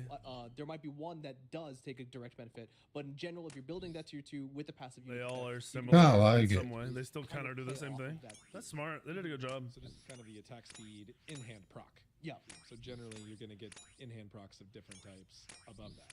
It is also a cool time to talk about this new concept of uniqueness. As you saw Pawn earlier build 2 axes. And shout outs to PBM for the first alpha. Oh, there it is. Early close tests where he built the 6 Manchubo build. And the passive stacks. And there was Yeah, a but time that's dog based off shit. the feedback that we had tier Funny 3s, looking, but not unique at a dog time, shit. and now we've made them unique. So like you can't buy all the tier 3s in the world. Tier 2s where we're uncapping that for now. Tier 2s and most And tier tier 2s and ones. most tier 2s. All The fucking tier 1s Kins is are cracked. unique. All Or whatever 2s are it's called. not. Yeah, Kinsley. We're going to be experimenting this in the future, and generally we want to encourage non-uniqueness. And there are some issues where, I mean, people might find some items that say they are not unique, but the passive still doesn't double trigger, things like Right, that. So right. we have a lot of room to explore with that, but What up, Glare? the foundation is here. Yep. Thank you for the I know we were sub. talking about it when PBM ran that 6 match. this motherfucker's getting all kind of sub during this vid. Conversation like, do we want people to do this? And like at the end of the day, we're like, if people having fun with it, let's Yeah, we were having that convo in the room with them as they were doing the build, just like hashing it out. I mean, it was good. I don't think it was broken OP. It was like an early game rush. Like it was probably dog shit. It was to be the honest. 6 kins that was really the problem. Exactly. The non-UV that was three. That was brilliant. That was very good. No 6 kins in Alpha 1, sorry. But we do have a lot of exciting tier 3 items to do. Yes. I know, right? Let's we got a few tier 3s that we want to walk through. We're not going to go through all the items. We need to go through these Our own quicker. hashtags for y'all to read, but we did want to highlight some. So Bloodforged Blade is going to be the first tier 3 that we talk about. Yeah, getting some survivability for these. This shit could be really fucking good. Junglers might Or like ability this, gods too. In-hand based characters might like this. Your Zeus jungle attack, physical damage builds. Yeah, almost always featured a Bloodforged Blade, and it's just a scaling shield based on your strength. Strength scaling. So you don't just get to splash it for free. Like Ymir jungle crit one shot with this item. But it's also an active item, right? So no Aegis as we've might be covered. fucking cracked. This is your physical Aegis right now. This is your best option to survive burst the vast majority of the time. Yeah, no Aegis is huge, boys and girls. Fucking gigantic. I love it. Finally. Characters for sure. This is also a lifesteal item, and lifesteal has some significant rules changes. I'll be using it. Lifesteal is now there's just one stat lifesteal. There's no magical or physical. There's no ability or basic attack. It's all lifesteal. Yep. So you buy lifesteal on Anubis, he gets lifesteal on his basic attacks and his abilities. There's no AoE reduction anymore, but there is God versus minion reduction. So you get less healing off of minions, so jungle camps, jungle bosses. Multiple tier 2 items or rush tier 3s. It'll depend on their passive you need. Like if you need one for clear, you might go into a tier 2 and then build into a different tier 3. One of my favorite items in Smite 1, making its way to Smite 2, Chronos Pendant. Clumsy, you want to talk about Chronos? Yeah, Chronos Pendant's kind of, I thought I was the only one that ran that. Items, some It's of our the same favorites. shit. Chronos Just Pendant nobody is run your it differently. Intelligence-based CDR option. If you want CDR on any sort of character, but your intelligence, you want to kind of play on that a little bit more, you pick up a Chronos Pendant. It does a very similar effect. It's got your high amount of CDR. It reduces your active ability cooldowns by 1 every 10 seconds. And yeah, there's one thing that's important there based on CDR too, kind of like we talked about lifesteal. CDR hasn't changed. Same acronym. Different name. Yeah, not exactly. Cooldown rates. Yes. Cooldown rates. I mean, I think we wrote down the patch notes exactly like not a percentage. It's not a percentage, but basically what we're trying to say is it's uncapped with diminishing returns. So if you get to 40 cooldown rate, it's around 35-ish percent or something around there. Yeah. There's a demo on the patch notes. Yep, exactly. So two important things about this. One is that there are currently no item stat caps in Smite 2. Yes. Correct. For this first alpha build, you can go over the attack speed cap of Smite 1. You can go, you can build. Dude, we about to all be of the swinging, cooldown in the boys. entire game. The difference is that cooldown now has a diminishing Swinging as you buy more cooldown, and the number. Who wants to see Anubis attack speed? There's some examples and numbers in the patch notes. 10 CD rate is like 9% cooldown, and then 20 is like 14. It's just slightly less than what it is, and it starts to trail off the more you get. So when you buy 0 to 10 is pretty valuable, but buying 50 to 60 cooldown rate is much less impactful. So, Smite 1 players just went through a Sphinx's Bauble meta recently. Right. They know how good stacking CDR, it being an additive stat just makes it really, really hard to introduce a lot of sources for it, because then everyone has 40% CDR. Right. So this is one we liked as this design because, like you said, it doesn't require that 40% cap that people have to tune all around, and like every item has to have a nice rounded number that adds to that. It just makes it still work. Yep. Even if you get it in different amounts, it lets us splash it around the game a little bit more. And it also serves for the temporary purpose of we have no item caps. We do intend to probably make item caps we think we'll need to. For example, lifesteal, there is no item cap, and that would be just insane. And that doesn't have any sort of diminishing efficiency math. So there is just not very many lifesteal items in the game right now. That's intentional. So we wanted to talk about these items to show off these items. There is a lot of things that they could add, like for sure. Familiar items, passive But items, their also talk about these base high-level rules. additions to Smite 2 and base changes to Smite 2 are all just like exciting changes, and they just make the game Gargoyle. This is a new one. have just like so much more depth, Yeah, I even can with take having it, and I less can stuff also in show Smite off 1. Yeah, which is crazy. it's like limitless. Like you're sitting here trying to think of like the ways everything's gonna work, and you can't even make it up. Like we have no idea how things are gonna play out. It's pretty cool. And they have a lot of fun with it. You can hit this active option, and it'll just immediately show you all the active choices. And Screeching Gargoyle Bobby jump is scared. one of them. There it is. It's the gargoyle. Oh yeah, that silence in front of you. So this gives you a lot of magical protection, gives you some cooldown rate, but it's active as enemy gods in front of you are silenced for 2 seconds. I think good use of active items is gonna make you a way better player. Has a long Just a channel, dramatically better player. You really need to interrupt when it happens, like Bacchus. You really can't get stunned by Bacchus Belch. You just turn, you screech a little bit. Screech and gargle it. All item VFX, most of them are very, very, very temp. All sound, yeah. They're design level temp. We're the ones who did it. The CDR nerf in Smite 2 isn't working the way you think it's working, bro. I didn't put it on the notes specifically. It's not a nerf, it DR. So like once you have 40%, it won't keep scaling the same way. So you could probably get up to like 60% cooldown. It'll just be all the items. You would need like full 6 items committed to it and shit. Item effects in the game, so VFX and audio are temp, but the icon art is coming. Yes, in most cases is final or hasn't been touched. But Screeching Gargoyle is a really cool active item example. This is something that you can pick up, and it can be a really strong counter if your character doesn't have a great matchup, or you can just bring as extra utility as no, there aren't even physical and magical classifications. Most gods have hybrid of both. Silence burst. Very effective in what it does. Yeah, it's a really good example of just the fact that we want to take active items, make sure that they have particularly unique and exciting effects. Like you said, you can pick this up as a support, but if you really need to pick this up as an ADC for some reason because you want to silence someone that's going to be integral to your gameplay, sometimes that matters more than DPS. Yeah.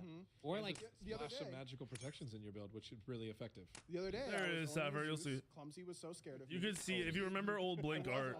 You could see it in the items. He was playing Odin and he caged I me. Link exclamation mark Nexus. So I can't just drop my ult and start. Or exclamation mark Smite 2, I think, will also give you the link. A whole nother. I'm like, okay, I know what I have to play around for Odin normally, but now I have to add in this extra layer that was really cool. And there is a counter item for Odin as well. So. Yes, there is a phantom effect. That playtest, you were asking for it. I know. I was like, where is it? Please, team, please. Yeah, I didn't buy it though. Oh man. Let's talk about penetration. All right, Totem of Death. And references to Smite 1. So there's like just a quick high level thematic. There's a lot of new items with completely new names. A lot of them are based on very specific mythological references or historical references, but fantasied up a little bit to be. Yeah, percent pen has such low stats on it, bro. Some of them are references to Smite 1. Very low stats on it if you're going for a percent pen item. Referencing off Blood Forge. It'll probably be a really late item you build. Of course. Everybody loves the totem, but our conquest map doesn't have the totem, so we made a totem item. When you buy this item, is there a sound effect of the world of fan? Yeah, we should. You should do that. So this item is a premier intelligence and penetration item.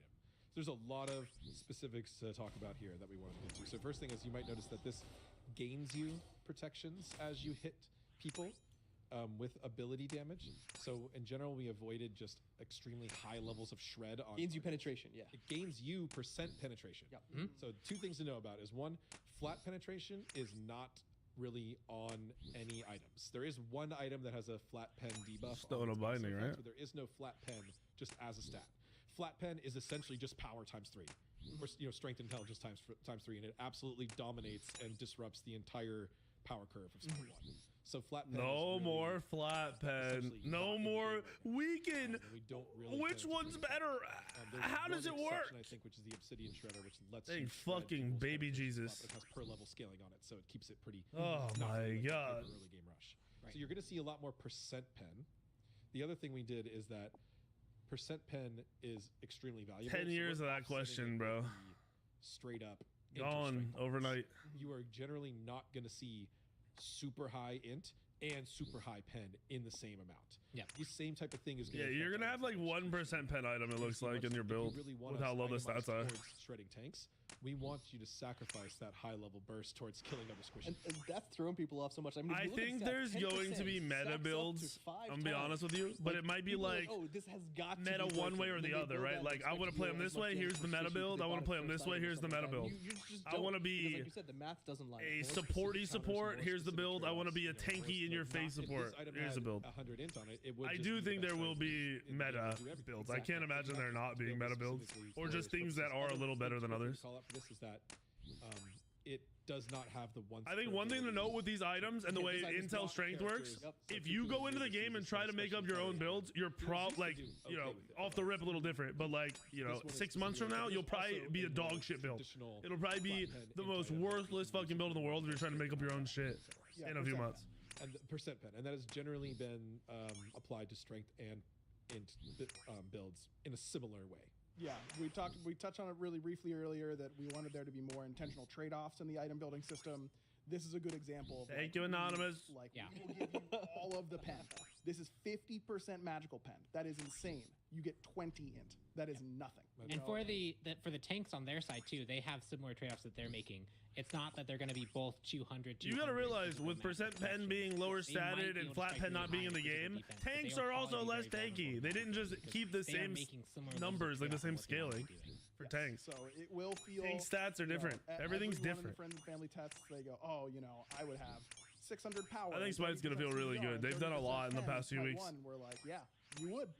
Not here though. You have to really start somewhere. Exactly. All base stats and like item stats have been scaled You're building, and I think differently. When you make the puzzle fit together and change properly, it feels really, really rewarding. Yeah. All right, next up is kind of a dual. Thank you, Anonymous. Here. 2 items. Dreamer's Idol. Strength level 82. Parashu. Did I say that right? Yeah, you got it. And you need both of them. Yeah, I'm gonna buy both. I want to get higher strength, but I think I really want to get my defense. Oh, no. Oh, it's this. I really want to get 80 Dude, defense. there's some active items for damage are sick. Yeah, go for it. Yeah, these are really fun. You to just make, gain but I a actually got fuck to, ton of like, intel the scaling on this system, but active. Yeah, so Dreamer's Idol and Avatar's Parashu. These are your premier. This is go time buttons. Yeah, this is They I'm give you a lot fucking of you strength, up. They give you a lot Wait of. till you see the auto and attack they have one. an active that gives you 20% of that stat on a long cooldown. So you want to do a giant cuckoo ult, get Dreamer's Idol at the end of your build, activate it, cuckoo ult, and hope that hit. Because if it didn't, Roman, that doesn't exist, you potato. What are you saying? Why we're so excited about it? Because you activate. He's swole goodness. Oh my sometimes you just want god. to do fun stuff. Yeah. Bruh. Yep, that's so awesome. Oh my god. Like that. I want to see that again. Long duration too. Swole good. Wondering Same. why we're so excited about it? Because You activate. He's swole goodness. Oh my sometimes you just want god. to do fun stuff. Yeah. Bruh. Yep, that's so awesome. Oh my god. Like that. Hey, stop, please. It's a relatively long duration too. Yeah. Yeah, So, like 10 this, Yeah, 10 seconds. This item has a lot of instant strength, but not as many as some other items. We'll get to another one in a second. Bro, it's But big. It's really Messi about. Taco, thank you. Do you want to be really active in your combat? Do you want to specifically pick these extreme moments to go all in? Or if you just want something that's kind of more consistent, you can get higher int elsewhere. Yeah, I think having it on Anubis, you wrap, you instantly hit your Dreamer's Idol 3 alt and get your all-in combo feeling really, really good. Like it has that active element that feels really engaging. And just to clarify, your hitbox isn't actually changed. Yes, correct. Yeah, purely visual. And we've kept the scaling reasonable enough. Imagine that your doesn't create too many hitbox and gameplay everything problems, just but, scaled. Yeah, you can tell that we're just like really like. You just get big, so it's really cool. It's really fun. We're goofy. It is just something that we try. Again, just like we talked about in Smite 2. Strong Won't trust clarity me out. for you or have this state active. Yeah. You've got a material effects. So like you'll have a bit of a gold or purple material, and you'll be big. You'll be big. Yo, could you keep Alright, popping it next over and up over and is over? the memes. I like this item name. Yeah. So this is an Email, I item think, specifically Messi, the or historical possibly name for in your Avatar's Nexus store. is a meme. Bye. Yeah. I like that. Probably in your Nexus by This might Taco. be educational. Right? So this kind of is the premier passive tier 3 support item. So like we said, we didn't want to really do the same traditional starter items. Oh, this Mother Day bullshit going off on my phone. You're gonna get Starter support item. health and protections. than you Good would starter from support item with most other really good items in the base game. stats. I'm not trolling. That actually pissed me off that they brought this back. Yeah. So 'Cause you this can is get, so good, right? Like you have to probably go this. It's literally gonna be Autobot, just like Thebes. It's gonna ruin the game. Magical. You think It it's doesn't matter if there's no aura. It doesn't matter. To start if you you want think it's to gonna play ruin the true game? sport. Like you have to go it, so Also it's other boring, or places, Yeah. we have seen people splash. It's literally it gonna be the late same on thing as off Thieves. ranks and things Guys, like that, as long as you. Yes, really there's no prioritize aura, trying to but get it's stats still and gonna be things get bought. Yeah, we've get seen bought players because also it's just so completely forgo it in effective. favor yeah. If you of look at Having the an other item- stats in the game, bro, the stats There's a in lot it more are trade-offs to be crazy. had, so Yeah, it's straight up. It doesn't have a time limit.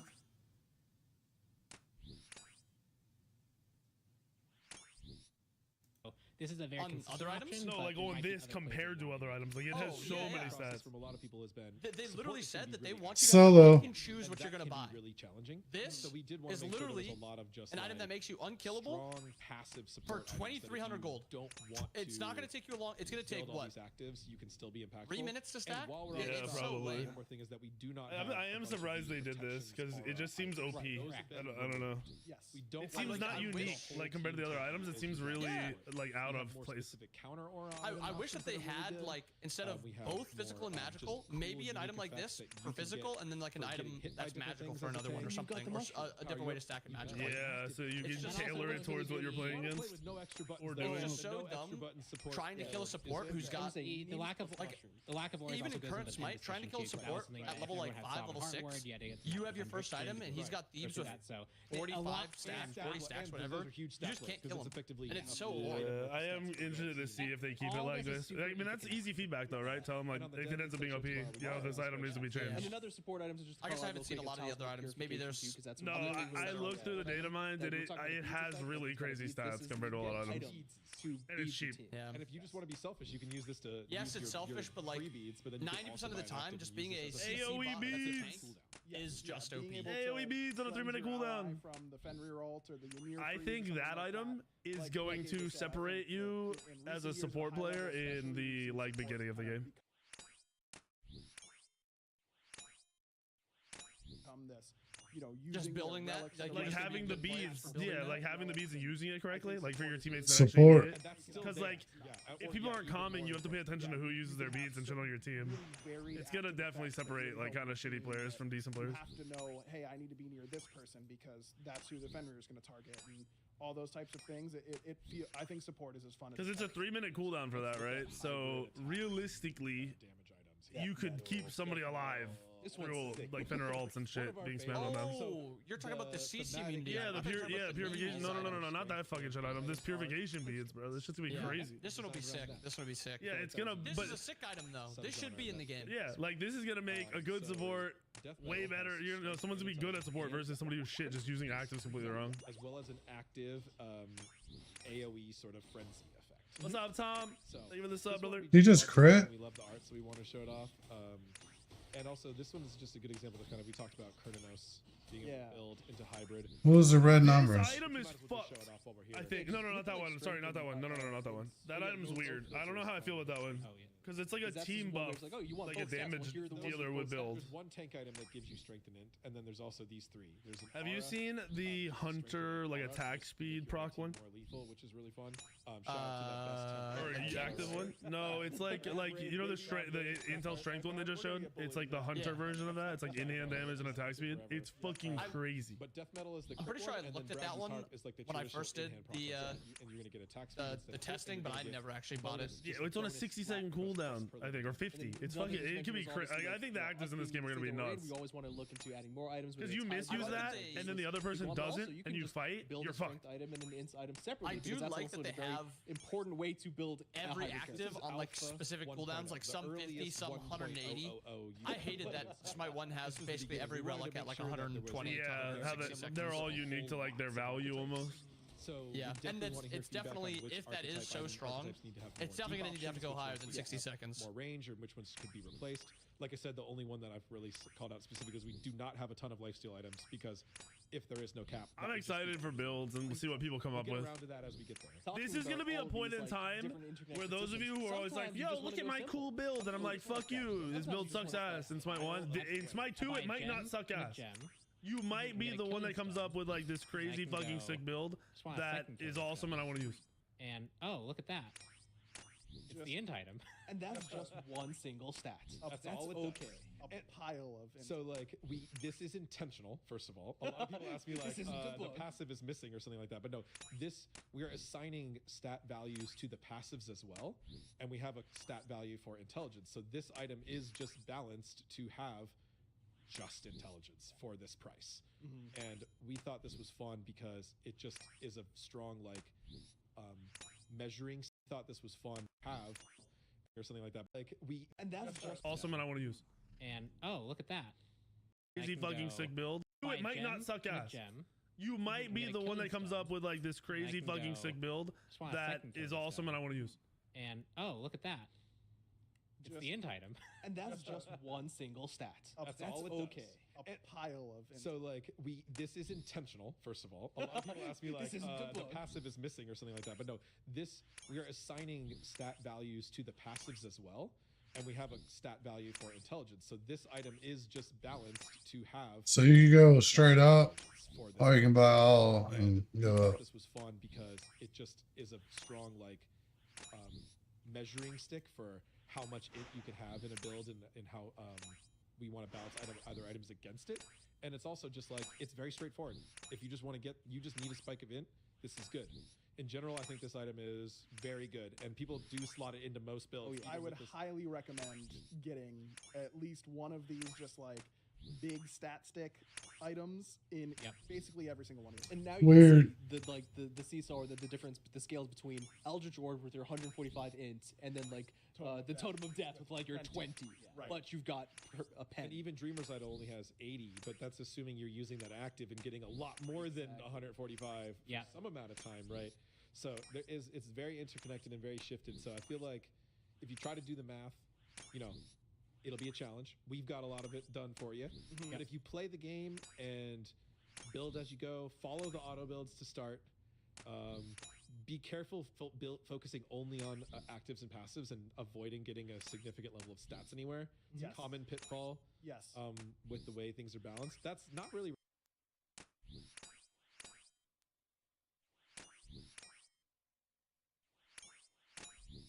That's a mistake that can be made. No idea why that In happened. most cases, you can build a lot of different things in a lot of different ways and still feel really strong. No clue why that happened. That was so weird. Yeah, it just my mic. Everything else is working. My mic isn't. I don't know. We have an active item called Scepter of Dominion that makes a big. Oh my god! I'll just buy him. AOE Jade Scepter. Yeah, we're talking about our favorites. Jade Scepter's mine.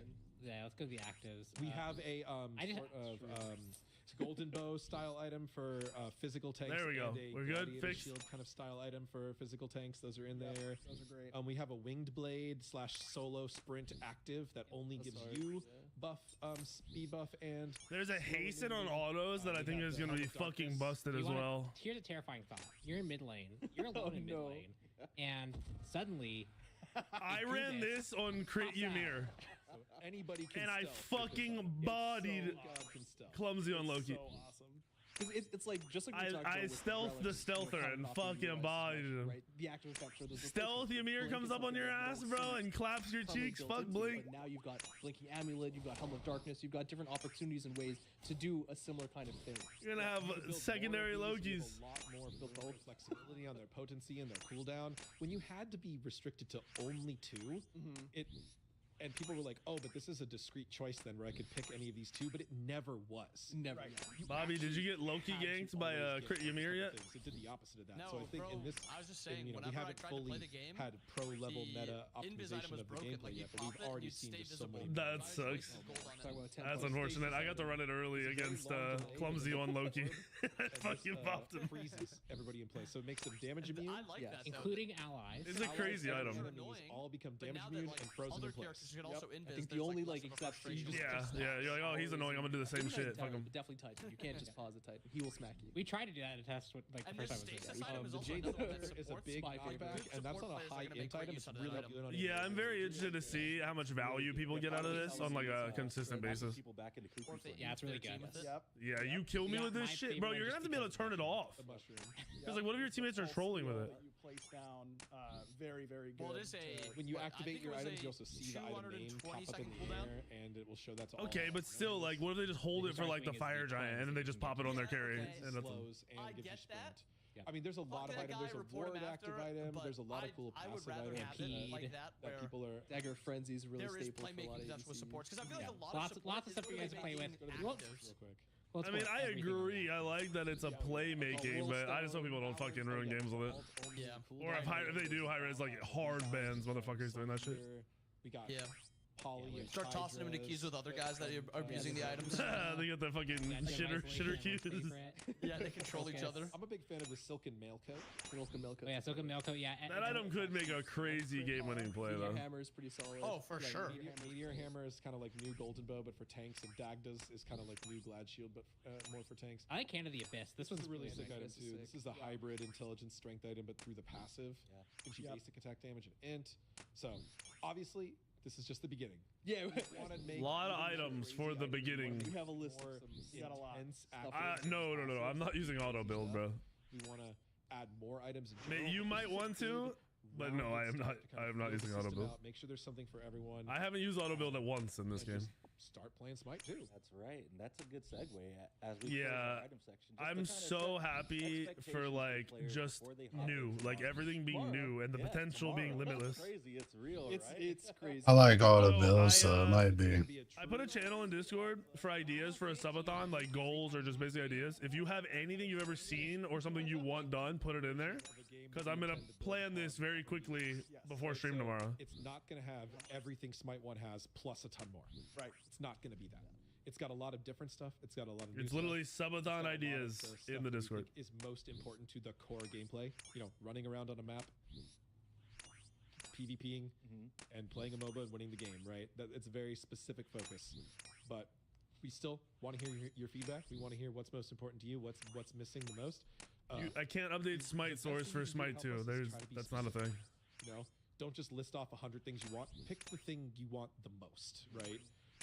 If you run into if you want builds and ideas while during the alpha, you're just gonna have to go into streams and ask because everyone's just gonna be streaming. Is there something missing Yeah, visually? it's Like, a bug. Try to be specific as possible. I mean, we get a lot of feedback that's just like, you know, or we have historically in this industry get a lot of feedback that's very vague. So as much as you can, please be specific. We're gonna have a lot of specific systems to help support this, right, Isaiah? Yeah, we're gonna have an official survey that's gonna be linked in Exclamation mark Discord plastered all for over the Discord link. media. Feel free to join us on our official Discord server, discord.gg/smite. Yeah, join their Discord if you're trying to join give on the feedback. conversation. We've got so many people in there that love Smite. We're gonna have a bug report form, I believe. Yes, we'll have so there'll be a general survey, gameplay satisfaction form, and a bug report. Form. Please fill those out. We want to hear it. We want to see that. Thursday 8 p.m. until Saturday at 10 p.m. The bug report form, once you fill it out. So it my goes to a plan here is gonna be that goes directly to the QA. uncapped, maybe uncapped depending on what we get to sub wise. And yeah, And if I do uncapped, I'll get y'all's feedback, but we might just do it through the weekend and then carry it over to the next Speaking of watching test. streams, the question I keep on getting is, can I stream this game? Can I make content? Of course. We want to watch all of your gameplay. It's super important to us. We're big fans of watching Smite content, and I've been personally just fiending for Smite 2 content. I know our creators have been fiending to make it. I've been fiending to watch it. We want to see all of it. So definitely once you hop in tomorrow, boot up the streams, get those 24 hours going, those subathons. Oh, you were using it, Cookies? All that stuff. I've already seen a lot of crazy content creation planning by different streamers to do this. So it's exciting. So exciting. Cool. And as we kind of set expectations for what's happening tomorrow, we're going to have a full blog post that goes out tomorrow with more information on what you can expect in the alpha. Damn, it's 5 already. Holy fuck. What kind of content is available? A 3-hour patch? No, 2-hour patch. So be on the lookout for that go. Bro, how bad is it gonna feel Insight show. if Smite 2, like tomorrow and this weekend, is just like phenomenal? Everybody's having a great time. We have to go back to Smite 1 for a fucking month. Yep, I was talking about that already. Like, it's gonna potentially is gonna make everyone not play Smite 1. Like, Smite 1 might just fall off for. Dude, they might have to like speed up like the alpha process. I don't know if they. Yeah, they start losing money, bro. Yes, like actually. Maybe that's what we do. We band together and no one plays Smite 1. No one touches Smite 1. Yeah, we all play Predecessor. Okay, I'm not doing that. You're disgusting. What else? I'm playing Manor Lords, bro. I'm building my fucking towns. Gotta do that. Man Lords? Manor Lords. Oh, I saw Did you see that? Yeah, I've been playing it. Any other closing Is it fun? notes from I like it. It's funny. We do have a special. Sit.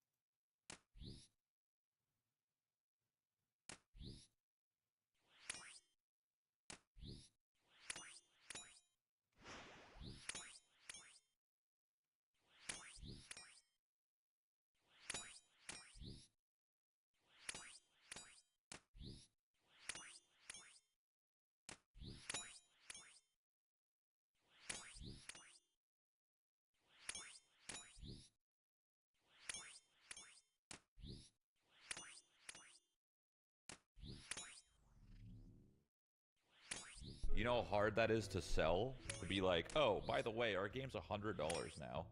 People are gonna be pissed. They spent $1 billion or more. By the time GTA 6 comes out, they'll be closer to $2 billion probably. Well, maybe not that much. They'll probably be at like 1.2 billion or something, or 1.3 billion. Billion, by the way. How's that our problem though? It's not. But if someone's putting $1+ billion in, they're gonna expect to make that and more, and then they're gonna do whatever they think they should do, whether it's microtransactions or a higher box price or everything. And they already got microtransactions and shit. Them motherfuckers were nerfing missions and shit and lowering every way people made money to try and force people to buy shark cards. Is it this video? Grand Theft Auto 5 pulls in $1 billion in sales in 3 days. No movie or music release has ever come close to that. Lucia, do you know why you're here? It's no secret anymore. GTA 6 is the most anticipated game ever. With the initial trailer already setting new world records, the pressure on Rockstar has been the biggest ever to deliver something great again. Greater than what GTA 5 delivered. In an ever-evolving industry, many wonder if GTA 6 can really top up the influence and success that 10 years of GTA 5 had. How will Rockstar change the way we look at games? I like the voice. Again. It's been well over 2 months now since Rockstar Games shared their very first trailer of GTA 6. Sitting at roughly 180 million views, That's with 90 million insane. views within the first day. Already breaking the world record for the most watched non-music video. The hype for the game is undoubtedly there, all thanks to the success of GTA 5 and Red Dead Redemption 2, and not to forget the 10-year wait for the next GTA. With a reported 10 production years. cost of $2 billion, it also makes GTA 6 It's already 2 billion. I was saying it's gonna come up to 2 billion. It's already 2 billion. By the time this game comes out, it could be closer to $3 billion. That's insane, bro. They're gonna have to make this game expensive, right? What do you think we're gonna have to pay by default? $100 at the very least? $120 maybe? If they release this at $70, they have to have a serious plan for microtransactions. They have to have, like, obviously GTA 5 makes tons of money through their Shark Cash or whatever the f it's called. They make tons of money that way. So they're gonna have to do that, but bigger. GTA 5 made $1 billion real quick. I wouldn't worry. How many copies do they need to sell to make $3 billion? What's the math here? Not even considering any of the percentages that they'd have to give to whoever, right? I don't know what kind of deals they have with other people, royalties, whatever. Just like flat value, if it's $70, what's the math there? 42 million copies. Possible. That's possible for sure. But they could probably still sell 42 million copies at $100. I bet you they could. Because, like, look at all the stats, right? If you look at any of game sale stats and you look at any of those analytics, games are being bought more now than ever. Therefore, you up that price, people are still gonna buy it for sure. If it's a good game, they'll buy it, right? Doesn't matter how much it costs. It could be $1,000. I bet you people would still buy it. Maybe not that much, but that's a little extreme. So I'm curious. I'm so curious. Anyway, let's keep watching this video. That's insane that they're over $2 billion. Expensive entertainment product ever made in modern history. Which isn't that weird considering the game entered its first development in 2014 with well over 3,000 employees spread over 11 studios worldwide working on the game. The results certainly showed off in the first trailer. From the crowded beach to the beautiful night scenes, GTA 6 is already looking graphically and technically leaps ahead of other games. Besides that, the trailer already showed numerous new exciting stuff never seen in a game like I don't trust trailers. Like, no trailers ever look as good as, like, looks like gameplay. Or it showed a city with a big highway next to a skate park, which wasn't really the most surprising discovery after the 2022 GTA 6 leaks. The small clip was initially leaked on TikTok, and the account owner couldn't help himself replying to messages. So did one particular message stand out. It asked if the game would have enterable buildings, whereas the leaker replied that at least 70% would be accessible. Whether the leaker is speaking the truth is questionable, since he later also claimed that the game is aimed for a 2024 release. However, the idea of making almost all the buildings enterable isn't entirely ridiculous, given the extensive work and production costs that go into this game, and with the technologies of today, it shouldn't sound far-fetched. Even back in 2012, Rockstar already had this idea. Their vision was broader than just 70%. Instead, they had a vision for 100% of the buildings. Every home interior modeled, every building enterable. This document reportedly originated from a briefing session at Rockstar North. One of the notes included ideas for the next GTA. Knowing the notes are from 2012, it would have been a bold vision to have all buildings accessible, considering today's technologies didn't exist back then. Fast forwarding some years to 2018, the parent company of Rockstar Games filed a patent titled System and Method for Game Object and Environment Generation. It goes through how interiors can be randomly generated with the help of AI, ultimately using fewer resources from your system. AI will create a set of unique and random interiors based on given assets. To give you an example, numerous assets are meant for interiors. One group is named Old, the other is named Modern, and the last is named Industrial. All these groups are connected to a set of buildings with the same name that go well together. So will the Modern group, with the help of AI, randomize those assets to make a new and unique interior that will never feel repetitive. You can already see how this can save a ton of time from the individual. That could mean a few things. Does that mean if I walk in a building and you guys walk in a building, that building looks different? It could either mean that, or it could just mean the standard process of making a game, which is just using procedural generation and just dropping all that in randomly, right? It just sounds like they're doing that for an interior. But I mean, this is pretty standard, I think. Developers assigned to make every single interior, especially in a city like Miami, where there are a ton of skyscrapers. In the trailer, you can already see these buildings having randomized interiors. While there could be a particular chance all of these are actually enterable, these can also just be parallax interiors, especially for the bigger buildings. The best example of parallax interiors can be seen in the Unreal Engine demo of The Matrix Awakens. It's not an actual interior, it just gives the illusion it is. Despite the map of GTA 6 reportedly being twice the size of GTA 5's map, Rockstar can blow everyone away again by achieving this vision. It would add a whole new value and story to all the areas in the game, whether those interiors have a meaningful purpose or not, especially for role players. Since the acquisition of 5M, it makes extra sense for Rockstar to make more accessible buildings, since it's a massive part of the roleplay community. Another interesting new patent, which was filed in 2021, was about NPCs. It talks about how NPC animations can have randomized responses based on the surrounding environments, moods, events, and so on. In the leaked clips, we could already see this being used. To give you an example, an NPC will react to a variety of things like incoming rain. Here's one thing you need to do before Or interact and bond with other NPCs. This goes much more in depth than the current NPCs we have today. Instead of designing a separate animation for each situation, they now use building blocks that can be combined in various ways, bringing each NPC truly to life and even more intelligent than in RDR2. This also aligns with a recent patent filing that goes in depth about how NPCs can define their own specific characteristics inside traffic, making the in-game traffic more like lifelike drivers on the roads, and essentially making each NPC self-aware of their surroundings when they are in traffic. In an interview with Inverse, Strauss Zelnick, the CEO of Take-Two Interactive, was asked about the benefits of AI in the gaming industry. He responded positively, stating, "Non-playable characters are generally not very interesting. You could imagine all the NPCs becoming really interesting and fun."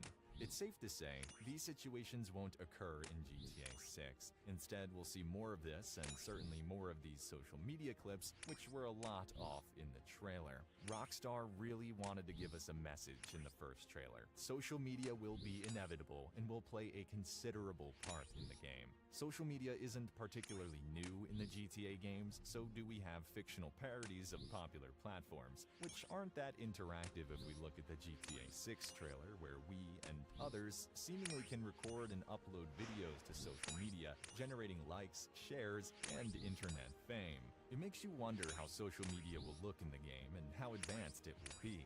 If you pay close attention to the trailer, you can see NPCs having different phone models, including live displays, making you question if even NPCs will post and interact on social media. Well, for The game sure. where social media For sure. They're for sure gonna have situations where an NPC is gonna post something and you'll actually be able to go. Well, I don't know about for sure, but I would think that they'll have situations where you'll see something on social media and you can go there, and if you get there fast enough, you can actually see whatever the fuck's going down is going down. I would assume. Also played a huge role was Watch Dogs 2, a game similar to the open world of GTA. In Watch Dogs 2, your reputation depended on your social media fame and activity. The more followers you gained, the more power and influence you had. That bracelet's procking left and right now. And activities. Each story mission in Watch Dogs 2 concluded with a propaganda video. I love this game, dude. Convincing other hackers to join their mission. Even the While new one. GTA 6 The new one wasn't multiplayer amazing, focus but on I love hacking, Watch we Dogs. can expect a similar approach as in Watch Dogs 2. It only makes sense for Rockstar to continue with the social media aspect of the game and make it more advanced than ever if they really want to continue parodying the real world. Especially when GTA 6 Online arrives, the social media system will be truly put to great use. The online of GTA 6 still remains to be seen.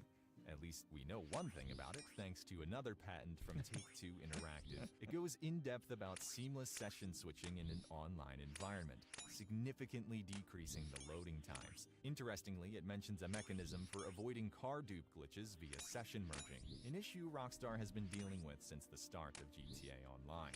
This patent also indicates the GTA 6 map to be huge. It goes together with the rumor of it being twice the size of the GTA 5 map. This would also allow for more players by theoretically dividing the map into different sections. It would give you the illusion there are, for example, 100 players on the map, while you are in a 30-player session zone on the map. When traveling to another area, you will automatically switch to another session without any loading screens.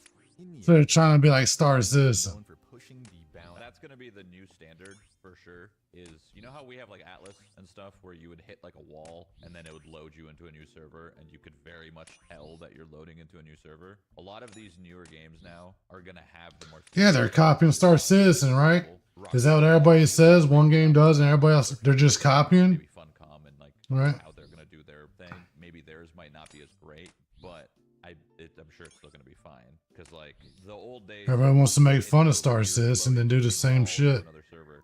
That's gonna be done though, for sure. Every new title they create, whether it means making all buildings accessible or ultra-realistic NPC behaviors. It remains to be seen if we will see these patents put to use in GTA 6, but with high hopes, we might get there. As Rockstar once said, we understand more than ever the need to exceed players' expectations, and for this next entry to be the best it can possibly be. Damn, again. That was not the video I was expecting, to be honest. I don't know what I was expecting from the video, but I don't think it was that good of a video.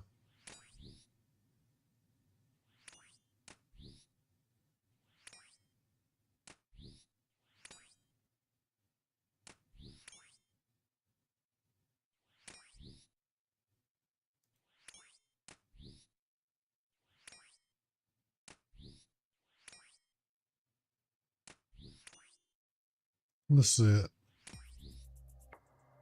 I don't know who this is.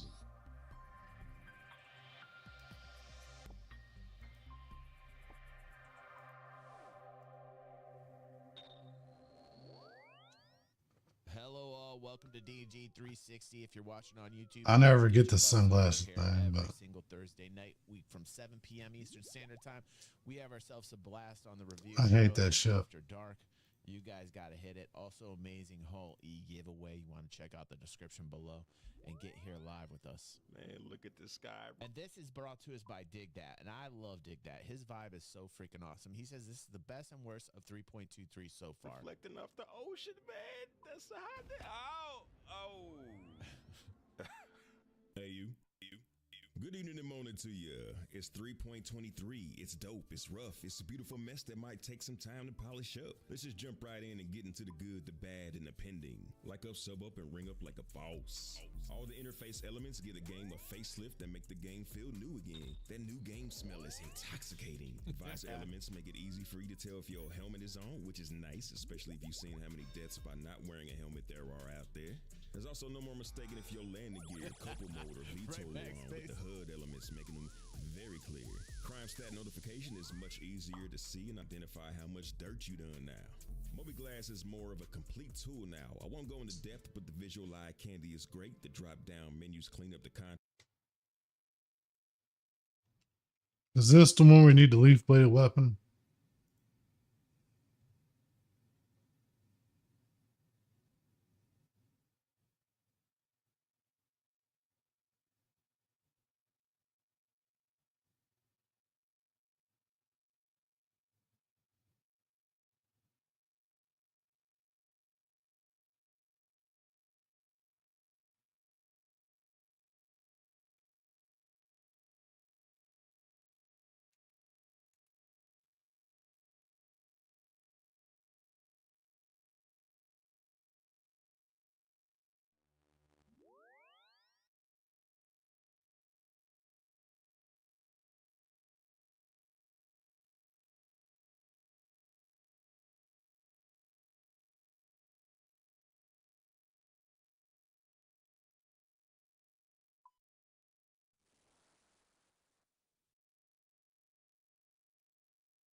Should be all right.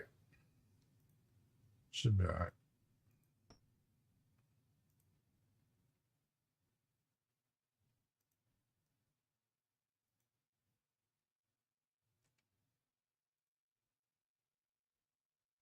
Yeah, we should be good.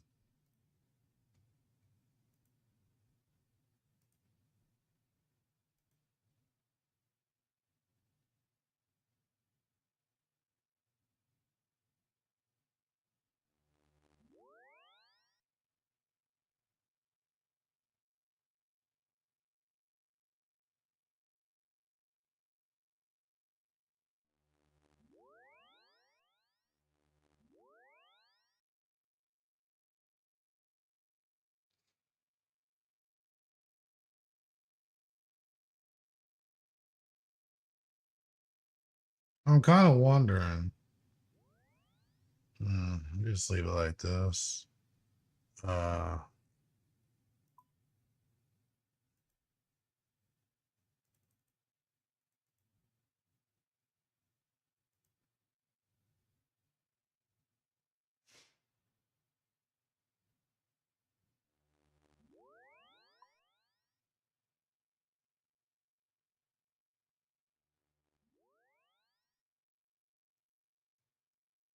Where is it at?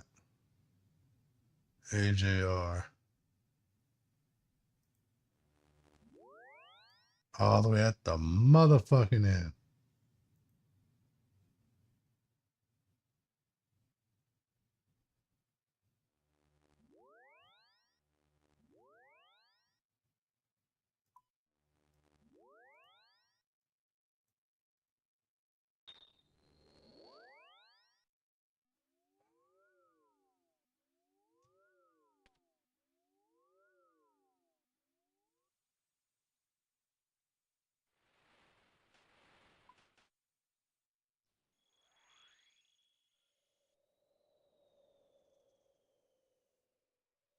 There's bathroom. JR. Don't know where that's at. I don't know what this is. I hope I don't get attacked.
Sorry about that, yeah.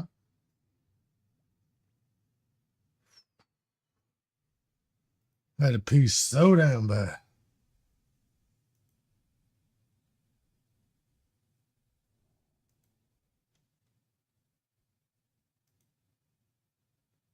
Run, run, run, run, run, run, run.